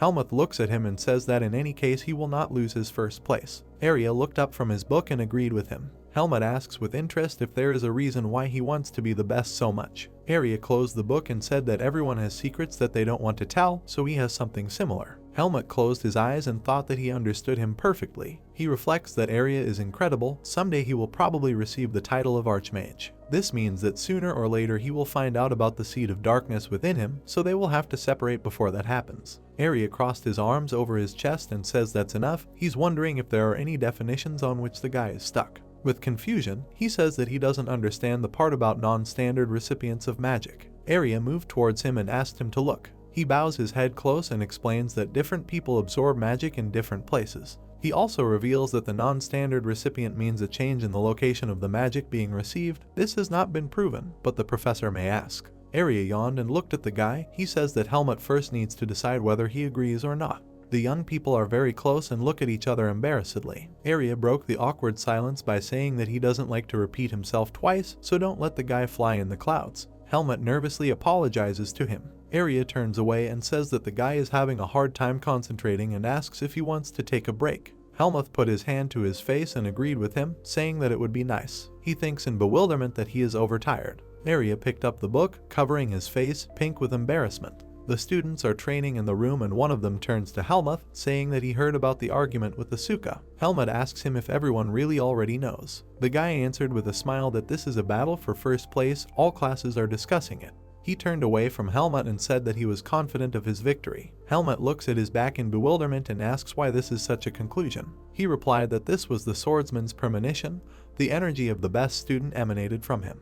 Helmut examines the smiling Andro. He remembers how he met him at the entrance exam and they tested each other like partners. The guy thinks that thanks to this they are a little closer. Arya closed his eyes and says that the written test is a pain, but he is not going to lose. Asuka sneaks up on Andro, who says that he wants Asuka to lose at least once. No one likes to see him do whatever he wants. Asuka whispers in his ear if he is comfortable blaming him for his worthlessness. He starts muttering excuses. Asuka pushes the guy away and turns to Helmut, asking him if he heard about today's class. He raised his head and asked if they would spar. Asuka told him that this was sparring with first years. He crosses his arms and explains that this is a way to boost their morale for the midterms. He also added that he was hoping for a duel with him. Andro nervously says that they will also have fights with first years. Among them there seem to be outstanding students. Asuka rudely asks if the guy wants to say that he will lose. He mutters excuses again. Andro extended his hand and said that among them there was a girl who was on a completely different level. Asuka asks in surprise about the girl in the sword department. He says she chose the hardest department she knew. Andro added that she is also beautiful. Asuka exhaled noisily and said that he hopes that he won't have to fight with the girl because he can crush her. Andro asks him if he wouldn't mind beating her a little. Helmut thinks thoughtfully about the first years. The girl in her room took out a sword and sat down on the bed. Students filled the room. One of the guys says that these are first-year students. The second one says that they only recently arrived, so it is not surprising that they are in high spirits. Andro leaned over to Helmut and whispered that the same first-year student he was talking about was there. A girl passes by. One of the guys says that she is beautiful and her aura screams that she is from the nobility. The guy with red hair asks if he thinks she looks like someone. The students turn their heads to Helmut. The red-haired one says that they have common traits. The second guy asks if he has a hidden family. Helmut wonders what they are even talking about. However, he thought about their words. The guy with blue hair asks why he doesn't answer. Could it really be true? Helmut calmly denies his assumption. The first years are whispering. One of them asks if the boys are commoners. The blonde replied that they were older, so you need to be careful with your words. The brunette smiled smugly and impudently, asking why he should call a commoner elder. He says that they are the best in the second year of study, and this clearly shows that the level of students is not the best. Asuka calmly looks at the insolent people who are discussing his appearance. His classmates nervously glance at him. The guy exhales noisily and smiles widely. He happily says that they don't know how scary this world is, but today they will have a wonderful experience. Helmut reflects thoughtfully that it is now difficult to say what will happen. The students lined up in ranks. The teacher announced that today there will be a sparring between students of the first and second years of study. She squeezed the sheet in her hand and said that first-year students should learn from their elders, and second-year students should try to teach them and not become arrogant. The woman says the name Charlotte, to which the girl straightened her back and said that she understood. The guys discuss it and say that it's already getting interesting from the very beginning. Helmut examines the girl and thinks that her appearance is determined from birth. Perhaps it is connected with his origin. He would like to ask her about this. The teacher calls Asuka an opponent for Charlotte. The opponents are amazed and somewhat nervous. Classmates are lamenting. Some say that this way they will soon have no girls left. Asuka loudly tells him to shut up. He turned to the teacher and asked if she was sure he was fit to fight. The woman asks what the problem is in putting two of the best students against each other. Asuka nervously pressed his hand to his chest and said that she knows what kind of person he is and asks why put him against the girl. Someone whispers, asking why the guy is acting crazy. They answer him that Asuka is probably afraid of losing to the girl. He hunched his back and looked angrily behind his back. The teacher says with a smile that if there are no more problems, then they go to the platform. Asuka rises to the sparring area. Charlotte reaches for the sword and says she hopes it won't give in because she's a girl. Asuka calmly replies that he wouldn't do that and mockingly tells her not to cry when he hits. The teacher says that Helmut and Jeffrey will be next. Let them get ready. Helmut looks at the tall guy and thinks that he understood why they said that these first years were at a decent level. He looks forward thoughtfully, concluding that the guy's aura is comparable to a second-year student, but only time will tell how good he is. The teacher announces the start of the fight. Opponents move closer to each other. Asuka asks the girl why she entered the swordsman faculty. She calmly replied that this was in order to become stronger. She saw no other reason. She stands there and says that she has heard about him and would be grateful if the guy would try his best. Asuka swings his sword and says that he will do it if the girl wants it that way. They begin sparring. The girl was thrown far back by the attack and she said that rumors cannot describe the weight of his direct blow. The guy threw the sword over his shoulder and said that he had not yet prepared and warmed up. He added that he wanted to see how long she could hold out, so she had to be careful. The girl intercepted the weapon and says that she will no longer be an easy opponent. Asuka is the best second-year student in the sword department at Greta Academy. His sword is fast and unpredictable. His classmates do not have time to follow his movements, and no one knows how he will hit. This technique lives up to his reputation as a top student. Asuka and Charlotte are sparring. The young man is surprised to think that the girl has amazing concentration. He doesn't fight at full strength, but she manages to block his blows. He looks at the concentrated girl and thinks that she carefully practiced the basic techniques. The young man frowns and thinks about a counterattack. He grabs the sword and quickly attacks. The girl avoided the blow. Asuka wonders in confusion whether she wanted to show by this that she does not fall for stupid tricks. The sparring continues. Asuka attacks the girl. They cross swords and the guy asks if she's trying to get a draw. They part ways, and Asuka reveals that he doesn't like arrogant people or those who have no self-respect. He looks from under his brows and says that she decided that she had no chance of winning even before the start of the fight because she was afraid. He also says that he is a commoner. Isn't she ashamed, and where did her confidence go? The guy rudely says that if she is not going to win, then she should not take the sword in her hands because there are already enough people who want to. Everyone watches this monologue in amazement, and Helmut thinks that Asuka is telling the truth. Sweat flows down the girl's cheek. She stands in a stance and says that she is trying to learn, despite the status of the enemy, and thanks to the guy she realized that she was too reckless. Charlotte added that dueling him was a good idea. The girl changed her body position and lowered her sword. She asks him to do one more favor. Asuka stretched out his hands with his sword and thinks that the girl's stance has changed, but it's unlikely that this will change anything. Asuka quickly moves forward and a fight ensues between them. The girl fights well, surprising the guy. He jumped to the side and with a wide smile advises her to tense her shoulders so as not to get hurt. Asuka threw a punch and dropped the girl to the floor. He sat on top and says that it was a good try, but it is not her fault that he became her opponent. The students watched the outcome nervously. The teacher raised her hand and announced the winner, who was Asuka. The young man looks at the frightened girl and says that she surprised him because she almost caught up with his pace after changing her stance. He continues to explain to her, but the girl interrupts and says that he is heavy. Asuka gets up from the girl and apologizes. She rubs her head with her hand and says that everything is fine. Charlotte says with an embarrassed smile that Asuka is a good person. He gets embarrassed, and someone from the crowd calls the guy trash and asks if he liked sitting on the girl. The second student smiles sarcastically and calls Asuka a vulgar one. He angrily invites them to go on the platform if they have something to say. Asuka continues to deal with the guys as Charlotte looks at Helmut. The girl smiled a little nervously and asked a silent question. Helmut closed his eyes and nodded his head slightly in agreement. Charlotte comes down from the platform and the teacher asks the next couple to come up to the podium. Jeffrey, passing by the girl, says that she buried the reputation of the first years because she lost to a commoner. The girl answered him with a smile that the guy would have to pay a huge price if he did not change his views. She explains that the fruits of hard work and talent make no difference who is a commoner and who is an aristocrat. The rivals climb to the podium. Jeffrey grins and says that now he will check it. Andrew held a wooden sword in his hand, looked to the side and asked Helmut whether he thought strength or technique was more important in fencing. Helmut raised his eyebrows at the guy. He crossed his arms over his chest and replied that he couldn't say. But doesn't strength come first? After all, the technique was created to increase strength. Andrew waved his sword and hummed thoughtfully. The guy with gray hair looked down, saying that in terms of combat power, he is not that good. He thinks that no matter how hard he tries, he will never catch up with a person who has naturally strong muscles. This is not fair. Helmut said that he had a lot of stupid things in his head, and Andrew sadly lowered his head, closed his eyes, asking if he would really die if he had compassion for him and had he never had such thoughts in his head. The guy looked back at the main character, raising his head, saying that although he would not be surprised, he has the highest strength in the class and the best technique among the second-year students. What would he do against a person who is stronger than him? Helmut looked away and thoughtfully put his hand to his chin. The man stepped on the floor, causing dust to fly to the sides. In front of the main character stood a tall student with his hands clenched into fists. Jeffrey smiled, closing his eyes, and said that it was good that he had the opportunity to fight him. Helmut looked up at him, agreeing. The tall guy opened his eyes, looking down at Helmut, wondering if this was the commoner that rumors were circulating about.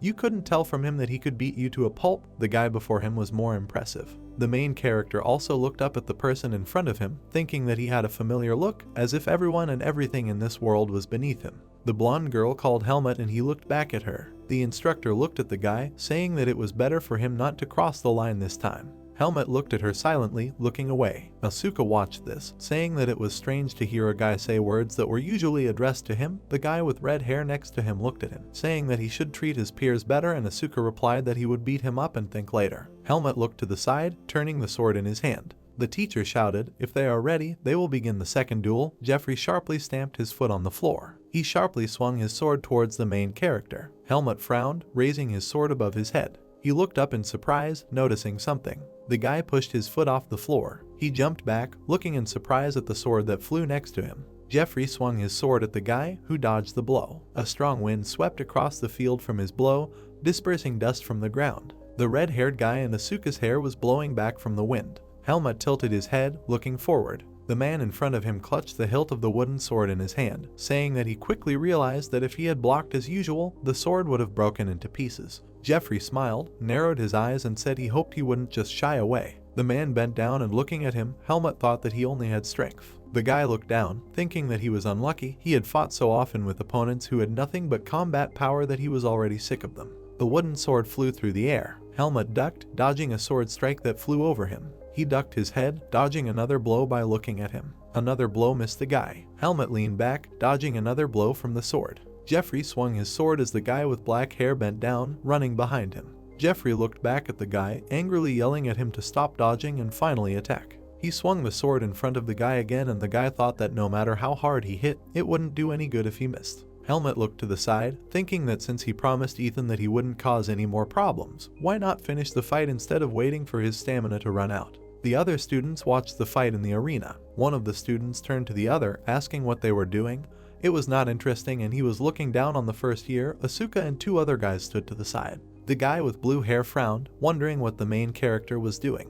The two guys in the arena stopped with their heads down. Jeffrey was breathing heavily, frowning at the guy. He exhaled, sweat running down his face. The guy rubbed the back of his head, saying this is what he had in mind, but he didn't really expect to learn anything from a commoner, but still. Helmut tilted his head, looking at the guy from under his brows, while he said that he knew that depending on his origin, the point from which everything begins for him changes. The tall guy clenched his hand into a fist, looking at his opponent with a menacing look, saying that simply put, there is a huge gap in experience that he will never bridge. Strength is built from birth and is complemented by a cancelled education. And a commoner who cannot afford a sword will rise. It's impossible to get to the top. Isn't that why he's running away from him? Helmut looked at him calmly, thinking that this was a stupid provocation. He wanted to say that he would not let him just stall for time. Jeffrey tilted his head with a smile, raising his index finger, saying that he did not know who taught him fencing, but he immediately understood what level his teacher was at. The main character's face became angry and threatening. The blonde instructor frowned, telling Jeffrey to stick to the manners of a duel and let Helmut not think about nonsense and focus on the fight. He can't let his emotions guide his sword. Helmut opened his mouth, exhaling loudly. He lowered his gaze. A shadow fell on his face when he said that even playing with the guy was a burden. He ran forward quickly, holding his sword to the side. Jeffrey frowned, looking at him in shock and raising his sword to strike. The main character ran next to the guy, striking his leg with his sword. Jeffrey looked down in surprise at his thigh, from which white steam was emanating from the blow. Helmut rested his foot on the floor, stopping and turning around. The tall guy turned at him in surprise when the main character walked behind him. Helmut jumped into the air, dodging the strike and flipping in the air. He struck the opponent's second leg, running back. Jeffrey lowered his head as his other leg was hit, white steam emanating from it. Jeffrey turned to the guy with a smile, looking at him with wide eyes, saying if he hit him too weakly, he wouldn't even get a scratch from that. The tall guy's face became shocked as he sensed something.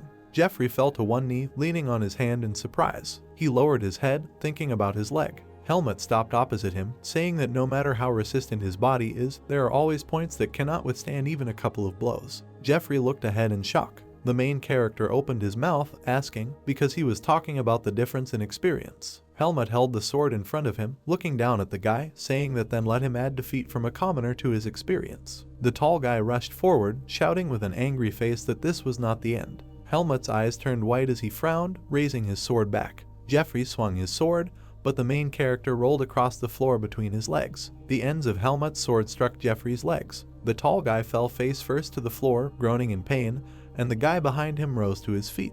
Jeffrey clenched his teeth and turned to the side, waving his sword hand. Helmut hit the guy's sword with his own, causing Jeffrey's sword to fly out of his hand. The tall man looked at him in shock, his mouth open. Helmut looked down at him, saying that as an exchange student, he had little to teach him, but he hoped that he would work on himself instead of insulting other people's teachers. The blonde watching frowned, shouting that this was enough, and the outcome of this duel was already clear. Helmut slammed his sword into the opponent's chest, causing the other guy's eyes to turn white. The guy fell in front of the main character, who was holding his sword in both hands. Two students with blonde and dark hair looked at this in shock, frowning. The blonde sighed and put a hand to her face, closing her eyes. Jeffrey lay on the floor, his eyes wide and his mouth open in shock. The girl said that the winner of the second duel, a second-year student of Helmut, the guy looked down at the enemy, a shadow fell on his face. A wooden sword flew in the air. The guy with red hair watched his opponent fall to the ground, clenching his teeth. He smiled widely, looking down at him and laughed, asking how he liked it. The blonde looked at the guy and threateningly told Jemin to treat his opponent with respect. The guy fearfully asked for forgiveness. He helped the guy with black hair up from the floor, taking his hand. That day, the second-year students won all the duels. A couple of students looked away sadly. There were abrasions on their faces. The guy with white hair lowered his gaze, and the guy with blue hair looked forward. The first years realized the difference between them and the older students. The academy castle was illuminated by the setting sun.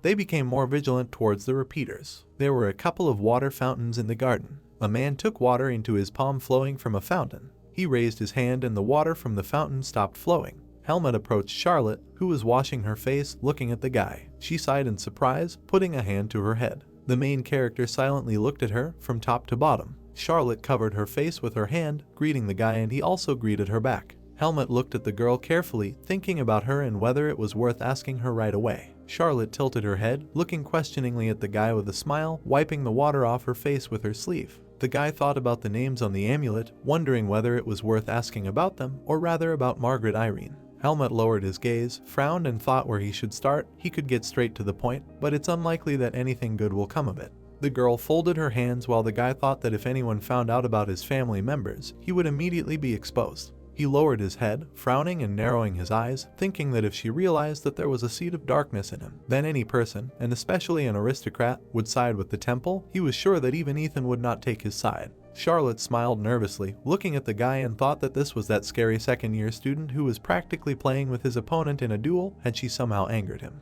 The guy looked at the girl, who confusedly asked if he wanted to tell her something. The guy closed his eyes and sighed, answering nothing. He said that he saw her duel. She was doing well. Charlotte put her hand to her chest and thanked the guy with a smile, saying that he was also amazing. The guy asked in surprise if she knew his name, and Charlotte raised her hand and closed her eyes, saying that everyone in the sword faculty knew his name. Helmut muttered that this was bad. The girl looked to the side, putting her hand to her chest, asking if he wanted to duel with her one day. The guy looked at the girl in surprise, raising his eyebrows. Charlotte closed her eyes, saying that if he has time for this, she does not force, but simply says. The guy replied that it could be arranged, and the girl thanked him. Charlotte looked down with a smile, narrowed her eyes, and said that in that case, she would look forward to their fight. The main character looked at the girl in front of him in surprise. Suddenly, Asuka hugged him by the shoulder, asking him with a smile what he was doing. Asuka looked at the girl, asking if they knew each other. The girl put her hand in front of her, saying that they just met by chance. Charlotte closed her eyes and nodded, smiling and saying that she would wait. Helmut looked after the girl as she left. Asuka smiled, looking at the guy, asking if he liked talking to the beautiful new girl. The guy pushed his hand away, saying that he misunderstood, and let him stop trying to get to him and remove his hand. He started to leave, and Asuka displeasedly said that he was heartless. He said everything correctly. Helmut said that he is not like that, and the guy with blue hair displeasedly asked what is wrong with being like him. Let him not ignore him. The academy building, which was brightly illuminated by the sun. The man at the table was writing something on paper with a pencil. Helmut turned to the side, asking Arya about the question. The other didn't turn to him, asking what. He sat on the windowsill with a book in his hands while the main character turned towards him. Helmut fell silent, looking at the guy. He looked at her face as he read. The guy narrowed his eyes, thinking that it had been years since his instincts had been on edge. The last time it was when he was constantly beaten by Darian in the Forest of Roots. Arya and Helmut sat in silence while the guy thought that now, too, he senses danger. The guy tilted his head, cautiously asking if something happened. Arya pursed his lips silently. Arya slammed the book shut, lowered his head, and said that he had a question. The guy brought the mug to his face, looking at Arya and asking what. Arya looked away and crossed his arms over his chest, saying that he heard that a first-year girl asked him out on a date. Was it true? The guy next to him choked on water. He coughed, covering his mouth with his hand, and the white-haired man said that it seemed that the rumors were true. Helmut put his hand to his face, saying that there was no such thing. Arya closed his eyes and turned away, saying that the rumors had already spread. Besides, they say that girl is beautiful. He is probably dying of happiness from his popularity. The guy asked why he was angry, and Arya's face became angry when he asked why he got that idea. He wasn't angry at all. The guy looked at him, tilted his head, and said that it wasn't true. She just wanted to duel with him next time, so they chatted a little, that's all. Arya frowned when Helmut said he couldn't speak for others, but he wouldn't lie to him. The white-haired man silently turned to the book again, and then said that he would believe him, which means he shouldn't trust rumors. Arya looked at the guy, saying that he always thought about it.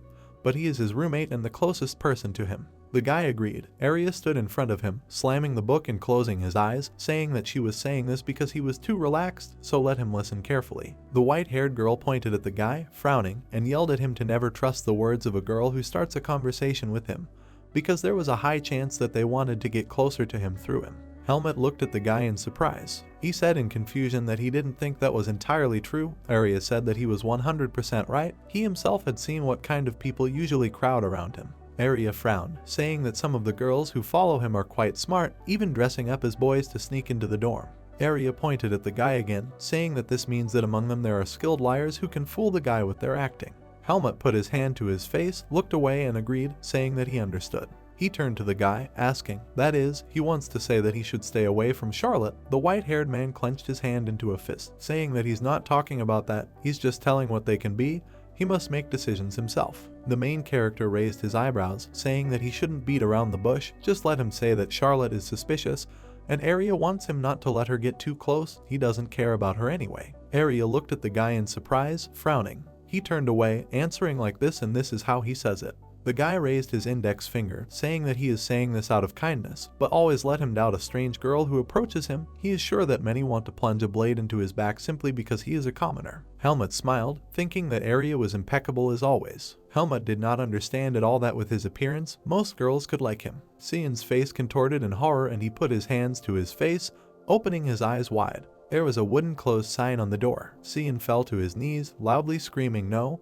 Helmut, Asuka and Arya stood behind him. The main character calmly looked at the guy, and Asuka's eyes widened in surprise while he screamed. It started quite recently. Dark dormitory building. The man was holding in his hands a piece of paper with something written on it. Arya sat at the table, clutching a paper in his hands. The main character looked at him carefully in a dark room. Sion and Asuka also sat nearby, looking at the guy. Arya pursed his lips. He held up the paper, saying that well, this time their answers weren't so stupid. Asuka and Sion smiled happily, and Helmut exhaled, closing his eyes. Asuka patted the guy on the shoulder, saying that he was great. I can't believe that he went through the hell of training with the white-haired guy. Arya said that they are rivals, so why is he happy? He pointed his finger forward, saying that his answers were not ideal either, so don't relax, and don't forget that his task is to become the best in the class. Now he has just started this path. Asuka said, let him enjoy at least a little. The others looked at Sion, who folded his hands, asking for attention with a smile. He waved his hand, saying that because they had been preparing so hard for the intermediate all day long, he had prepared something special for them.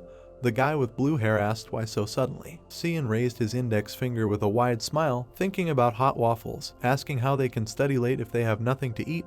He knows a great waffle shop and wants to invite them all there. Asuka frowned, saying that he eats all the time. When does he even have time to study? And the guy with green hair said that a person cannot survive without bread, and he is sure they will regret it if they refuse. The guy said that there were hot, freshly baked waffles with sweet strawberry cream on them. The two guys looked ahead emotionlessly, and Arya opened his mouth slightly, thinking about the waffles. He closed his eyes and put the paper aside, said that once would not hurt. Asuka turned to the green-haired one, asking at this hour if it was still closed, and he said with a smile that this is bad. Special attention is paid to nightlife here. There are many establishments that exist for students who study until night. Helmut looked away, thinking about the center of Baden at a time like this. That's how they found themselves in this situation. There was a closed sign on the door. Sion was kneeling in front of the door, saying that he had been waiting for this day for so long. Arya behind him said that it means today is not that day. If he is so upset, then next time let him come here alone. The guy with green hair closed his eyes, from which tears flowed, and muttered that he would be lonely then.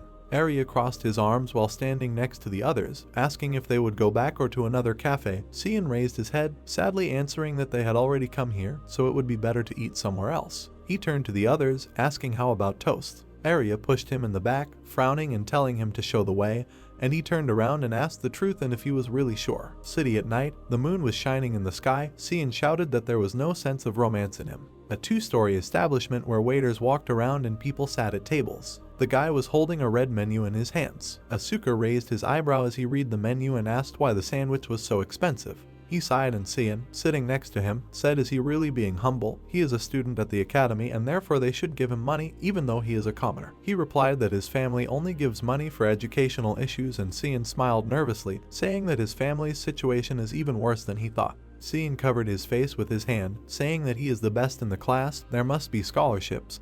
or he is asking too much from the scholarship student. Asuka irritably asked if he wants to find out for himself why he is the best student.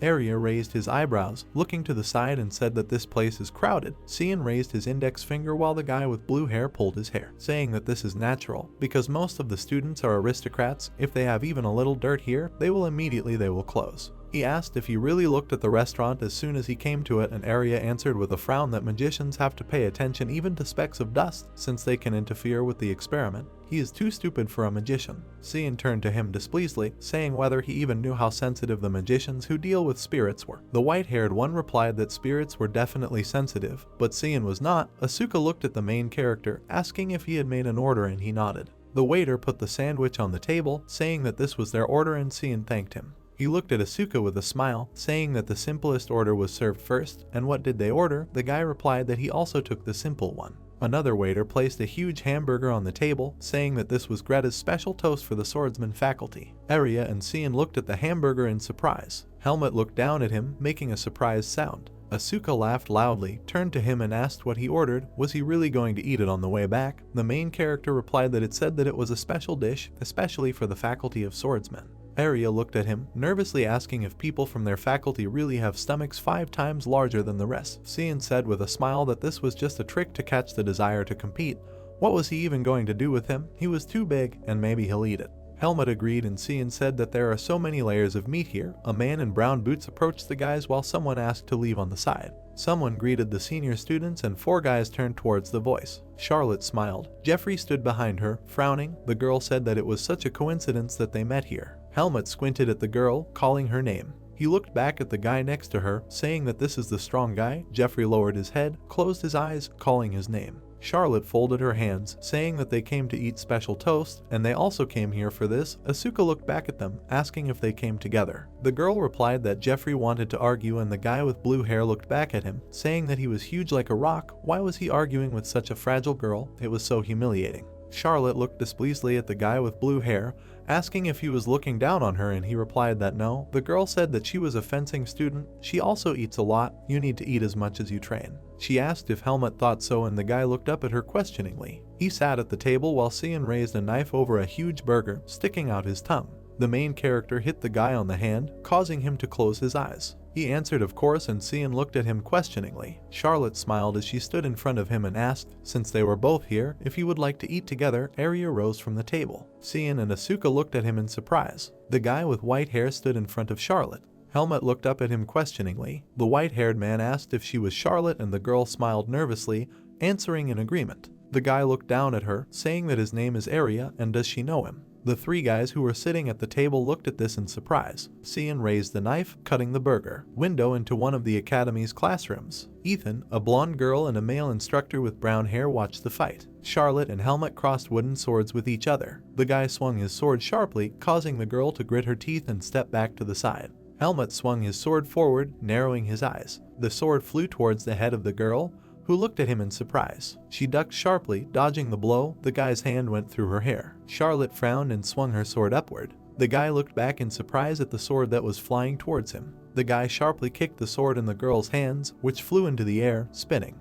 The sword fell to the floor next to the teacher's table. The girl took her trembling hand, looked down, and said that she had lost. Ethan and the blonde looked at each other. The girl looked at the main character, saying that they did a good job and let them wait until they give a rating. The guy agreed. Helmut walked away from the girl, looking back at her. He looked sideways at her. The guy remembered how Arya stood in front of Charlotte, asking if she knew him. Charlotte spread her arms out to her sides with a nervous smile, answering of course. Everyone at the academy knows that he is the best student in the Faculty of Magic, and she would be honored to meet him. Arya frowned and sighed, asking like this. He turned away from the girl while Helmut watched him. Charlotte put her hands to her cheeks and looked down, wondering what was wrong with her. Asuka and Cian watched this, and the guy with green hair said that he just realized that as long as Arya was with them, none of them would get a girlfriend. The main character frowned, looking up. Arya looked at him. He silently turned his gaze forward. The guy stood nearby while Helmut looked back. The guy looked forward, thinking that judging by Charlotte's reaction, Arya was right.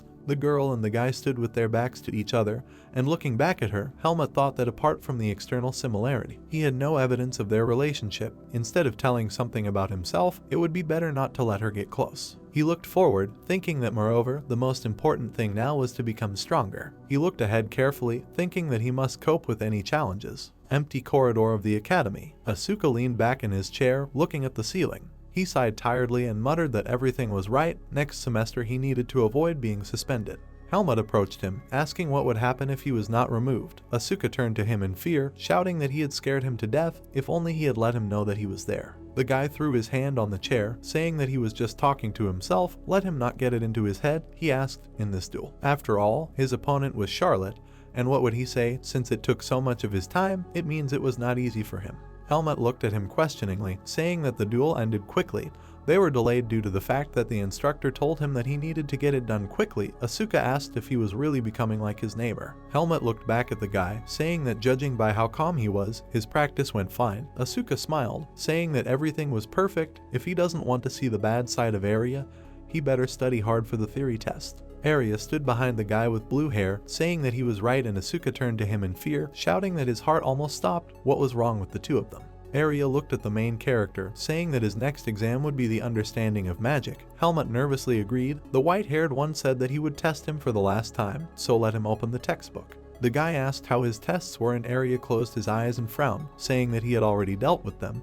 It was better to let him take care of himself. That's the only way he could help him. Asuka looked at the guy with white hair, asking where Cian was and why he was here alone. Area looked back at him, answering that he had no idea. He was probably too busy studying for his exams, that's why he couldn't help him. Asuka said that he has no sense of responsibility. Helmut looked aside. The white-haired man looked at him, asking what he was doing here, and let him quickly get a textbook. He didn't have much time. Helmut agreed in confusion. Area asked what, and the main character looked away, saying that he was just thinking that he didn't really want to run 100 laps on the playground. Area sighed and closed his eyes and said why should he even like this?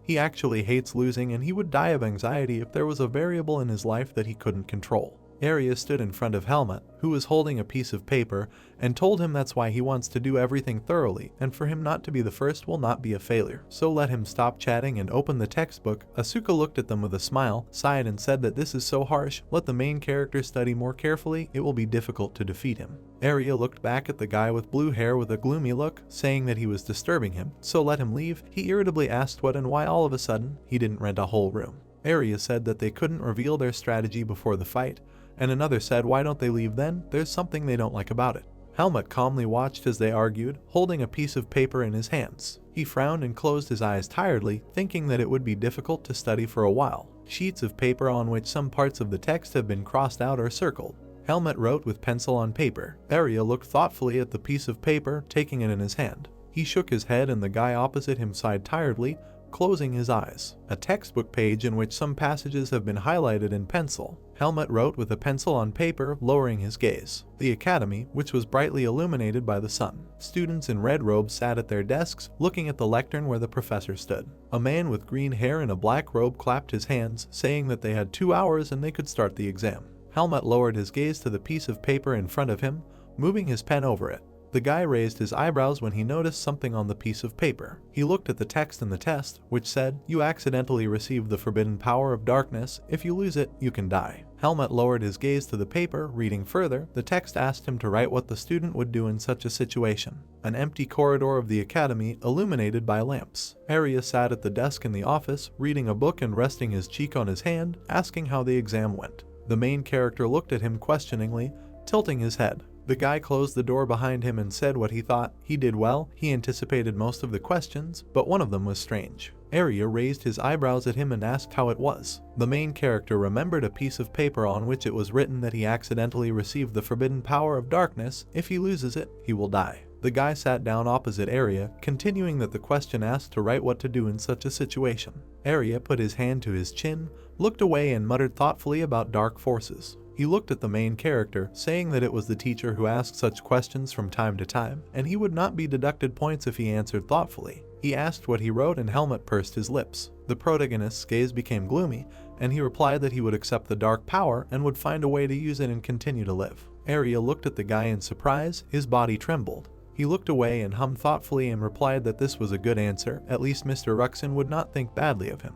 Helmut looked at the guy carefully, asking what he would write. The guy with white hair looked at him silently. He put his hand to his chin and replied that the standard answer would be something like, "Look for a solution to this problem in the temple." After all, dark forces are the jurisdiction of the church. It would be difficult for an aristocrat to answer otherwise. They sat across from each other at the table and Arya said that he would have said the same thing as him. The guy frowned and looked away and said that even if he had turned himself against everyone. Helmut's eyes widened in surprise as he looked at the guy. He asked, even if he became their enemy, and closing his eyes, the guy with white hair waved his hand, sighing and saying that they were merciless towards the darkness. If he came to them, they would only be able to kill him. He said that it would be best to try to find a solution himself. Helmut lowered his gaze thoughtfully. The guy with white hair put his hand on the table, saying what he thinks. Helmut did a great job, and if everything goes according to plan, then he will be the best in the class. But just in case, let him not say anything like that outside the academy. The academy is lands where learning new things is higher than religion, but if he says it somewhere else, he will immediately be reported to the right place. Helmut closed his eyes, nodding and saying that he understood. He opened his eyes, looking carefully at the guy in front of him, and replied that he himself understood it. The day of announcement of the intermediate results. A crowd of students stood in front of a board on which sheets of paper with results were posted at Greta Academy, where exam results are displayed in the central square. Some of the students covered their faces with their hands, another exclaimed in disappointment, some behind looked in surprise or smiled. This is done in order to fuel the desire to compete with other aristocrats who value their reputation.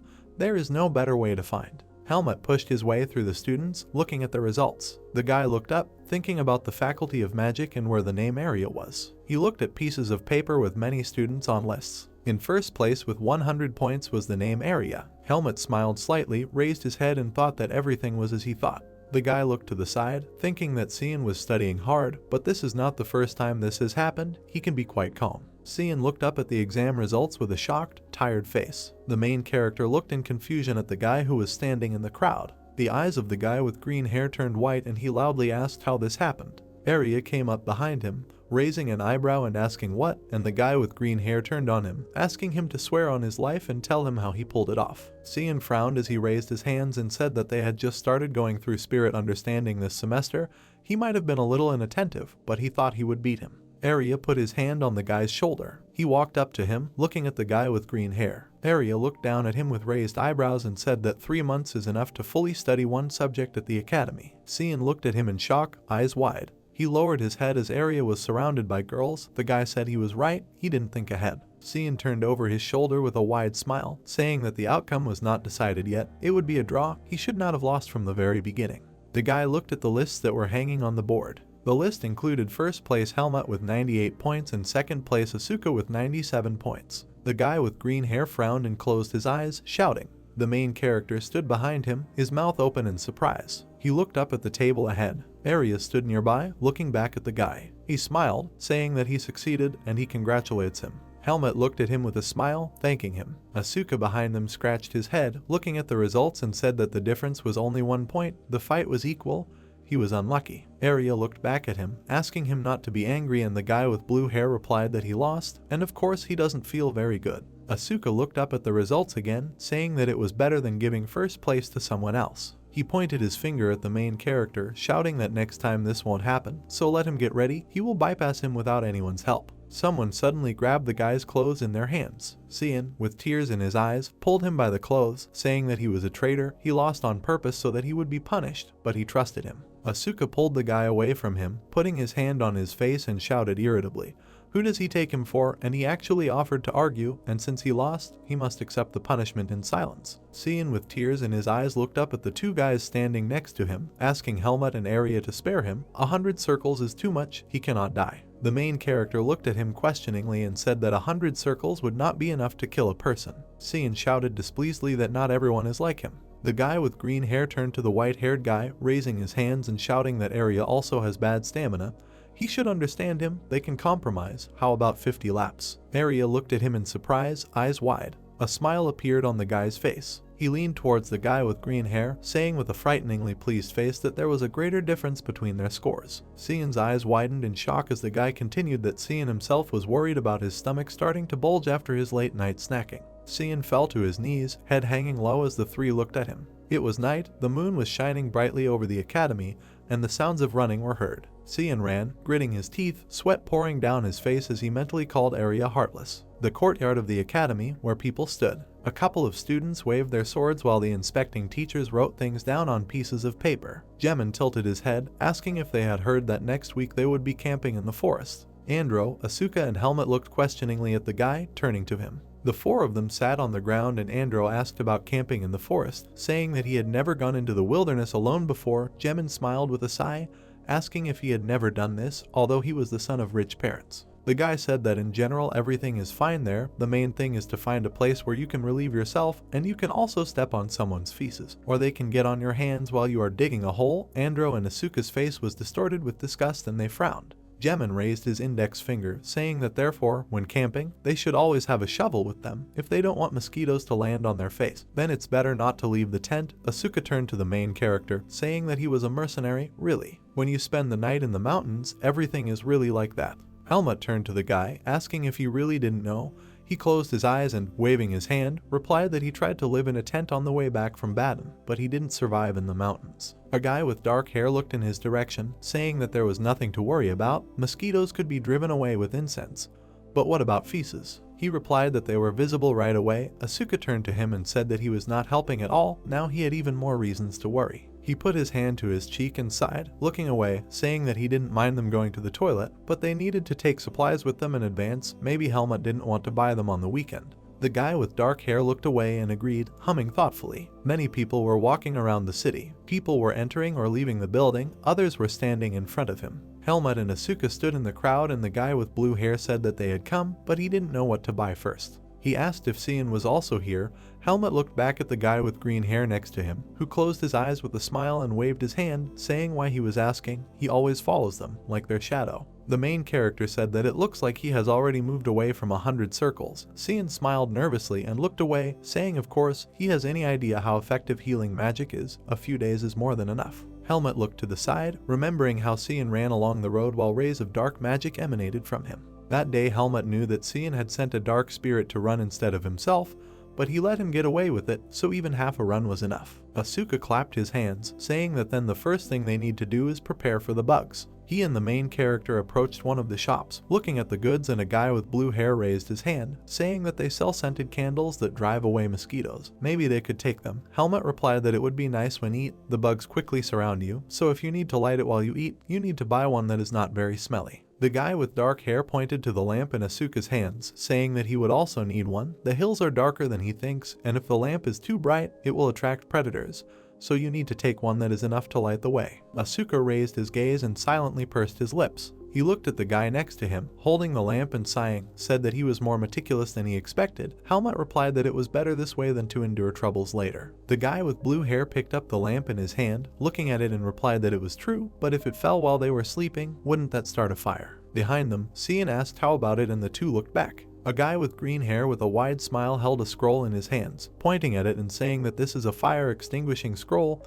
It creates a vacuum in a certain place and extinguishes the flames. Asuka tilted his head and pointed at him, asking whether such scrolls exist, and isn't it possible to kill a person with them. Cian replied that such a thing usually does not occur to anyone. He is not going to do this. He does not want to be arrested for complicity in murder. Cian pointed to the grill, smilingly saying that it will be possible to cook vegetables and meat on it. It is thin, so it will not be difficult to carry. Asuka looked at it, saying that it is great and they can buy it. Helmut watched them in confusion, thinking that at some point this had turned into a pre-picnic shopping trip. He walked away from the two guys, looking back at them and saying that he would come back after he bought gloves. The guy with blue hair waved his hand in agreement. Helmut looked ahead, thinking about going beyond Baden, and he couldn't be happy if he hadn't been there yet. The guy looked back at his long shadow, thinking that of course he didn't think that a black hawk could attack them when teachers and other students were nearby. But this had already happened, so he couldn't just relax, he needed to at least be on guard. The guy pursed his lips and lowered his gaze, thinking that constantly being prepared for the black hawk is tiring. Once he gets stronger, he will settle it. Helmut walked past something, looking to the side. He watched as the man held a stick with pink cotton candy wrapped around it. A man in a pink bandana and apron with a wide smile held up cotton candy, saying that they have cotton candy, advising them to try the unique Baden dessert. The girl approached the man, asking for one piece of cotton wool, while Helmut watched. The guy calmly looked ahead, thinking about cotton candy, mentally asking if he was talking about this thing that looks like a cloud, and since it's a dessert, you can eat it. A man twirls cotton candy in his hand. A girl in black boots walked forward, saying that this is unusual. They let the sugar melt and then pull it out and wrap it around a stick. Sometimes this principle is more like magic than magic itself. Helmut looked back in surprise at the blonde who walked next to him. He looked at the girl, who was holding cotton candy in her hands with a smile. She looked back at the guy, looking at him with her red eyes, and asked, "His name is Helmut, and he goes to lessons in understanding magic." The guy looked at her questioningly, asking who she was. The girl laughed, closing her eyes, asking if he didn't know her. They had the same item, and don't let him be so surprised. He always has that indifferent look. The blonde put her hand to her chest, tilted her head, and said that she was Teresa. She was interested in the guy. She asked if he had a minute. Helmut looked calmly at the girl. He opened his eyes wide, remembering Arya, who frowned and shouted that the guy should never believe the words of the girl who approaches him. They will definitely use him to get to Arya. Helmut turned away sharply, saying that they were waiting for him, and he went. Teresa smiled nervously, stretching out her hand to him, and asked him to wait. Asking if he was not too cold, she again asked him to stop. Helmut turned his gaze to the girl, saying that if she needs Arya, then let her go to him herself. The blonde smiled, narrowing her eyes, asking about Arya, saying that it seems that he is often pestered because of him. But don't worry, she's not here because of him. She's interested in Helmut. The girl extended her hand forward. Suddenly, someone else waved his hand. Arya stood in front of the main character, shielding him with his hand, frowning at the girl. Helmut lowered his gaze at the guy in surprise, opening his mouth slightly. The white-haired man turned to him, displeasedly asking what he was doing here. Teresa smiled, tilting her head, saying that it was such a coincidence she didn't know he was here too. Arya frowned, looking back at the girl. He took off his hood from his head, saying that she is the best among the third year. This is an unexpected meeting. Teresa waved her hand, closing her eyes, and replied that he did not need to be on edge. She just wanted to talk to his neighbor. Arya put his hand on his robe, tilting his head and looking closely at the girl, asking if she had anything to do with him. Teresa blushed and looked away. She smiled nervously, putting a finger to her cheek, stuttering and trying to say that it was possible to eat. Arya closed his eyes, answering that's it. He grabbed the main character by the hand, turned around and said that they needed to leave. Teresa looked at him in surprise, asking him to wait. People were walking around the city, going up the stairs, and guards were stationed. Arya held Helmut's sleeve as he walked forward. He frowned as he walked through the crowd of people, asking if he really thought she was playing tricks on him, why he even listened to her. Helmut looked at him with raised eyebrows and replied that he tried to brush it off, but if he just ignored her, it would be too rude. She was older than them. Arya closed his eyes, displeasedly answering that he has problems with the fact that he teaches ethics too hard. If he doesn't like something, then let him talk about it. If he were tougher, then he wouldn't have to deal with all this. Helmut said that if he didn't like it, he'd better ignore it. The white-haired man turned angrily at him, loudly asking how he could. Arya sighed, saying that they could postpone this conversation until later. The main character looked at him questioningly. The white-haired guy looked back at the guy, asking where Cian and Asuka were. He asked how he knew they were here, and Arya replied that he would never come to such a place alone. Helmut replied that they were somewhere nearby, and Arya said that since they were here, they should stick together. Let him take him to them. Helmut pursed his lips, looking at the guy with his head tilted. He walked next to him, wondering if he needed all this or not. He didn't understand him at all. Arya looked at Cian and Asuka, who were standing with bags full of shopping. They had tinsel on them, and Asuka had a cap on his head. Helmut looked at them questioningly, and the white-haired man sighed loudly and put his hand to his face. Night, a lantern burned brightly on the street, illuminating the area. Asuka smiled, closing his eyes, and said, "Great, now they won't have any problems with camping." Cian lowered his gaze to the package in his hands, asking if they bought too much. Maybe they'll put everything on the horse. The guy with blue hair raised the packages in his hands, saying that they can just give it to those who have free hands. Cian asked not to tell him that he always buys so much, and that it is because of this that he is always without money. Asuka answered no. Has he ever seen him spend his money? Helmut walked behind them with a smile, looking at the guys. Noticing something, the guy turned sharply to the side, opening his eyes wide. He looked at the empty road behind them, pausing as the others walked forward. Helmut narrowed his eyes, looking carefully to the side. Helmut is always on the alert, but until this moment he could not understand something. The guy turned away and followed them again. Helmut looked ahead, walking down the street. The sounds of his steps could be heard. Behind him, something began to form from dark energy. A hand in bandages was visible. Behind the guys appeared a man in a torn red robe and a white mask, with red hair sticking out from under the hood. These were Helmut's last moments as an academy student. Light from the moon was shining through the window. A white candle was burning on the table. A man in a dark robe stood on one knee, illuminated by the fire from a candle. He stood in front of a dark passage. Another person was visible behind him. The man with a black beard closed his eyes, thanking him for coming this far. He is Anton, the manager. A white translucent fog rose on the ground in front of the dark passage. Anton looked forward nervously, frowning, trying to say something. Huge human feet appeared on the ground, gathering dark red energy. A man in a red torn robe emerged from the red dark energy behind the two men, whose eyes opened in shock. Anton nervously turned to the side while rays of energy flew in front of his face. The man in the red hood, who had his back turned, said that he was listening and let him not stop, but continue. Anton lowered his head, frowning, and replied that he understood. He thought that this man was one of the strongest representatives of the Black Hawk. A man wearing a white mask with a smile painted on it turned around. The man thought it was the member of the Hawk's Eye, Facio Entertainer. Anton handed the man papers with a dossier on Helmut, saying that, as stated in the report, they cannot get rid of one guy. Here there will be more personal details about him. Facio picked up the papers, looking down at them and reading. Anton stood on one knee in front of him, with his hand to his chest and his eyes closed. Facio said that he was a member of the Foot Mercenaries. Second rank, 2 kills, Greta Academy, second year, if they have an instructor who can teach him something. Anton nodded, opening his eyes, saying that with his skills there is no need for him to study at the academy. It seems that he is just hiding there, and Ethan Kudrow, a noble aristocrat of Baden, is supporting him. Facio hummed thoughtfully as he looked at the papers, saying that they had found something about his past as a mercenary. Anton bowed, saying that unfortunately no, they only know that he joined a squad of foot mercenaries after accidentally stumbling upon them during their mission, but there is no information about what he did before that.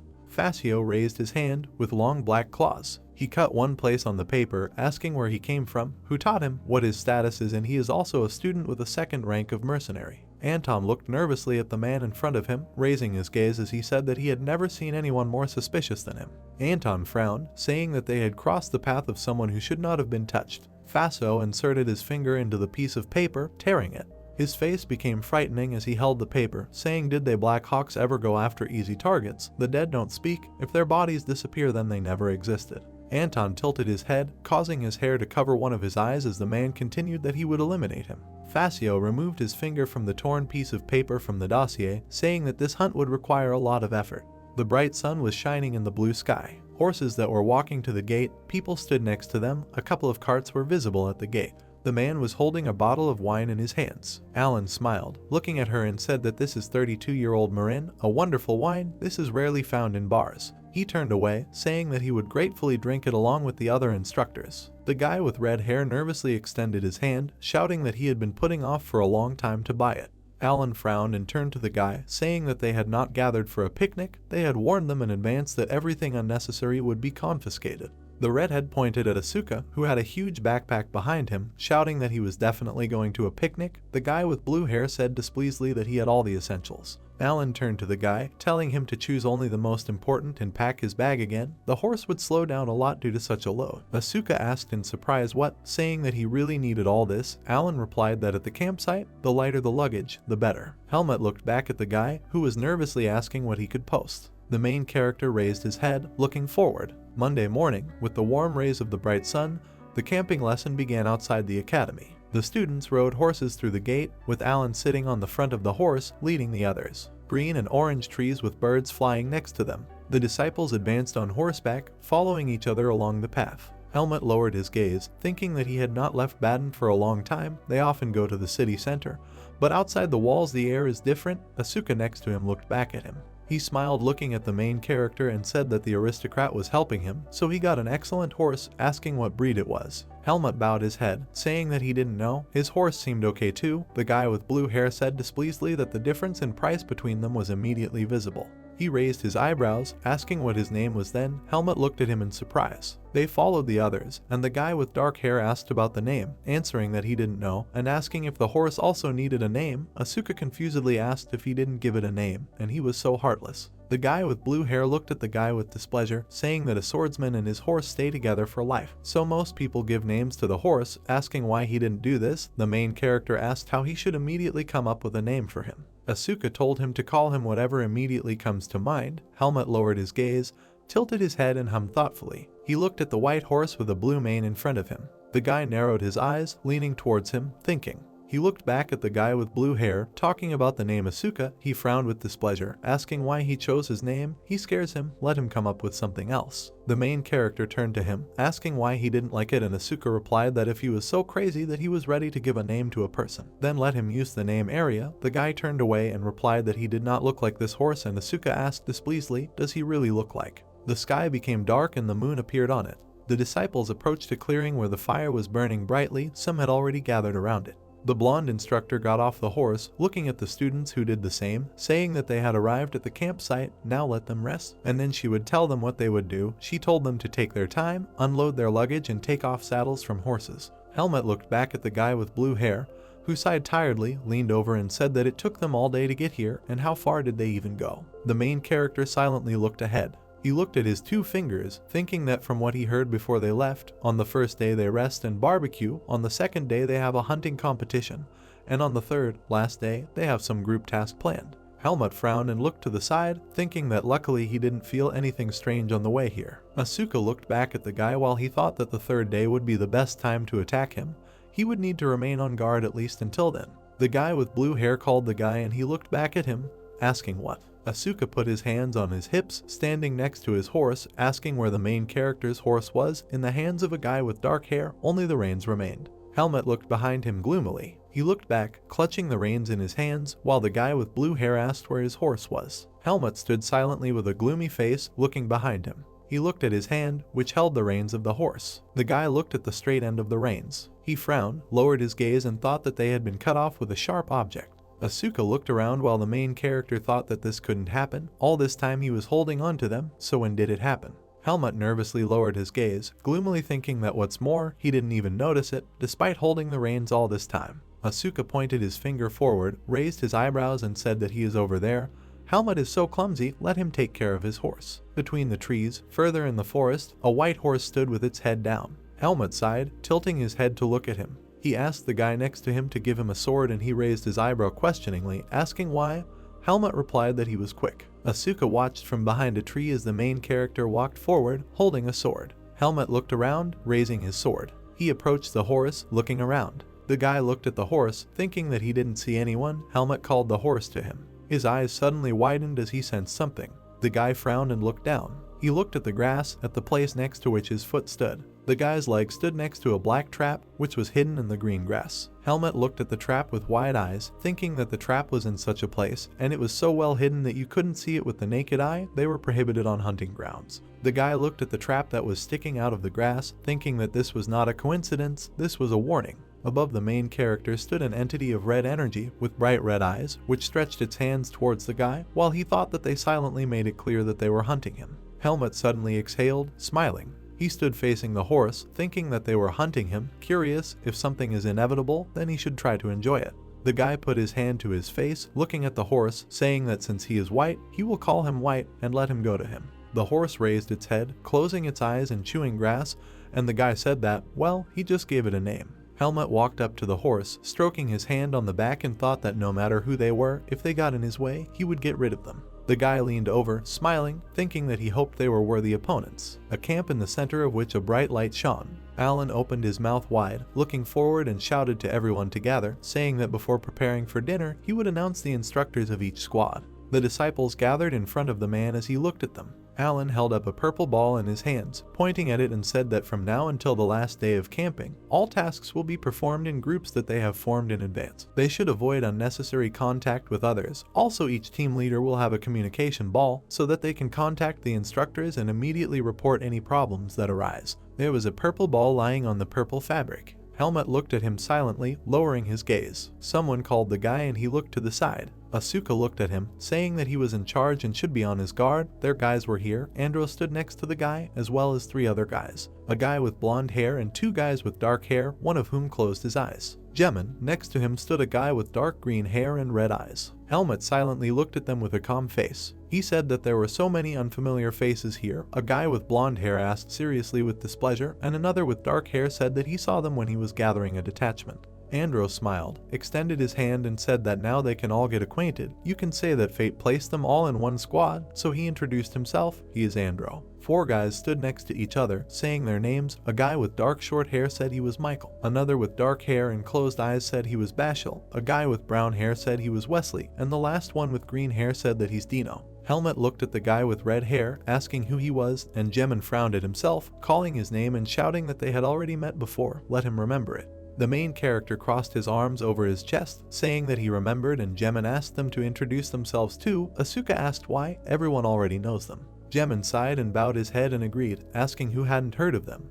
Helmut turned to the guy with blue hair, apologizing and asking them to go cook dinner for now, and he needed to report something to the instructor. Asuka looked at him questioningly, asking what to report, and the guy with dark hair answered that when he was following the horse, he saw a trap. Asuka said that they are prohibited here, and Helmut turned on him, saying that is why he is going to the instructor. Asuka waved his hand, saying that's why he had such a face, and now he also wants to see. He will go with him. The main character turned to him, agreeing. Wesley clenched his teeth in anger, frowning, and Dino pursed his lips in displeasure, thinking that they immediately left instead of preparing dinner. Green grass on which nothing was visible. The blonde instructor sat on one knee, looking at the grass, asking if he was here. Helmut nodded next to her. The girl looked at the guy, asking if he was sure that he saw him, and he replied that he almost stepped on him. The girl stood up from the grass, straightening up, saying that without evidence she could not deal with this. As a precaution, she would inform everyone about the trap so that everyone would be careful. Helmut agreed. Asuka looked down, raising his eyebrow, asking if there really was a trap lying there. The main character nearby also lowered his gaze. The ground was empty, grass grew on it. Helmut frowned, looking at her, and thought that the grass had sagged. He was clearly here. He had been removed quite recently. He looked at the empty area where there was no grass and thought that they had demonstratively destroyed evidence before he brought the instructor here to show him that they were closely observing. Helmut looked to the side, raised his head, and thought that he understood something when he learned to hunt in the forest of roots. You need to gain an advantage over a target that is stronger. The guy remembered how the man with the spear watched the gray monster, thinking about perseverance. The man who was holding the torch stepped out in front of the monster, and the guy thought that humans have a distinctive endurance to slowly but surely conquer their target. He remembered the man standing on the back of a slain monster, stabbing a spear into it, thinking it was done until the target collapsed from exhaustion. The 2 guys were heading back towards the camp. Helmut smiled, looking forward decisively, and thought that he was quite cautious, but he didn't know him well. If he wanted to complicate his life, then he clearly chose the wrong one. He stopped while Asuka followed him and thought that as long as he was in the mountains, he was in no danger. Michael held the cooking tongs with a wide, self-confident smile, saying that they were very late. They had already started preparing food and eating meat first. They didn't mind. The guy showed a plate on which lay meat burned to charcoal. Asuka and Helmut looked at him in shock, thinking that it was dangerous to eat. On the plate lay well-fried meat, cut into pieces. Michael and Bashel looked at him in surprise, blushing slightly. They ate meat, and Michael, with wide-open eyes, said that the meat turned out to be very juicy.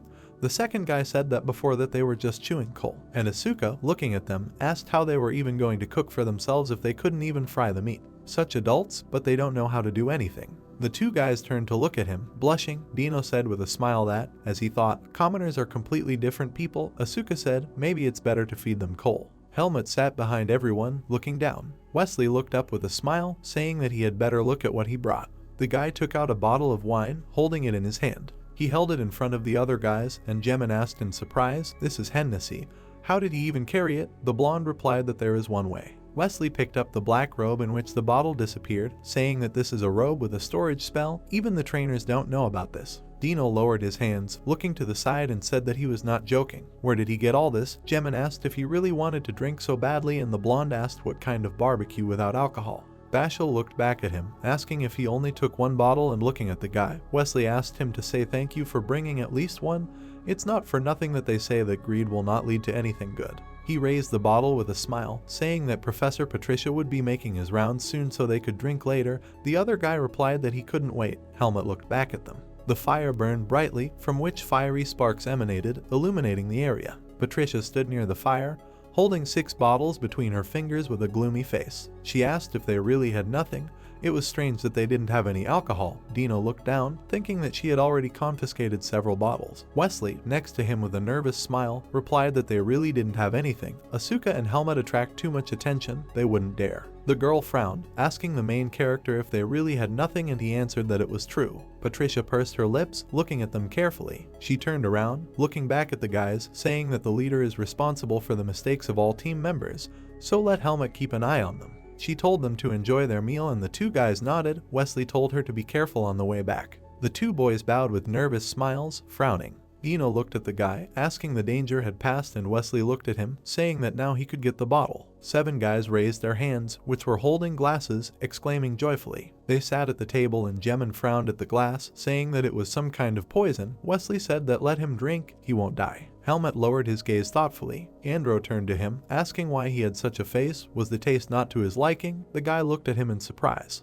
Helmut replied that it was not a matter of taste, and Asuka next to him also looked at the guy, asking if he was still worried about the trap, saying that he looked too worried. All the guys were sitting at the table and Jemin said with a smile that it was probably just secretly installed by the hunters. Michael agreed, saying that he was the best in the fencing department, what should he even worry about?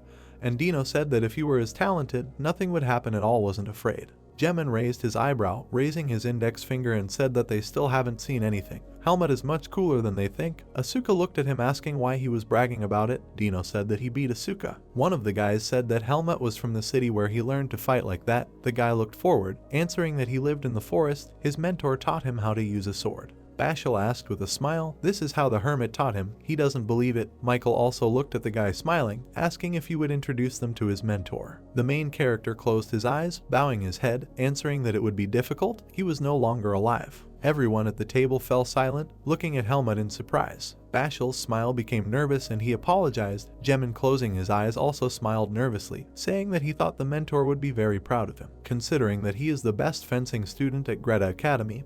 Helmut looked at them questioningly. He lowered his gaze and smiled, saying probably. Michael also smiled and looked to the side, tilting his head. Bashal looked at him. He poured more wine into the mug, saying that enough about the sad things. They will drink a glass. They need to empty the bottle before they are caught. The other guy said that he was pouring while Helmut was watching them. The main character raised his glass with a smile, thinking that it was the same with Cian. Alcohol brings people together. This is a good lesson. From now on he will often use this. Dark sky with a bright moon. There was an empty bottle, plates and cutlery on the table. Wesley was sleeping face down on the stump, drool dripping from his mouth. One of the guys was sleeping at the table.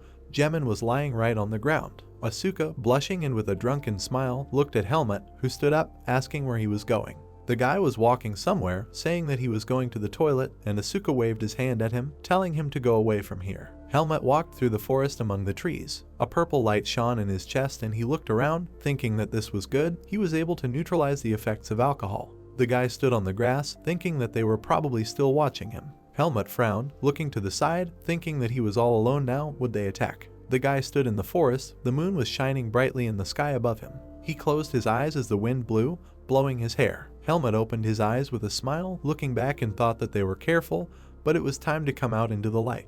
He noticed something as he looked to the side, tilting his head. The guy looked at a small house in the distance. Helmut turned around and thought about the hut, thinking that the camp ranger lived here. The guy looked at her carefully with a calm face. The guy approached the hut, the light in which was turned off. He knocked on the door of the hut with his fist. Helmut stood in front of the door, raising his fist. Through the window you could see the light come on in the hut. An old man in a hood with gray hair looked out from behind the door, asking who came so late. The old man opened the door for the guy, saying that apparently he was a student from the fencing department. Helmut looked down at him, saying that he had a request for him. The guy pointed his finger to the side, saying that not long ago he came across a hunting trap, so as not to hurt someone. Is it possible to increase patrolling of the forest? The old man folded his hands, with his eyes closed, asking about traps, saying that he was apparently confusing something. Everyone knows that setting hunting traps in the forest faces a heavy fine. Helmut looked down at the old man, seriously saying that he was from the fencing department. He had a keen eye, and he was not a fool at all. He could not confuse something with a trap. The old man frowned without looking up at the guy and said that then this is a serious problem. He turned back with a smile, closing the door, saying that in the morning he would strengthen the patrol. He had not patrolled with a cane for a long time. A well-camouflaged trap was difficult to notice with the naked eye. Helmut sharply placed his foot in the passage, preventing the door from closing. He stuck out his leg, looking at the old man on the other side of the door. The guy looked down at him, tilting his head, saying that he didn't have time to tell him that it was a trap. The old man under the hood smiled, his eyes hidden in shadow. Helmut looked at him, his face illuminated by the light from the house, as he said that he didn't talk about the trap. The old man's eyes rolled back, blazing red, and he frowned. He turned to the guy, asking for forgiveness and saying that it was another trap. In 9 out of 10 cases poachers use bear traps.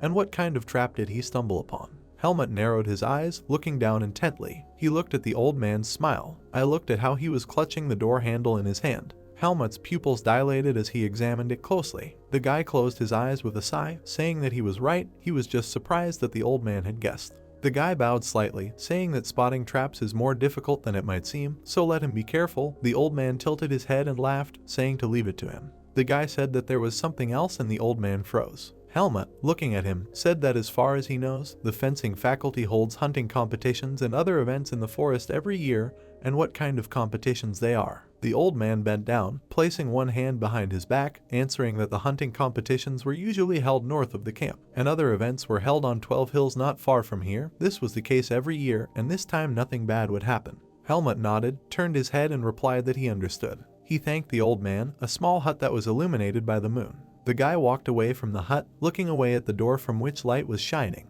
The guy raised his eyebrows, looking over his shoulder, thinking about the old man. He looked at the door, thinking that he did not feel any bad energy. He was an ordinary forester. Helmut's face was hidden in shadow. His eyes glowed purple and he thought that, however, his instincts still pointed to danger. What should he do? Maybe by putting a blade to his throat, he would hear what he needed. The guy clutched the sheath in which his sword lay. He lowered it, looking to the side and thought that there was no hurry. After all, he was not alone here. Helmut closed his eyes, holding onto a tree as he walked out to the camp, thinking that if someone appeared in front of him, he would fight them. He couldn't hide forever. The guy looked forward where Patricia was standing, holding a bottle of wine, and Wesley, who had a large bump on his head. The main character looked at her in surprise, his mouth parted. Patricia's face was distorted with anger and she frowned, looking at the guy with wide eyes. Helmut thought that he would like to hide this forever. The sun was shining brightly. The students stood in front of the instructor, behind whom there was a tent. The students were breathing heavily, wiping sweat from their faces from the heat. A dark-skinned man sitting under an awning held his cane, fanning his face with his hand. Helmut stood with other students, holding a bow in his hands. Alan, standing in front of everyone, asked if everyone had gathered, saying that now he would explain the rules of the hunting competition and let them listen carefully. He frowned, loudly saying that even though it was obvious, the most important thing was their safety, so as not to accidentally shoot another person, they needed to aim carefully and only then shoot. Patricia turned with a smile at the man who was fanning himself, saying that it was hot today. Alan continued to say that to avoid accidents, they need to move in groups of 2. If anyone gets injured, have them contact Professor Dwayne through the crystal ball. There were arrows standing next to a man in a green uniform, and the man said that before leaving they would be given bows, arrows, a map and rations. If they had their own bow they could use it. One of the students in front of the man smiled and he continued that the seats would be allocated based on their loot, so they should try hard. A student raised his hand, asking if this meant that the more prey, the higher the ranking. Alan pointed to him, saying that this was a good question, and someone would decide to cheat and catch a dozen game like rabbits. Some of the students winced, smiled nervously, and looked down. Alan held out his hand. Next to him was a pyramid. At the very bottom on a green background was a rabbit. In the middle on an orange background was a fox. And at the top on a red background was a bear. The man said that their place would be determined by the value of the prey. The fox was more valuable a rabbit, and a bear will give more points than a fox. The man crossed his arms over his chest, saying that if his answer satisfied them, the competition ends at 5 o'clock in the evening. It gets dark quickly in the forest, so let them keep an eye on the time. The students answered so accurately. Asuka closed his eyes with a sigh, saying that it was already clear who would win. The guy put his elbow on the main character's shoulder, saying with a smile that it would be them. Wesley pointed at him with a frown, asking if he really had the conscience to create a team of the best students. Another student frowned and said, would the coach really allow them to unite? Alan closed his eyes, saying that they had no right to prevent this. The 2 students clenched their teeth. Wesley tried to say something, looking away to the side. Helmut and Asuka turned their backs to them, and the guy with blue hair waved his hand, turning around with a smile and saying that if they think it's unfair, let them prove it with their skills, and if they want to make it easier for themselves, then it would be better for them to follow them. The 2 students looked at them irritably. Blue sky, the tops of trees with green leaves were visible. Asuka raised his index finger, saying that he understands this. If they combine their efforts, they will be the best in the department.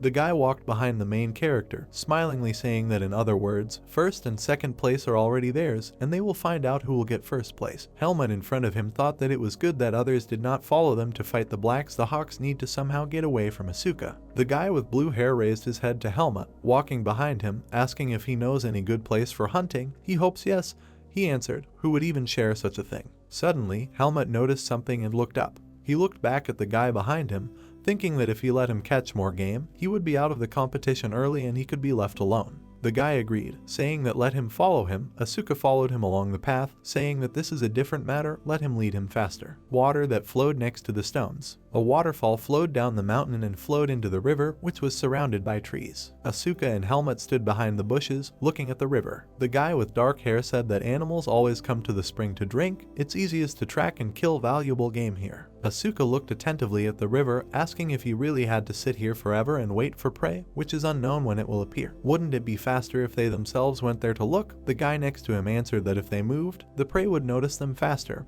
and they will miss it. The guy looked at Asuka, saying that the success of the hunt is patience, so why not use it? He irritably replied that he is very patient. Helmut looked to the side, saying that along the way he noticed claw marks on the trees. Perhaps a large predator was walking around here somewhere. By the river, on the rocks, a bear stood with his head down. The bear stood near the fish, raising its paw above it and looking to the side. Helmut reached for an arrow, saying what he needed to prove, and Asuka raised his bow next to him with a smile, saying that they need to shoot him. They can shoot at the same time on the count of 3. 2 guys sat in the bushes, stringing their bows and taking aim. Asuka counted 1, the main character looking forward intently. The guy with dark hair frowned, thinking that killing an animal could affect the seed of darkness. He clutched the arrowhead and bowstring in his hands, thinking that he did not have time to check it. Asuka said 3. The 2 guys lowered the string at the same time and 2 arrows flew forward. One of them hit the bear's front paw, and the second hit the bear's hind paw. The bear opened its mouth wide, growling loudly. Asuka watched the bear as he walked away, shouting that he was running away. If they hit him one more time, they would definitely catch him. He reached for the arrow on his back, frowning as he said he would never let it go. Asuka ran forward, firing 2 more arrows at the bear, which flew past him. The guy's eyes widened, and the arrowhead glowed with blue energy. The arrow hit the bear's side, emitting blue energy, causing it to growl loudly, opening its mouth. The bear fell to the ground and the guy ran up to him. He clenched his hand into a fist, shouting with a wide smile that he had caught it. Suddenly, a loud noise was heard, causing Asuka's eyes to widen in surprise. The 2 guys looked in surprise in the direction where the sound came from. Asuka smiled nervously, asking if that sound was coming from the bear, and Helmut behind him looked up in surprise. Screams were heard again from the direction of the forest. The protagonist's face was distorted with horror. He opened his eyes wide, his mouth parted. The guy ran forward sharply, frowning and saying that this is not a beast, let Asuka deal with the prey, and he will check. He looked at him in surprise, asking him to wait. Helmut bowed his head, pursing his lips. A tree branch in the forest growing on one of the trees. Suddenly something hit her and flew further. Air currents between the trees when a person pushed off from them, flying forward. He pushed off from another tree, flying to the side. Helmut jumped over the trees, frowning and lowering his gaze. He saw 2 people, one of whom was lying on the ground. His leg was in a trap. Helmut frowned, lowering his gaze, noticing something. Wesley tremblingly held the communication ball in his hands, clenching his teeth and muttering the crystal ball on how to use it. The main character landed behind him and the fair-haired guy turned around in fear, screaming loudly. He looked at the guy who stood in front of him, asking how he ended up here. Bashal clenched his teeth, trembling in pain as his bloody leg remained in the trap. There was a blood stain on the ground under his foot. Helmut frowned at this, lowered his gaze and thought about the trap. Wesley turned to the guy, asking him to help pull his leg out of this thing. Helmut was removing the black belt from his shoulder, looking at the guy and saying that if they remove the trap, he will lose even more blood. He will figure it out, let him wait here. The guy walked into the bushes, frowning at the grass that grew on the ground. He clenched his fist around the grass, uprooting it. Helmut clenched his teeth, biting off a small leaf of grass, frowning. He lowered his gaze, chewing it. The guy spat it out and snatched another one, picking it up. The guy bit her again, pressing his lips together as he chewed. He picked up 2 stones from the ground. Helmut returned with everything and the fair-haired guy frowned at him, asking what it was. Helmut soaked the stones in antiseptic by pouring it onto them from a bottle. The guy held out a bottle of Wesley, frowning, asking for support. The main character began to hit one of the grass leaves with a stone, placing it on another stone. Wesley watched this in surprise, his eyes wide open. Helmut looked at him, asking if he and Bashal were close friends. The guy with brown hair confusedly answered of course, asking why. Suddenly, Helmut tore a piece from the guy's cloak with his hand. He looked down at the torn cloak in shock, trembling. Helmut wrapped a piece of cloth around his injured leg, pulling it tightly. He pulled one of the arrows from his quiver. The guy looked around, saying that he would loosen the trap and dismantle it. Bashal would have to be patient a little. The guy on the ground stutteringly agreed. The arrow in the protagonist's hands glowed with purple energy as he raised it. The guy sharply hit the trap on Bashal's leg with an arrow. His eyes widened in surprise as he looked down at the trap. Helmut took the broken trap in his hand, looking at it. Bashal groaned in pain, clenching his teeth and trembling. Wesley sat next to him, closing his eyes and placing his hand on his side. Helmut threw the trap back and it hit the ground, breaking into pieces. The guy took the herbal ointment and spread it on his finger. He applied the grass to his injured leg while crouching on the ground, causing Bashal to groan in pain. Wesley looked up at the guy in surprise, looking at him nervously. Helmut looked up at him, holding a stone in his hand, and said that this herb will help stop the bleeding. It has already saved them. The guy said that he needed to immediately report everything to Professor Dwayne. Wesley squeezed the sphere in his hands, looking at it, and agreed. The wounded guy lay on the ground, closing his eyes tightly and clenching his teeth in pain. Helmut looked down at him, frowning at him. He looked back at the trap behind him, thinking that he thought things would turn out much worse, so this was just the beginning. The trap, on which drops of blood remained, the guy thought that its fastenings were poorly installed, otherwise Bashal's leg would have been torn off. The guy frowned and put his hand to his face with a sigh, thinking that they could not catch him, and acted very recklessly by attacking the children of aristocrats, so worried that he even had a headache. The main character turned around sharply, looking to the side with wide eyes, thinking that Asuka was left all alone. The man grabbed a tree. Asuka walked out of the forest, keeping his head low as the main character looked at him. The guy with blue hair frowned irritably and raised his head at him, shouting, did he really forget that they were supposed to be in a pair? Where did he run away so quickly? Ran away from him, without even explaining anything. Helmut turned away and sighed, and the guy, looking at his back, irritably asked why he was sighing. Is it his fault that he is slower than him? He looked at the fair-haired guy, asking what happened to him. Wesley put the ball in his pocket, saying that he contacted the professor. You need to wait, he will be here soon. Wesley looked at the main character, who was sitting on the ground, saying that he managed to remain calm even in such a situation, but because of his panic he could not do anything. Helmut replied that this was simply not the first time he had encountered this. The fair-haired guy closed his eyes and bowed, thanking him for helping them, and he swears on the honor of the aristocrat that he will not forget his deed. Helmut looked up at him in surprise. He sat down in front of the wounded guy, saying that it was not he who would save Bashal, but Professor Dwayne. The wound needed to be treated. It would be very bad if blood poisoning occurred. Wesley nodded, agreeing. Helmut looked forward while the guy next to him bent over the wounded man. The guy thought that he thanked him. It seems that this is the first time he has heard this addressed to him since entering the academy. Over his wounded leg, Dwayne held his hands, from which green energy emanated. The old man looked up at the two guys who were watching this and said that they gave him first aid well. Thanks to them he should not have any complications. Patricia turned to the main character, smiling, saying that he was great. She looked at the trap, which lay broken by the tree, saying that he was right about the traps. Apparently this was the work of poachers. She would report the complaint to the forester. The girl turned to Wesley, asking if he saw the guy step on the trap. A guy with brown hair pointed forward between the trees, saying that he suddenly said that he noticed something and ran. Then he stepped on a trap, screamed and fell. He doesn't know what he saw, that he decided to go there. Patricia looked at him, saying that unfortunately, Bashal is not able to continue the competition. He needs to be transferred to the camp. He must go with them. Wesley in front of her nodded, agreeing. The girl said that Helmut and Asuka can continue hunting. There may be more traps here, so let them be careful. The guy with blue hair smiled, telling her not to worry. He caught a good catch, so he was just returning to camp. Patricia was leaving, but turned to him, saying that she did not expect it. Asuka closed his eyes and put his hand to his chest, asking why she was so surprised. He stood next to the main character, saying that he shot that bear, so it was his. The guy replied that he would not take it away. He would also catch someone now and let him return. Asuka looked up, asking if this was really a good idea, and if he fell into a trap. Helmut looked at him, saying that he wouldn't get caught, and isn't he afraid that someone will pick up his prey while he's chilling here? The guy with blue hair frowned, nervously answering that it was true. He walked away from the guy, looked back at him and said that he had gone. Let him not overdo it and know when to stop. Helmut nodded to him, agreeing.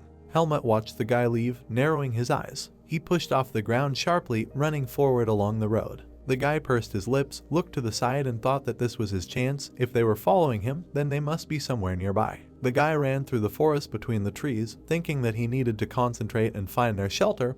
He uses power to increase his sensitivity. Helmut closed his eyes, holding his bow in front of him, a bright purple energy glowing around him. A bright purple light shone to the side, from which a beam of light emanated. Helmut's eyes widened, opening, and he frowned. The guy swung his bow sharply, leaving a trail of purple energy from the blow. He pushed off from the trees, flying forward through the air. The guy landed sharply on the ground, rolling across it and lowering his head. Helmut stood in front of two trees, straightened. He frowned, looking up. The tree was cut halfway through and a white thread was visible. Between the two trees a white thread was visible, swaying in the air. Helmut silently looked up at them. Chips flew from the tree, the thread fell down, there was a glare of red light from it. Helmut walked up to the tree, taking the thread in his hand, looking at it.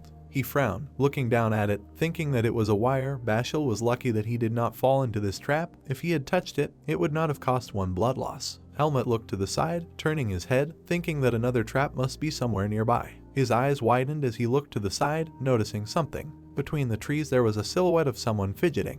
A deer was tied between the trees, with white threads running along its hooves and body, trying to get out. Helmut approached him, looking down at the animal, thinking that it looked like bait. Perhaps Bashal had been lured into a trap. The guy put his hand behind his back, taking an arrow from the quiver, thinking that then it would be worth taking the deer with him. Helmut stood in front of the deer, aiming his bow at it. The camp is in the center of the forest, where the students have gathered. Rabbits and foxes lay on green blankets, and in front of them were signs with the names of the students. On one of the fabrics lay the body of a bear, which opened its mouth, from which its tongue fell out. Several students and Patricia looked down at him in surprise. Someone asked Asuka if he killed a bear and if there were really bears in this forest. Asuka closed his eyes with a smile, leaning against the bear's dead body and putting his hand to his face. Jemin frowned at him, asking if Helmut did the work for him. The guy with blue hair looked at him irritably, shouting what nonsense, and does he really think he has no conscience at all to do such a thing? He was generally busy catching prey. Helmut folded his hands behind his back, standing next to the cloth on which the dead deer lay. Alan walked next to the guy, writing something in a notebook, and looking back at him, asked him about the deer and said that the venison is very tasty. The man stood in front of the students, saying that he asks for their attention, and they have a wonderful prize. It is clear that they tried very hard. Before announcing the results, he will announce what the prizes are. There were several objects on the table, several wooden tokens, a scroll with something written on it, a wooden box, and several round tokens. The man said that the prize for 5th place is 10 cards for food at the academy. The prize for 4th place is an excellent pen and ink. 2 students with gray hair smiled, looking at the man as he continued that the prize for 3rd place was 10 gift certificates to the academy bookstore. The prize for 2nd place was a subscription to a separate study room. Alan smiled, holding a notepad and standing in front of the table, saying that the 1st place winner would receive all the mentioned prizes. The large box, scroll, envelope, and tokens lay together on the table. Asuka put his hand on the main character's shoulder with a smile, leaned towards him and said that he didn't know about the other prizes, but he definitely didn't need the feather. He could give them to him if he wanted. Alan looked down at the notebook with a smile, saying that they would proceed to the results. A fire was burning next to the dead bear. Jemin lowered his gaze while sitting next to him, saying that having your own study room is a privilege that only students like Arya can get. Even if the membership is only for a week, it is a good prize for hunting competitions. Asuka lowered his head, looking at the ground with a shocked face, and Jemin looked at him with a smile, telling him not to be upset since he came in 2nd place. The guy with blue hair raised his hands and, frowning, shouted loudly that he had caught a bear. So why did he have 2nd place? How could there be anything bigger than a bear? Andrew remembered how the professors looked at the white fox, asking where the student was able to catch him. He said with a smile that after all, that student deserved the championship for the fox. Dino in front of him said that he thought that they had caught some kind of mythical creature. Helmut looked at the guy with blue hair, saying that he wanted to get his own study room. It's at least better than a feather. He sighed and answered displeasedly that he was right.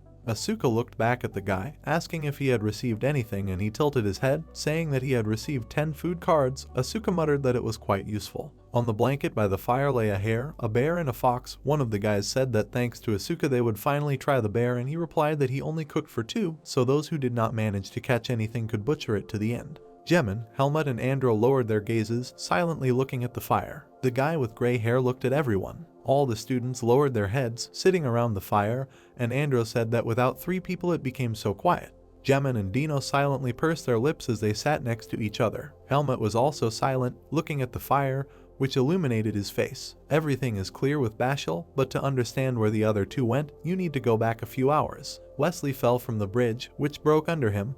While Bashal clung to his back, Patricia turned on them, extending her hand towards the guys. The bridge collapsed under them as they returned to the camp. Michael fell into a trap while hunting in another part of the forest. A guy with brown hair fell into a hole. Stones also fell next to him. He suffered a serious fracture and was sent to the academy. So there were 5 people left in the team. 5 guys sat in front of the fire, silently looking at it. Someone said that they were unlucky. Why did this only happen to their team? Andrew looked to the side, saying that the coach asked if they were going to reform the team. Helmut pursed his lips and looked to the side, thinking that this was clearly not a coincidence. It seems they are going to hunt those around him, not him. This is disgusting. The guy swallowed, wondering if the situation they found themselves in should he honestly tell his comrades about it.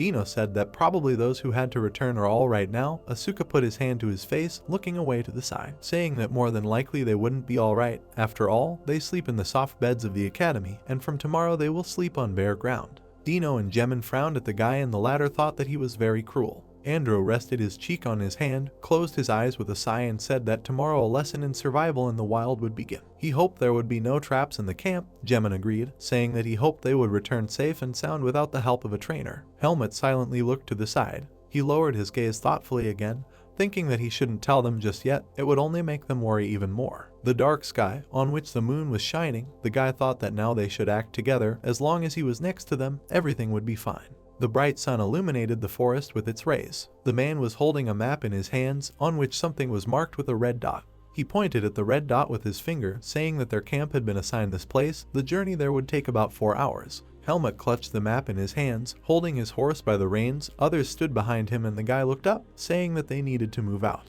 A dense, large forest. The sun was setting behind the mountains. Jemin turned to the side over his shoulder, calling the main character and asking him to look here. The guy turned around, and Helmut and Asuka looked at him from their horses. There was a small lake in the forest, surrounded by trees. Jemin sat on a horse in front of the lake next to the others, saying that this is not bad. There is flat land, they can rest here. There is also a water source nearby. Asuka said that they were lucky to stumble upon such a place in the middle of the mountains. Helmut dismounted from his horse, looking towards the lake. He took some water from the lake into his palm. The guy raised his hand to himself, drinking the water, and thought that fortunately, the water seems clean. It would be sad if the same thing happened as when he accompanied the noble girl. Asuka stood behind the guy, looking at him, asking what he was doing, and they just arrived, and he immediately started drinking. Was his throat really so dry? Andro stood near the horse, saying that they need to unload the horses and rest a little. They got here earlier than planned, so they have some free time. Jemin said that yesterday they caught a lot of game. They will need to go get firewood. The main character looked at Asuka, who stretched, saying that his back hurt after riding for so long.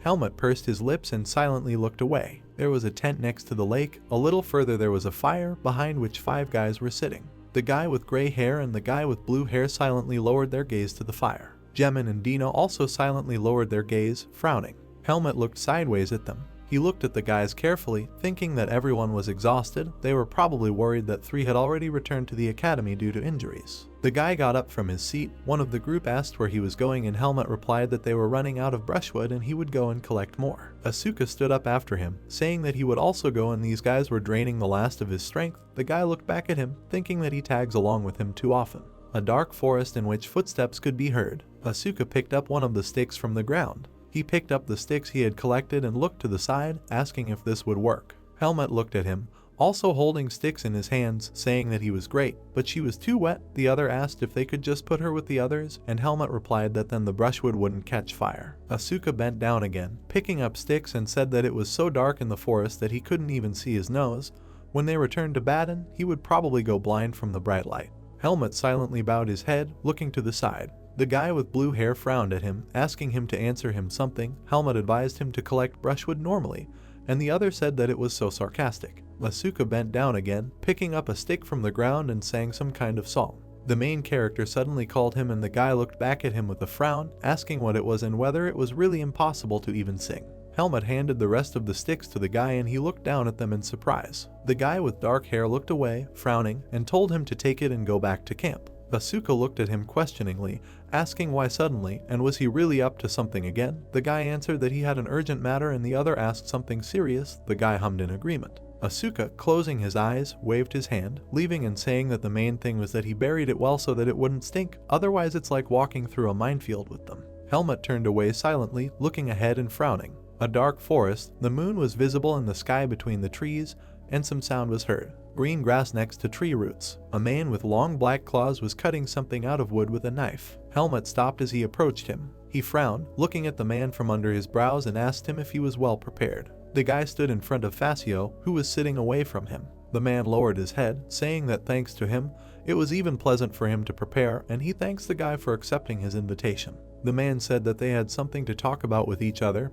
He could sit down and they would talk. Helmut looked back at the stump next to him. The guy silently sank down onto the stump, sitting on it. They sat in front of each other while Fascio continued to sharpen the stick with his knife. The masked man said that he was in a very good mood now because he could finally talk to him in person.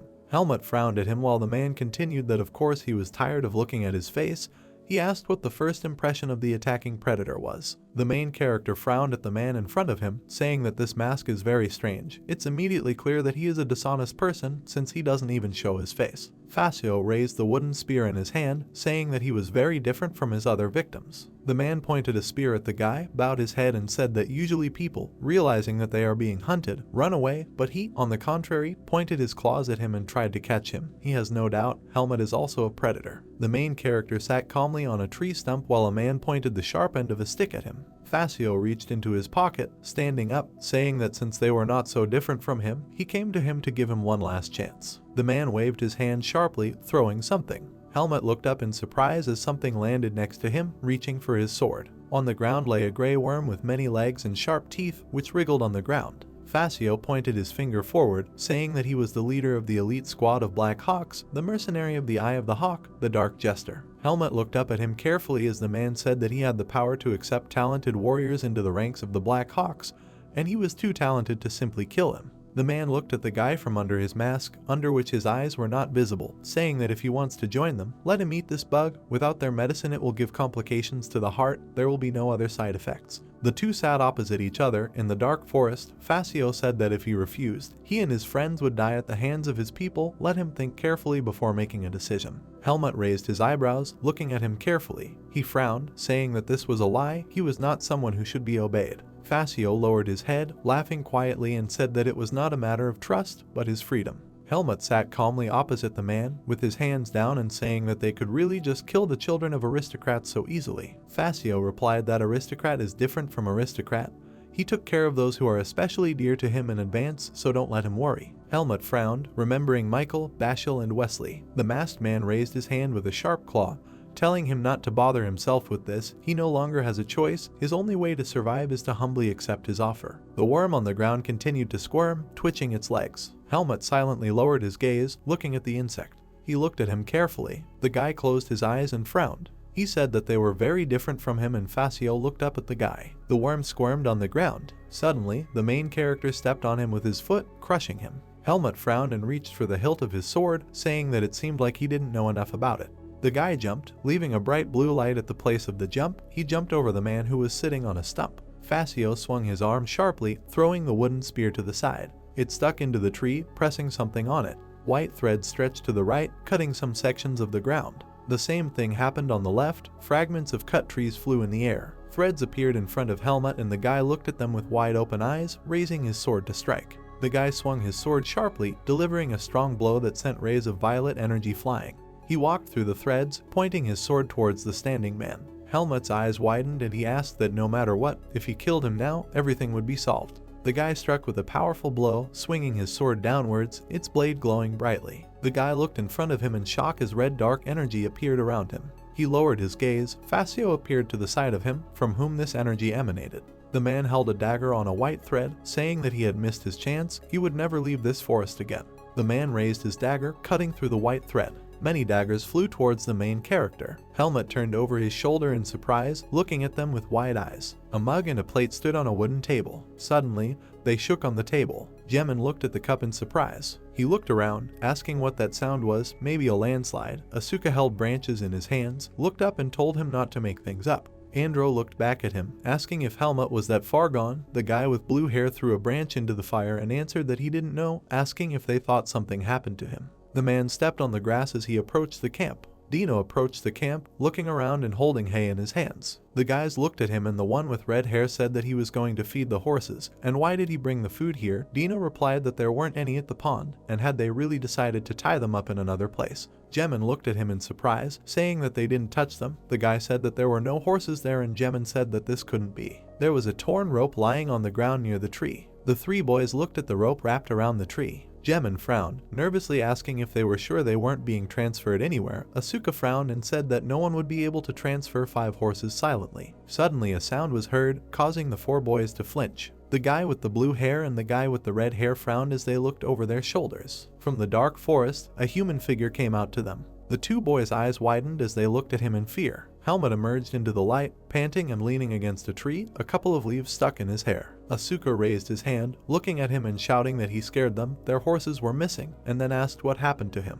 Helmut turned to the guys, asking if everything was in place, and Jemin nervously answered yes, but why was he asking if something had happened? He and Asuka nervously looked at the main character with their lips pursed. He frowned, looking at them, and thought that it was better to tell them the truth. The guy stood in front of everyone and asked to gather everyone. He needed to tell them something. A fire burned on the ground, illuminating the area. Andro lowered his gaze and Asuka frowned, looking ahead. Dino nervously looked to the side, and Jemin put his hand to his face, looking down. He raised his gaze, looking at the guy, and said, "What does it mean that the Black Hawk set a mercenary on him in retaliation, and now he wants to kill them all?" Helmut nodded, sitting in front of him, and replied that everything was correct. The guy with red hair trembled. Andro aside said that this couldn't happen. Jemin raised his hands in panic and nervously asked to wait. "And what does this have to do with them? They didn't do anything bad to the Black Hawks. Why should they be killed because of him?" Asuka hit the guy hard on the head with his palm, yelling at him to shut up, saying that he wouldn't necessarily die. The guy looked at the main character, asking if Sabbath was still trying to ruin their lives. Helmut looked at him, saying that it seemed like it wasn't his doing. He looked away, saying that before joining the academy, he was a mercenary, and during this period he killed several Black Hawks. He thinks they were actually tracking them from the very beginning to take revenge on him. The guy remembered how he stood with a bow in his hand, and several dead bodies lay at his feet. The three guys looked at the guy in surprise and fell silent. Jemin turned, asking did he kill the Black Hawks, and how many. They are adults and probably more experienced than them. Helmut closed his eyes, answering that he doesn't know, but he wouldn't say that. On average, all mercenaries are at the 3rd rank of skill. The guy opened his eyes, looking to the side, and thought that it would be better if he didn't tell them that he killed. The three guys looked at the main character in admiration, blushing slightly. Only Asuka looked away with displeasure. Helmut listened in confusion as they said that it seems he is more experienced than they thought. The other extended his hand and said that it means that he gained his knowledge in real battles. Now it is clear why he is much better than them. Helmut tilted his head, thinking that they were also swordsmen. He looked at the guys sitting in front of them and said that whatever it was, they were right. It wouldn't be fair if anyone got hurt because of him, so he would take responsibility and try to resolve the situation somehow. Andro looked back at him, extended his hand, and asked if he really wanted to fight the mercenary alone. He thought it would work out, and maybe tell the trainers first. Jemin said that Asuka received a crystal ball before leaving. Let him get it. Asuka put his hand in his pocket and agreed. He looked down at his empty pockets in surprise. The guy smiled nervously, looked at the guys, and said that he didn't have it. Dino clenched his hand into a fist and shouted irritably, "Is he crazy?" Jemin extended his hand, also shouting irritably what should they do if he lost it. Asuka shouted that the mercenary could have stolen it, and since he stole the horses, then the ball is already especially. Andro looked at the main character, asking what they should do, and maybe they will leave here. The guy lowered his gaze and said that most likely there are traps everywhere. It would be stupid to move out in the dark when nothing is visible. The guy put his hand to his face, looking away thoughtfully. He looked at the others, removing his hand, and said that they would do this. They would leave at dawn. Without horses, they could reach the trainers in about 12 hours. The five sat near the fire, and Helmut continued that, of course, the mercenary would not just let them go, but he did not want to fight directly. He probably thought that he had no chance in a fair fight with him. The guy's gaze darkened, and he said that if he covers them, he won't be able to suddenly attack, and if he does decide, he'll get rid of him. Asuka and Jemin looked attentively at the main character, their faces illuminated by the fire. The guy with red hair said that they understood, and Helmut stood up from his seat, saying that now they should rest. Going down the mountain while constantly on the alert is not as easy as they might think. The bright moon and stars were shining in the sky. One of the guys asked how much food they had left, and the other replied that not much. They needed to save. The fire in the clearing glowed faintly. It illuminated the table and the tent near which the man was sitting. Suddenly, one of the guys came out of the tent. Jemin and Dino stood on the ground, looking down. Helmut looked up at them, holding his sword. He asked why they woke up. Jemin smiled, saying that they decided that they would carry out patrol in pairs and turns. Isn't 3 on duty better than 1? Dino stretched next to him. The main character frowned, saying that they had better save their strength, and Jemin looked back at him, saying that, in fact, they are also swordsmen. Pride does not allow them to trust their lives to another person. He turned to the guy, saying that he could also use some sleep. He replied that he could not sleep for 3 days, and Jemin said that he was like a monster. The guy with red hair smiled widely, saying that whatever it was, this mercenary seemed to be very afraid of him and had been inactive for several hours. Helmut said that one should not let one's guard down. He is not one of those who easily gives up on prey. Jemin closed his eyes with a smile, sighed, and said that he knows. He just noticed. The guy opened his eyes, looking down, noticing something. Helmut looked away, putting a finger to his lips. He frowned as the 2 boys looked at him nervously. The sound was heard in the forest. The 3 boys grabbed their swords at their waists, frowning. They came closer to the forest. Helmut walked ahead. A horse was visible from one of the trees. She came out from behind the trees, chewing grass in her mouth. Helmut held a sword in front of him, and Jemin said in surprise that this was his horse. Suddenly, the protagonist's eyes widened as he sensed something. The guy frowned and turned over his shoulder, shouting for the two to immediately move away from the forest. He looked up at Facio, who appeared upside down above Dino. The guy with green hair opened his eyes wide, looking at the hands that were reaching out to him. Jemin and Helmut frowned and looked up in surprise at this. Facio grabbed the guy with green hair, throwing black bombs down with his other hand. The bombs exploded, leaving a large cloud of dense white fog, and one of the guys shouted the name Dino. Helmut covered his face with his hand, closing one eye as a white fog surrounded him. Andro and Asuka came out of the tent, and the latter also covered his face with his hand because of the fog, asking what the noise was and where the smoke was coming from. Jemin's hand trembled. The guy grabbed his hair, opened his eyes wide in panic, and screamed loudly. He lowered his head, screaming, and the main character frowned and leaned towards the guy, asking him to calm down, saying that it was just a smoke bomb, they don't know when he will attack again, so they need to be ready. The red-haired guy's body shook as he muttered that this man took Dino. Helmut put his hand on his shoulder, saying that he saw that he was still conscious before he was dragged away. If you wanted to kill him, then I would do it right away. Let him think logically. Helmut leaned closer to him, seriously asking. He wouldn't give his life into the hands of another person, and if he doesn't want to die, then let him get ready. Jemin lowered his gaze to the ground, breathing heavily. Andro and Asuka ran towards them. The latter asked what was happening and what happened to Dino. The guy with gray hair sat down next to him, and Helmut lowered his gaze, thinking that things were bad. He knows how to put psychological pressure on people. He has more experience in such matters than them. Asuka looked to the side, asking where the mercenary went. The guy with red hair, without looking up, answered that he didn't know, but he might be nearby. Jemin looked back at the guy with gray hair, asking what they should do. They can't leave Dino. Andro looked at him in surprise, asking how they could get him back. The guy with red hair asked if he really meant that they should just run away.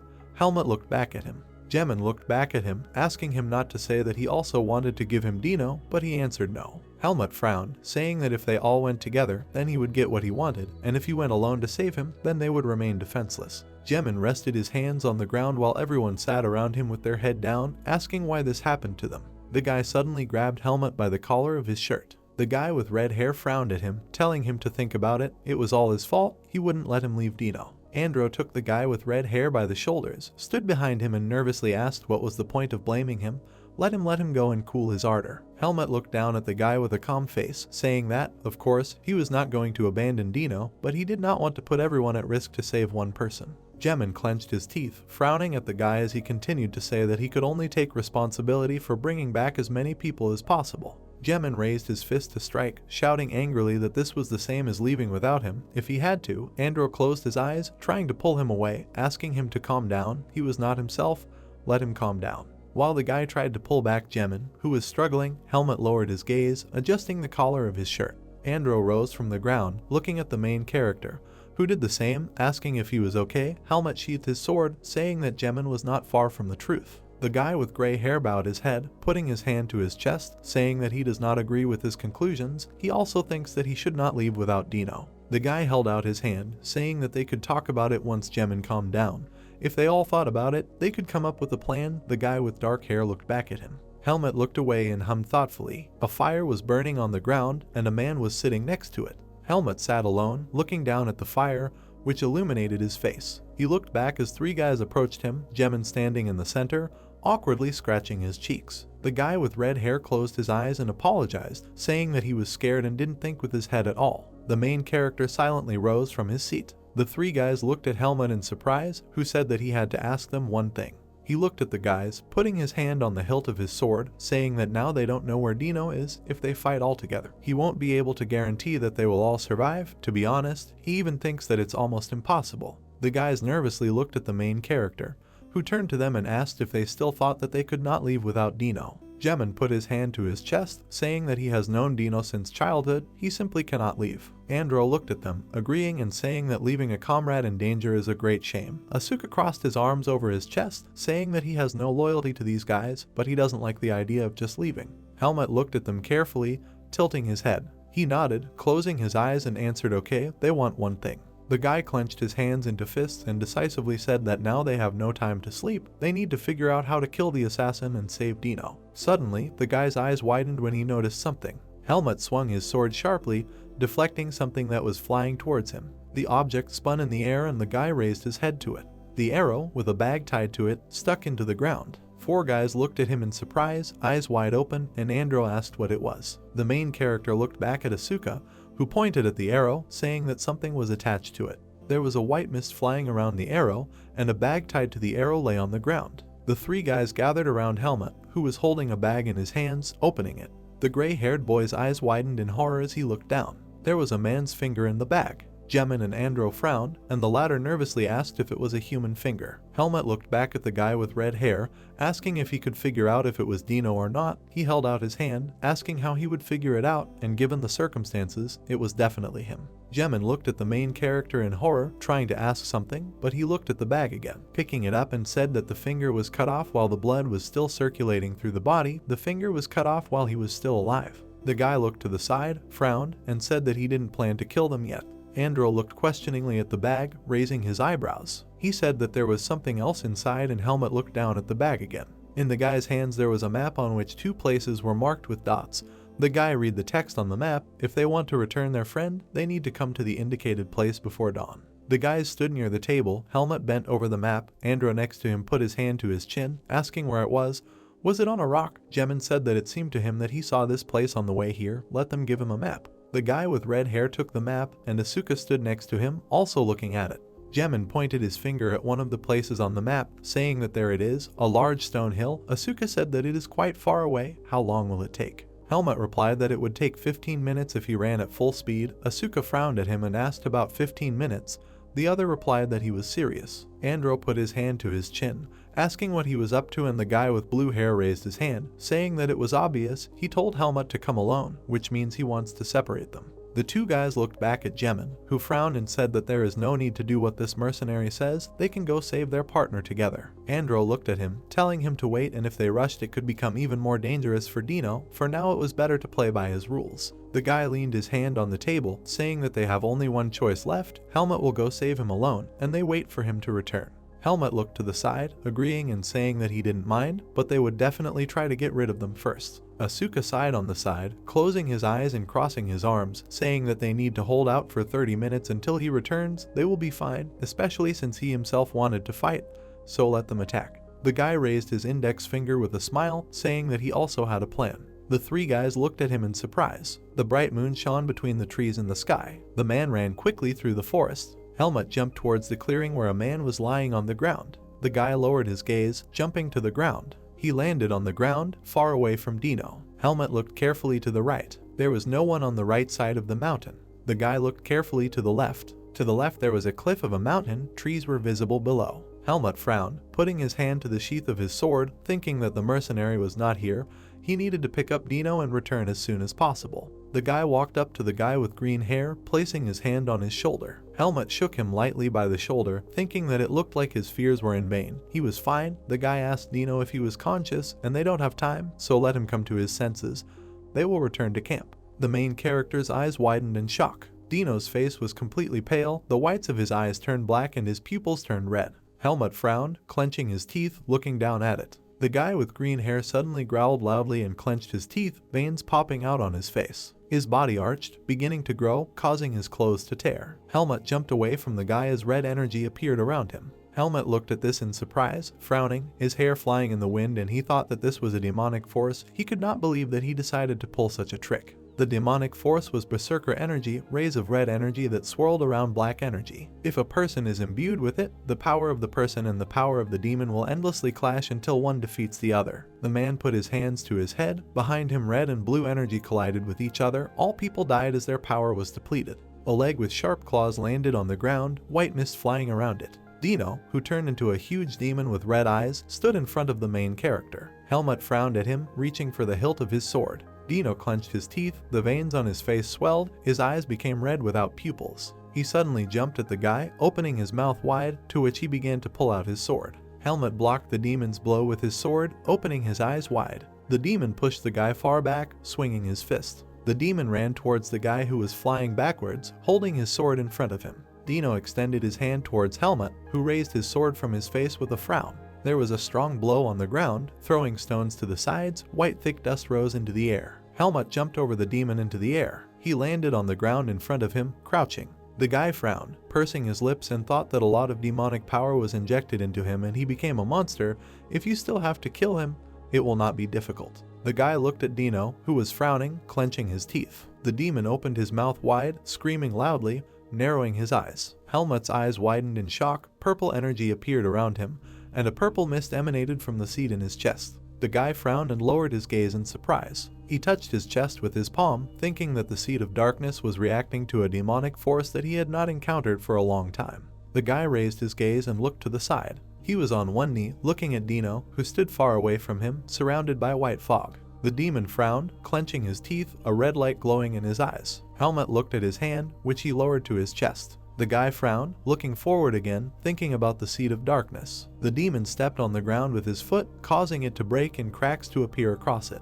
The demon pushed off the ground, running sharply towards the main character. He raised his hands to strike, gritting his teeth as Helmut parried his blows with his sword. The boy frowned, quickly swinging his sword, deflecting the demon's blows that rained down on him. The demon quickly waved his fists, and the guy raised his sword, fighting them off. Dino's fist rose, his eyes turning white. The demon lowered his fist towards the face of Helmut, who frowned at him. The blow passed next to the guy's head, crashing into the wall, causing the stones to fly to the sides. There were many cracks along the wall next to him and the main character from a strong blow. Large pieces of stones flew down towards Helmut and Dino. The demon raised his head in surprise, frowning. Helmut frowned and looked to the side, beams of purple energy appearing around his face. He swung his sword sharply, striking at Dino's legs. He screamed loudly and began to fall to the ground while Helmut jumped away from him. The guy looked up at the demon, saying that he would soon cleanse it, and then plunge into darkness himself, and then meditate. The demon raised his head to the many stones that were flying down on him. The demon's glowing eyes widened as he looked at them.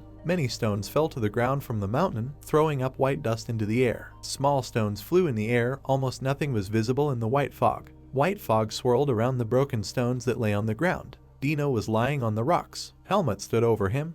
The demon's body was waist deep in stones and he closed his eyes. The guy put his hand to Dino's forehead, whose eyes turned white. He lowered his gaze, looking at him carefully. The guy closed his eyes, a purple seed glowed in his chest. Helmut pursed his lips as the light from the seed became stronger, thinking that the seed of darkness absorbs the demonic power, even if there is a lot of it, but it is lighter than the demonic power of the root forest. Its strength will be enough to completely purify it. The demon's mouth opened slightly, his eyes turned white, while the guy held his hand on his forehead. Dark energy was visible around him. Dino's face began to become more human. The black energy completely disappeared, his face became the same and he closed his eyes. Helmut was sitting next to the guy who was left lying under the stones. The protagonist closed his eyes and frowned, the seed in his chest shining brightly. The guy opened his eyes. He exhaled, closing his eyes, and thought that of course this would take a lot of time. How glad he was that Facio was not here. Everything was resolved with Dino. It was time to go back. The guy walked around the guy with green hair, standing behind him. He took him by the arms, pulling him out from under the stones, saying that they need to get him out, so let him endure it. Even if it hurts, they need to hurry. The guy's eyes suddenly widened when he heard something. Near the handful of stones they were sitting on, the ground began to crumble and cracks appeared in it. Helmut frowned, clenching his teeth, and thought that everything would collapse from the blow. The mountain above the forest began to collapse, falling down. The bright moon shone in the night sky. The man clutched the hilt of the sword in his hands. The three guys stood with their backs to each other. Jemin nervously asked how much time had passed. Asuka, who was holding a sword in front of him, said that he didn't know and let them forget about the main character for now. The guy frowned and looked forward. The other two also held swords in front of them, and Asuka said that everything was just beginning for them. A man was coming out of the forest towards the camp where three guys were standing. Facio held a curved sword in his hands as he stood next to the tree and stepped into the light. Three guys nervously stood with their backs to each other, illuminated by the fire. Facio was approaching them. The mercenary tilted his head, looking at them from under a smiling mask. Jemin looked back, saying that it was him. He kidnapped Dino. Asuka frowned, telling him not to turn around and look forward. Don't let him ruin the plan they worked so hard on. Asuka pursed his lips, looking ahead nervously. He remembered how the four of them looked at the ground while the main character drew something on it with a stick, saying that this mercenary had excellent stealth skills. He didn't think that a person would be able to notice him. One of the guys asked if he was really that is he good, and is he confident that they can handle him. Helmut drew a circle. There were three dots next to each other, and in front of them there was a cross. The guy said that that's why they would stand in this position. If they keep the area as open as possible and look in all directions at the same time, then they should have turned out. He frowned, saying that when the opportunity arises, they will follow Asuka's plan. The boy with blue hair looked at him. He frowned, blue eyes looking ahead nervously. Fasio raised his dagger hand, counting all the guys. He put out his index finger, saying that the only thing missing here was, but suddenly stopped, saying that everything was fine, the 4 other guests were here. Jemin looked around, frowning, asking about the 4, and Asuka shouted in irritation, was he really going to believe the words of the enemy? Let him just close his ears. Fasio lowered his hands as he approached and said that he is so brave, he must be Asuka, which means the other 2 young gentlemen are Andro and Jemin. The man bowed slightly, saying that they already knew each other, but they should introduce themselves. He is Fasio, the Black Hawk assassin. He started hunting them because they made the wrong friend. The 2 guys looked back at him and Asuka pursed his lips. The masked man extended his hand, saying that despite this, killing other aristocrats is quite dangerous even for the Black Hawk. He does not like to take unnecessary risks. Fasio raised his index finger, saying that he had a proposal. The 3 guys frowned at him when the man said that it just so happened that there was one commoner among them, and if they helped get rid of him, he would let them go. Andro looked aside at the guy with blue hair. Jemin did the same, frowning and opening his mouth slightly. Fasio spread his arms to the sides, standing in front of them, saying that this is a great opportunity to get rid of the commoner who was a problem for the swordsman faculty. He promises that he will keep this a secret, just let them say that he died while fighting the assassin alone. He will even inflict convincing wounds on them so that they will not be suspected. Asuka looked back at the red-haired guy, annoyedly asking if they were seriously thinking about this. Don't be stupid, let them be deceived, let them answer if they listen. Jemin lowered his head, swallowing, his eyes hidden in shadow. He told Asuka no. Fasio looked at them carefully, throwing the curved sword over his shoulder. Jemin resolutely raised his gaze, saying that now his mind is clearer than ever. Asuka looked at the guy in surprise, his mouth parted. Andro smiled, also looking forward resolutely. The guy with red hair raised his sword up, shouting that he knew nothing at all. A swordsman would never sacrifice his comrade, they would defeat him, and then they would all return alive together. Fasio tilted his head, making a displeased click under his mask. He sat down on one knee, lowering his hands, saying that in vain he tried to talk to the fools from the faculty of swordsmen.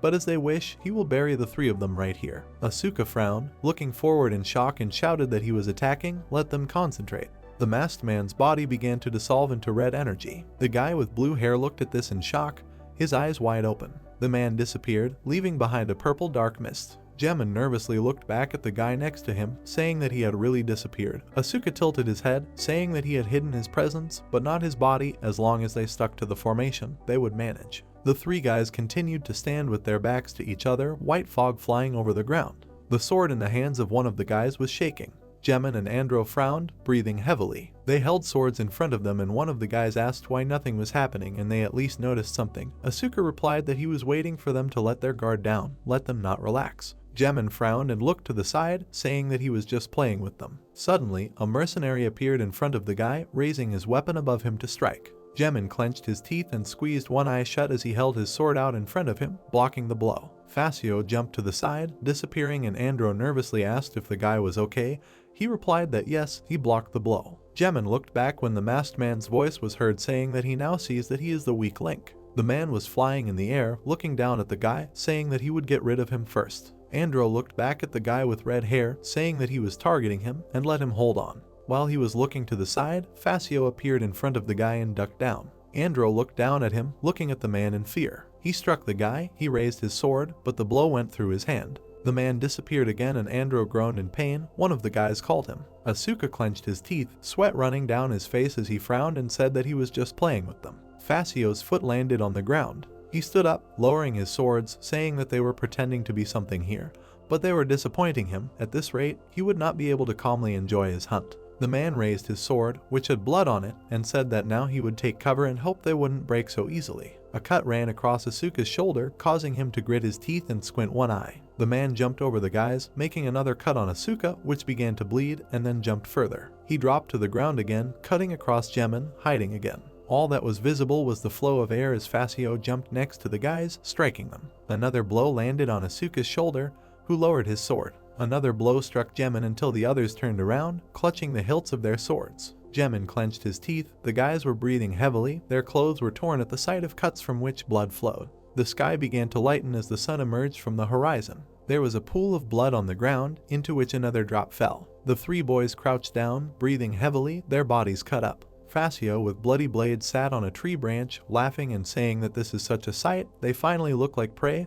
Their little performance amused him. There were wounds on Andro's cheeks and shoulder, from which blood was flowing, and drops of sweat were running down his face. Jemin was also breathing heavily, looking forward with a frown. Asuka frowned, his breathing was also heavy and his clothes were torn and bloody. He narrowed his eyes, frowning. He said that the mercenary seemed pleased with what was happening. He would regret that he was trying to end them so early. Fascio looked at the guy in surprise. Asuka pointed behind himself with a wide smile, saying that they need to get rid of these two and play with him one-on-one. It will be much more interesting. The guy looked decisively at the man, saying that he couldn't show everything he could while he was being held by two anchors. The man in the smiling mask looked down at him. Asuka clenched his teeth, looking up at the assassin with a smile. He silently lowered his gaze to the guy. Andro looked around with a frown, calling out to the guy, breathing heavily. Fascio raised his hand, asking if he was asking him to spare those two. It was very touching. He threw his sword over his shoulder, asking if he had a reason to fulfill this request. Asuka leaned on his sword, saying that he said that the two of them would have more fun when his back is blocked. He can't even swing the sword properly. The man said that he doesn't know, doesn't think he's capable of this. The guy with blue hair irritably clenched his hand into a fist, shouting that he'd been lied to all his life, that he even knew about his skills. Fascio looked at the guy as he said that if he only picks on weaklings, then nothing can be done. But if he can't beat him, then he will lose shamefully to Helmut. The man under the mask looked at the guy questioningly. He jumped down from the tree in front of him. Fascio walked forward, clutching his swords in his hands, and said that, to be honest, this was a low provocation, but if he was aiming for his sense of taste, then he hit the target. The man raised his sword, tilted his head, and said that he was much more interested when his victim resisted. Whether it was arrogance or some kind of plan, he would give him time for those two to move away. Asuka pursed his lips, looking at him with a frown. He turned to the others, shouting what they were doing. Let them quickly retreat. Jemin closed his eyes, crouched on the ground, and muttered something. Andro turned to the guy with red hair, saying that if he doesn't stop the bleeding, he will be in danger. They will leave it to Asuka and treat his wounds. Asuka scratched the back of his head as the two guys walked away with the assassin standing in front of him. Fascio silently looked at them from under his mask. The boy with blue hair pulled his hand, closing his eyes. He put his sword in front of him and looked decisively at the man, saying that he was ready. Let him attack. He looked forward. Suddenly, Fascio appeared behind him. He swung his sword sharply towards the back of the blue-haired guy's head. Asuka turned to face the man who had already struck him with a blow, causing blood to flow out. The guy waved his sword towards the man, who looked at him in surprise. Asuka lowered his head, waving his sword in front of him, but Fascio had already disappeared. Blue energy appeared around the guy and he clenched his teeth, looking to the side. Fascio jumped over the guy, flying towards him. The man landed in front of the guy, swinging his sword low, slashing at him. Asuka swung his sword, lowering it while crouching. The masked man leapt over him again as the guy slammed his sword into the ground, keeping his head low. Asuka pointed his sword forward, placing his other hand behind his back, with Charlotte's silhouette next to him. Fascio looked at him in surprise. There was a small cut on the man's mask. He landed on the ground away from the blue-haired guy, crouching down. Fascio looked at the guy carefully, thinking that he had changed his fighting style. This was a new stance, which meant he was not bluffing. A blow ran through Asuka's hand and he clenched his teeth and narrowed one eye. He swung his sword as the man ran behind him. Asuka looked back, exhaling heavily, and thought that he needed to concentrate, sharpen his senses with strength, and strike when he felt the touch of the sword. He remembered Charlotte holding the sword to her head, thinking that if she were in his place she would have done it more accurately. The guy was hit again and he closed one eye, waving the sword in front of him, letting out a groan of pain. Fascio extended his hand forward, going behind the guy's back as he struck him with another blow. Andro and Jemin sat by a tree, watching the battle away from them. The guy with red hair bowed his head, breathing heavily, and the other guy next to him frowned, saying that Asuka's fighting style was similar to that first-year girl. Asuka closed his eyes, lowering his head as the assassin leapt above him, striking the arm he held out above him. The man jumped away from the guy, landing on the ground. Asuka staggered. He looked to the side, breathing heavily, blue energy glowing around him. Fascio put his hand to his face, laughing, and the guy asked him what that sinister laugh was. The man held his hand to his face, saying that he admits that he was telling the truth. The more he backs him into a corner, the more his reaction escalates. He is as good a catch as Helmut. The man narrowed his eyes under the mask, saying that he would like to enjoy it a little longer, but the main course will be back soon. Fascio ran forward, waving his dagger, and said that it was fun. He will send him to rest. Asuka frowned, holding the sword in front of him, and shouted, asking if he thought he was going to die just because he said so. The man ran next to him, bringing the blade to the guy's throat. A sharp, bloody blade flew towards Asuka's neck. The blow went through the guy as Fascio threw a punch at him. Andro and Jemin looked at this in shock, their eyes wide open. A bright blue energy glowed next to Fasio's face. Asuka clenched his teeth, frowning in pain as the blade struck his arm, emitting a bright blue light. Fasio looked at it in surprise, thinking that he had blocked it. He concentrated his strength in his hand to prevent the cut. The blade cut through the guy's clothes, blood flowed from the wound, a bright blue light illuminated everything around. Fasio looked at the guy who had the light coming from him and called him an arrogant Black Hawk assassin. Asuka smiled as he looked at him, a blue light illuminating his face as he asked if he had practiced holding his breath. The man said nothing as a bright blue light illuminated his face. Asuka held out the scroll, saying that it was a magical vacuum scroll that he bought while he was getting supplies for the camp. It can be activated if the scroll is damaged or torn. Helmut watched as the guy with blue hair wrapped the scroll around his hand, saying that if he played along with him, then at one point he would try to finish everything, and then he would make sure that his blow went through his hand with the scroll. A dome appeared around Fasio and Asuka, with blue fog flying around it. The guy thought that then it would open for a second. The masked man exhaled sharply when the oxygen was cut off. Asuka pursed his lips, holding his breath, and raised his sword to strike the man. He clenched his teeth and struck the man's hand with which he was covering his face. Asuka pressed his sword against the masked man's arm. The sword cut through the man's hand, red energy shining next to his hand. Asuka clenched his teeth, frowning, a vein popping out on his forehead. When he thought that this wasn't enough, he decided to defend himself as he did. Fasio abruptly pushed the guy away from him, kicking him. The guy fell to the ground, rolling across it. Fasio fell to one knee, raising his trembling hand, coughing, blood dripping from his hand, the sword still in the wound. The man looked to the side angrily, shouting that they were insolent, like monkeys. A purple ball fell to the ground, which the man looked at. Asuka looked at the ball in surprise, propping himself up on his hand. The masked man looked at it in surprise, wondering if it was a communication bead. It couldn't be. He was sure that he had lost it.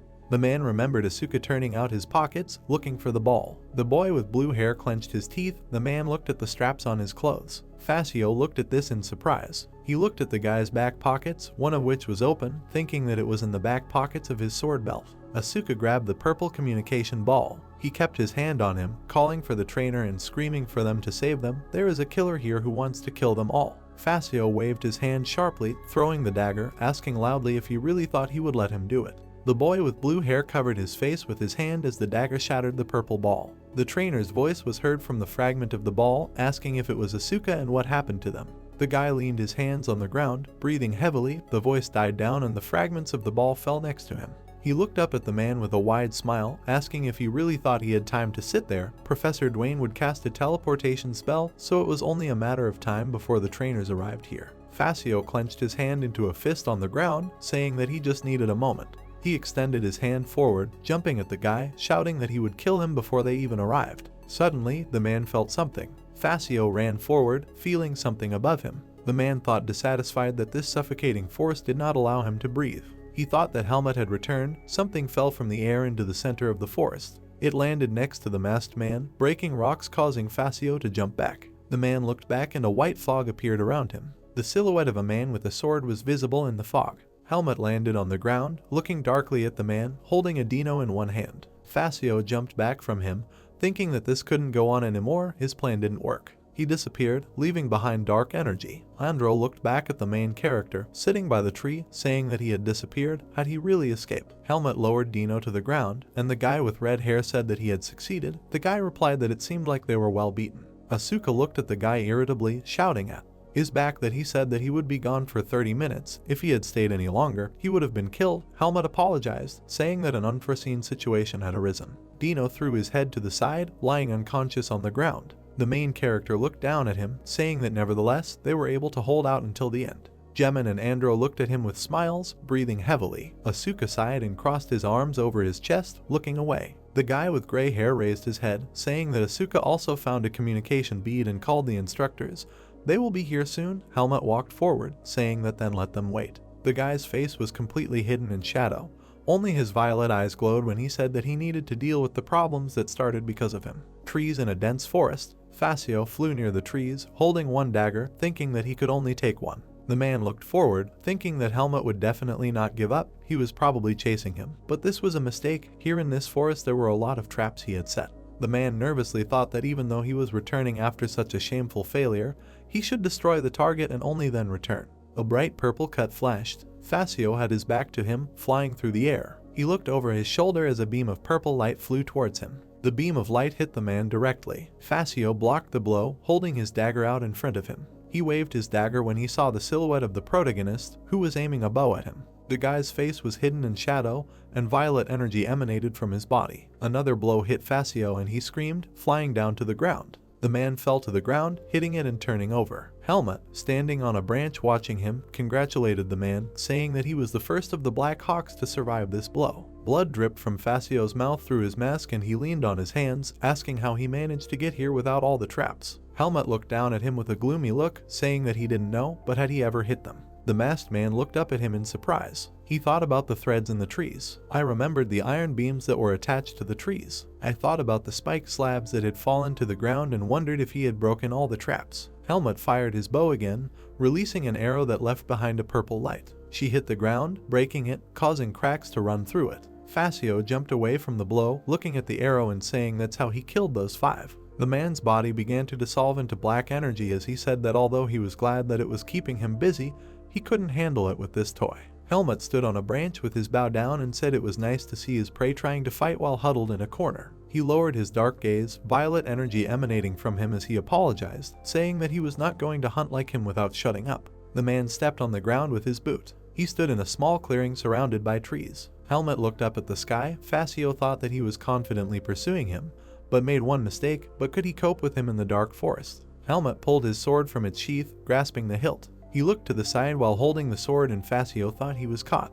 The man walked behind the guy, raising his dagger to strike him. Suddenly, the main character turned in his direction, raising his sword to strike. Purple energy shone around him, and his face was hidden in shadow. A bright purple light fell on the white mask on the man's face. He jumped to the side as Helmut swung his sword towards him. The man looked back at him, nervously wondering what he noticed, but how he did it. The man sat on his knees. Helmut turned to him, looking at the man with glowing purple eyes. The masked man looked at him nervously, thinking that it doesn't matter, he must have been lucky, now he is using all his power. Air currents flew around Helmut, branches and leaves fell from the trees. The guy looked back at them. Fascio stood behind the branches and leaves of the tree, thinking that the darkness and shadows of the trees were preventing him from seeing, and the falling leaves and branches were hiding his presence. The man looked at the guy from behind, thinking that since his hearing was now impaired, he would not hear him at high speed. Helmut turned sharply towards the man, raising his sword to strike with a frightening look. The man's mask was illuminated by a purple light as he thought in shock. He jumped away from the guy, who swung his sword sharply, keeping his head down. Fascio looked over his shoulder at the guy, thinking that it couldn't be that this wasn't a coincidence. The man landed on a tree, pushing off with his feet and thought that this was impossible. A person could not cope with his secrecy. Purple energy glowed around Helmut as he stood with his back to the man. The guy closed his eyes, frowning. Fascio noticed this in surprise. He jumped at the guy again, who swung his sword in his direction and thought, no. The man jumped back from the guy, jumping over him and thought that no matter how advanced the stealth technique is, you can't completely hide the desire to kill when you attack. Helmut raised his hand, gloomily looking to the side with bright violet eyes. Fascio thought that he felt this subtle sensation, and therefore knew exactly where to counterattack. Fascio landed on the ground, sitting on one knee and resting his hand on the ground, thinking that he had fought a berserker and overcome many traps, and now he was doing something that was beyond human ability. Helmut stood in front of the man, lowering his sword and clenching his hand into a fist, asking him what was the matter and whether he had run out of tricks. The guy frowned, tilted his head and said that then he would attack. Bright purple energy glowed around the guy's sword as he looked forward. Fascio looked at him nervously, thinking that this was the personification of strength, as he thought he was at least the first rank. The man's hand was bloody. He thought that he had lost a lot of blood, so he had almost no strength. Continuing to use stealth would be dangerous, but he could not use the personification of strength for long. The man walked behind a tree. His body dissolved into red energy and he thought that he would wait until he ran out of time. Helmut pushed off the ground sharply, causing it to crack under his feet. The guy struck the tree, breaking it in front of Fascio, releasing a stream of purple energy. The masked man stepped back, cursing in shock and holding his dagger out in front of him. Helmut leaned down, delivering a cross-shaped strike of purple energy to the man's chest. He raised the sword behind his back, holding it in both hands as Fascio was sent flying backwards by the blow. Blood flowed from the man's chest. Fallen, chopped trees were visible next to the main character standing on the ground. In the distance of the dense forest, white fog could be seen emanating into the sky. A couple of fallen trees were visible with white fog flying around them. Fascio was on his knees with his hands on the ground, drops of blood flowing from his chest onto the ground. The main character stood in front of him, looking down at the man. He said that now he has no weapons, asking what else he will show him. Fascio lowered his head, laughing hoarsely and saying that he only had one answer, the man's open palm, which he raised. Fascio stood up, breathing heavily, and raised his hands, saying he was giving up. Helmut frowned, looking darkly at the man. He kneed him in the chest, causing the masked man to groan in pain. Fascio fell to the ground, coughing and laughing, asking how he felt about a surrendered opponent in the sword house. The guy replied that it didn't matter because it wasn't a duel. Helmut raised his leg. The bones in Fascio's leg were broken. The guy stood on the man's leg, who screamed in pain. Helmut told him not to even think about running away. The masked man stood up, looked at the guy and shouted that if he spared him, then he would no longer chase him. He would tell the Black Hawk to leave him alone. The guy looked at him, asking if he could trust him. If he killed him now, it will be better. Fascio breathed heavily, bowed his head and told him to think well. He is only one of the Black Hawk's people. If he does not return, then others will come for him, and they will not go one by one. Helmut looked down at the man as he continued, asking what would happen then, and if he thought he would be able to survive and protect the people around him like he did today. Helmut walked around the man, coming closer. He stomped hard on his wrist, pinning him to the ground. A blow struck 3 of the man's fingers, cutting them off. Fascio screamed again, his hand trembling as the protagonist stabbed the sword into his hand, causing blood to spray out. Helmut's gaze became gloomy again. He frowned, looking down at the man, and said that he didn't understand something, so he will make it clear. He will die here today and he will kill everyone who comes after him. The man looked up in fear while the guy said that he had no other choice. He had to accept this. Helmut raised his sword over him. A shadow fell on his face and he said that if he had nothing more to say, then they would end it. Fascio's eyes widened in fear and he stammered and asked him to wait. Someone's voice was heard asking the main character to stop for a minute. Helmut's eyes widened. A man in a dark robe and hood stood behind him. The guy frowned and turned to the side at the man. The old man under the hood smiled, saying that losing Fascio would be a big headache for them. Fascio lay on the ground. Helmut next to him frowned and turned to the man behind him. The hooded man extended his hand, saying that he had better listen. Let him lower his sword. The guy looked darkly at the man with purple eyes, thinking about who it is, and an even more powerful energy comes from him than from Fascio. His eyes see him, but he is not sure if he is real. The man in the white mask raised his head, breathing heavily and weakly, calling out to Mr. Raptor Claw. Helmut frowned, looking at the man again, and thought that everything was clear now. He looked at a man whose face was hidden by a hood and who raised his hand, thinking that it was the head of the Black Hawks. The man looked at the guy's back, saying that, of course, he was not asking to let him go just like that. He would pay a fair price for mercy. Helmut turned on him, answering no, saying that it was Fascio who had to pay. He could only pay by allowing him to be killed. The head put his hand to his chin, thoughtfully saying that this is complicating everything. The Black Hawks have been short of hands lately. He can't just give up on such a talented fighter. The man again extended his hand towards the guy, saying that they can only offer money and information in return. Is this really not enough? Helmut turned to the man with a frown. Dark red energy emanated from the hooded man. The guy thought that this man was quite strong. In his current state, he would not be able to cope with him. A purple seed glowed in the guy's chest and he thought that if he kills Fascio, the seed of darkness will make itself known. He doesn't seem to be going to demonstrate strength, and he shouldn't get into battle. The hooded man calmly said that of course, as the head of the Black Hawks, he promises to stop the surveillance and never contact him again. The man said that this was a good deal for him.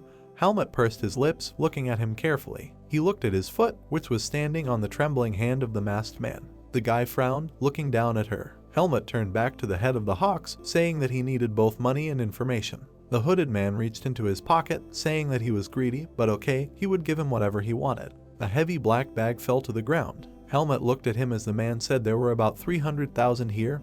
He could count. The guy opened the bag with a sword. It contained many gold coins. The guy removed the sword from the bag and the hooded man said that he could answer one of his questions. The guy said that it would be better for him to answer more than one. Helmut pointed his sword at the prone Fascio, saying that he needed at least 5 answers, both from Fascio and from the leader. The hooded man's eyes narrowed, blazing red. He said that this was expected and Helmut looked at him with a frown. The hooded man nodded, saying that he has been selling and buying information for more than 10 years, so he has dealt with many. One can see from the expression on his face that when a person has a lot of questions, he has just such a face. Helmut narrowed his eyes, looking at the man with displeasure. The head raised his hand, palm outstretched, and said that he also had his own conditions. The hooded man smiled, saying that he and Fascio would answer only 5 questions and no more. He had already agreed to unfavorable conditions. He was not ready to bear any more losses. Helmut looked at the man silently. He turned his gaze to Fascio, pointing his sword at him and asked where he hid their horses. The man looked at the sword, saying that they were tied to the east of this place near the cave.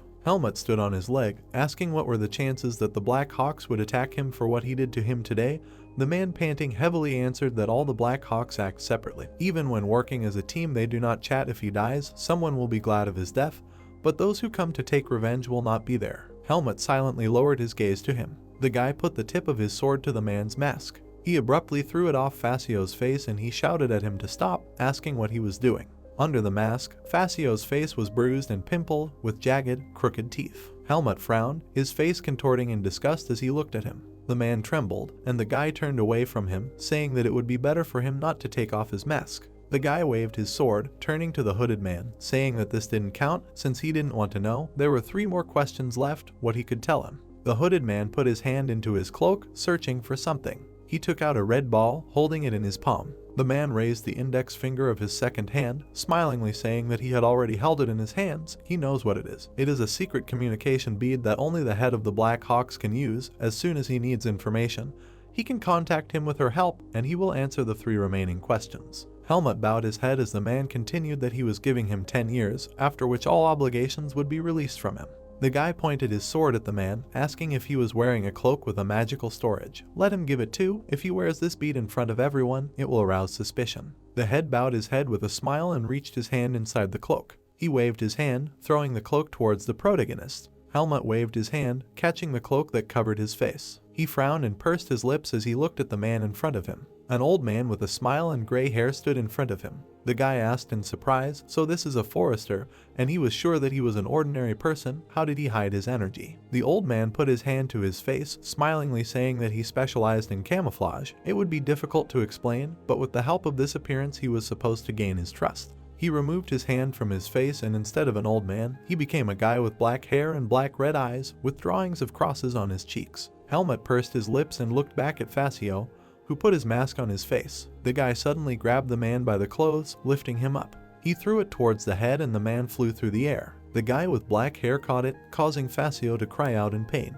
Helmut looked at them with wide eyes, grimly saying that let him take him. If he catches his eye again, there will be no mercy. The head looked at the guy with a smile, thanking him. The head asked Facio to look at him, saying that he was in a terrible state and needed to be cured quickly. Helmut looked to the side, putting his sword in its sheath. He turned around, walking further into the forest. The guy looked back at the head, who was sitting on the ground next to Facio, asking the guy to wait and saying that he was thinking he was also interested in learning something about him. The leader smiled, saying that as far as he could tell, he had no doubts when he took people's lives, but before he swung his sword, he hesitated whether it was because he was so kind or because he thought too much. The head said that sometimes you need to act without hesitation, and Helmut silently looked at him, bowing his head. The guy asked if this was advice, and the head, who was holding the masked man, replied that he could take it that way. He apologized if the advice was unsolicited. Helmut raised his head, saying that he was right, but now he is a fencing student at Greta Academy. The head closed his eyes, laughing with a smile and saying, "What do you mean? Students don't kill? He's funnier than he thought." The head and Facio disappeared in red energy, and the head said that in that case, he will wait for Helmut to contact him. The guy frowned, silently watching them disappear. Dark, dense forest. Facio sat behind the head as they rode a horse through the forest. The masked man lowered his head, nervously telling Talon that he was ashamed of himself. He had to give up his money, his cloak, and answer 3 questions to save him. Talon didn't turn to look at the man, asking if he really thought it was too big a price to pay. Facio replied that he wasn't talking about that. He would forever remember what the head did for him and would work to repay that debt, but now it was all over. Next time he will definitely kill him and return everything he gave him. Talon smiled as he listened to him. The man looked in surprise at the head, who asked if he thought he had almost completed his mission today. Talon looked forward with a smile, saying that he didn't think like that. The Black Hawk would no longer get involved in Helmut's affairs. The masked man raised his hand, saying that if he alone is not enough, they can gather more people. Perhaps they will kill him. If they gather all their forces, they need to get rid of him before he becomes a bigger threat. Talon closed his eyes and laughed with a wide smile, saying that he seemed to be greatly humiliated by the fact that he took off his mask, and he did not think that the man would say such stupid things. The leader turned his gaze to the man, saying that he was right. They might be able to kill him if they directed all their forces at him. But he did not think about what resources and how many people they would need. He is not dangerous enough to sacrifice for him all of this. The head said that he himself saw that today the main character spared him and accepted Talon's conditions. Facio silently looked nervously at the man. The head remembered Helmut, who turned his back, saying that the one who shows mercy to his enemies will not betray his allies. If they create friendly relations with him, they will be able to get much more benefits. That's what he thinks. The horse rode through the forest and Talon said that Facio still had a lot to do. He wanted him to focus on recovery when he returned, and Facio replied that he understood. Talon smiled, looking forward, and said that in some ways, Helmut really is a beast. The sun rose from behind the mountains, illuminating the sky and the forest. Alan and Patricia ran with worried faces. The man asked the main character if he was safe. The guy looked at the teachers with a couple of leaves stuck in his head and a cut on his cheek when he replied that he was fine. The guy looked to the side. He looked at Jemin and Andro, whose wounds were bandaged. They were sleeping, leaning against a tree, and Asuka stood at a distance, stretching. Dwayne was sitting next to Dino, who was lying on a blue cloth, green energy emanating from the man's hands. Alan frowned at the main character, shouting that he couldn't believe that he was chasing an assassin. Asking why he did this, the guy replied that nothing happened. He was too fast. The man leaned over, saying that it didn't matter, something could have happened, and Helmut calmly replied that nothing happened. Isn't that the main thing? The man muttered that he was a real punishment. Dwayne sighed heavily and wiped the sweat from his forehead. He looked back at Helmut, who approached him, asking how Dino was. The old man said that the guy had finally returned. Dino lay on the cloth with one hand on his torso. Dwayne said that from what he could see, they put his finger back on and his internal wounds have mostly healed. There are still traces of demonic energy in him, but even he can't remove that. The man turned to the main character, saying that he heard he saved him, asking if he could tell what happened. Helmut looked away, saying that he didn't know for sure. Dino turned into something similar to a monster and began to go on a rampage, and then he suddenly fell. He probably ran out of energy. Alan next to him asked in surprise about demonic energy, asking is she really inside him. The man with the beard thoughtfully put his hand to his face, hummed and replied that the veins of any person through which demonic energy flowed burn out, so it always leads to death. But since there was very little in him, he thinks that everything will come out of him on its own. He is very lucky. If they send him to the temple where his energy is purified, he will recover. Dino threw his head to the side, opening his mouth slightly. Patricia clenched her teeth and closed her eyes, putting her hand to her face, saying that she did not think that assassins could be sent to such a place. They had to stand guard in the place where there was a trap. She apologized, saying that it happened because they were arrogant. Helmut frowned, sadly thinking that in fact, it was all because he had brought danger upon himself. The guy looked at his hand, remembering the man with red eyes, and thought that at first, he liked having a strong opponent next to him, but it affected the people who were nearby, so he could no longer enjoy it. The guy clenched his hand into a fist, looked down at her, and thought that after he saved Dino, returned to the camp and saw the wounded, he was overcome by an unfamiliar feeling of anger. Had he really begun to change after entering the academy? Dwayne raised his hand and said that he was here. The guy looked to the side. Helmut's eyes widened in surprise. He looked at the man in the white cloak, his mouth slightly open. Arya removed the hood from his head. Alan asked the guy in surprise what he was doing here, and he bowed slightly, saying that Professor Dwayne asked him to come urgently, asking what was needed from him. Alan looked to the side, nodding and saying that everything was clear. He pointed his thumb at the main character, saying that he had just returned and his wounds had not yet been treated. Let him help him first. Arya replied that he understood. Helmut called a guy who came up to him and he rolled up his sleeves, telling him to sit down and show his hand. From the hands of the guy with white hair, purple healing magic emanated towards Helmut's cut hand. Arya looked at his hand, saying that it looked like the situation was more dangerous than it seemed, since he was even injured. Helmut pursed his lips, silently lowering his gaze. He called the guy again and he looked back at him.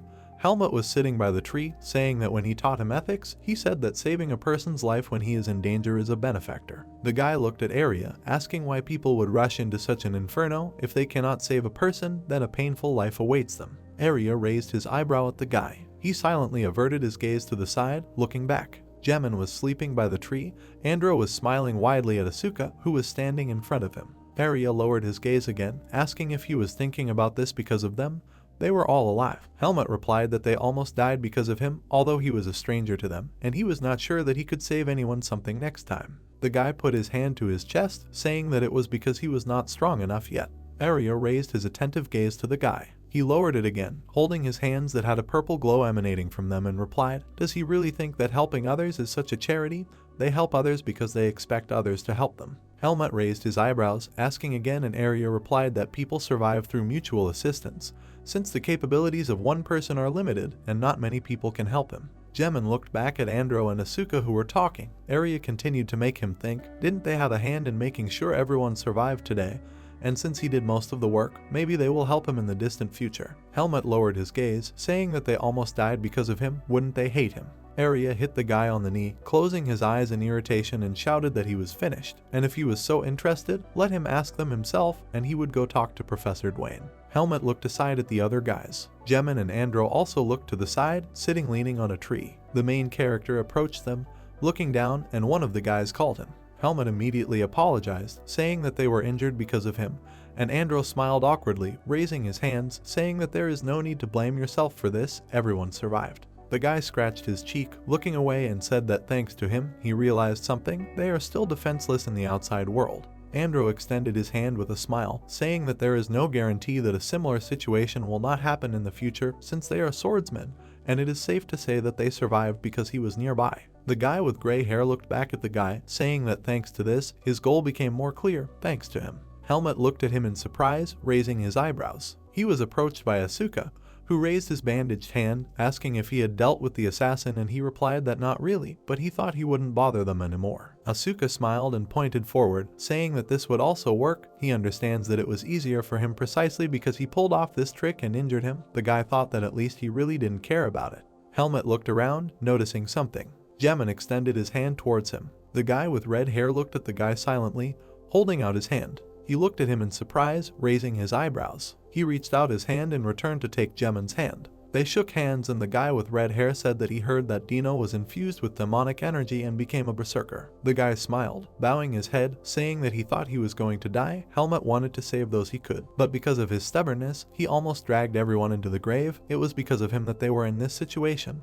He was sorry. The guy said that thanks to Helmut, no one died, and the main character looked at him in surprise, holding the guy's hand. Jemin looked at him with a smile, saying that he would never forget this debt. If the day came when he needed help, he would come running without an iota of doubt. Helmut awkwardly looked away, saying that they survived because they tried. The guy's eyes widened as he realized something. He remembered how Wesley bowed to him, thanking him and saying that he swears on the honor of an aristocrat that he will not forget this day. He remembered Arya looking away, asking if he really thought helping others was charity. He remembered Alan saying that nobles, commoners, strong and weak, they are all people. Helmut held the guy's hand, thinking that if he kept this in mind, he would someday find the answer. He remembered holding the student by the shirt. I remembered how the wounded Jemin, Andro and Asuka stood with their backs to each other, thinking that instead of a force that suppresses others, they have a force that connects their hearts and hands, gives faith and help to each other. Helmut's hair fluttered in the wind as he looked at the guy in surprise. They shook hands. Next to them were the silhouettes of Helmut and men with red hair,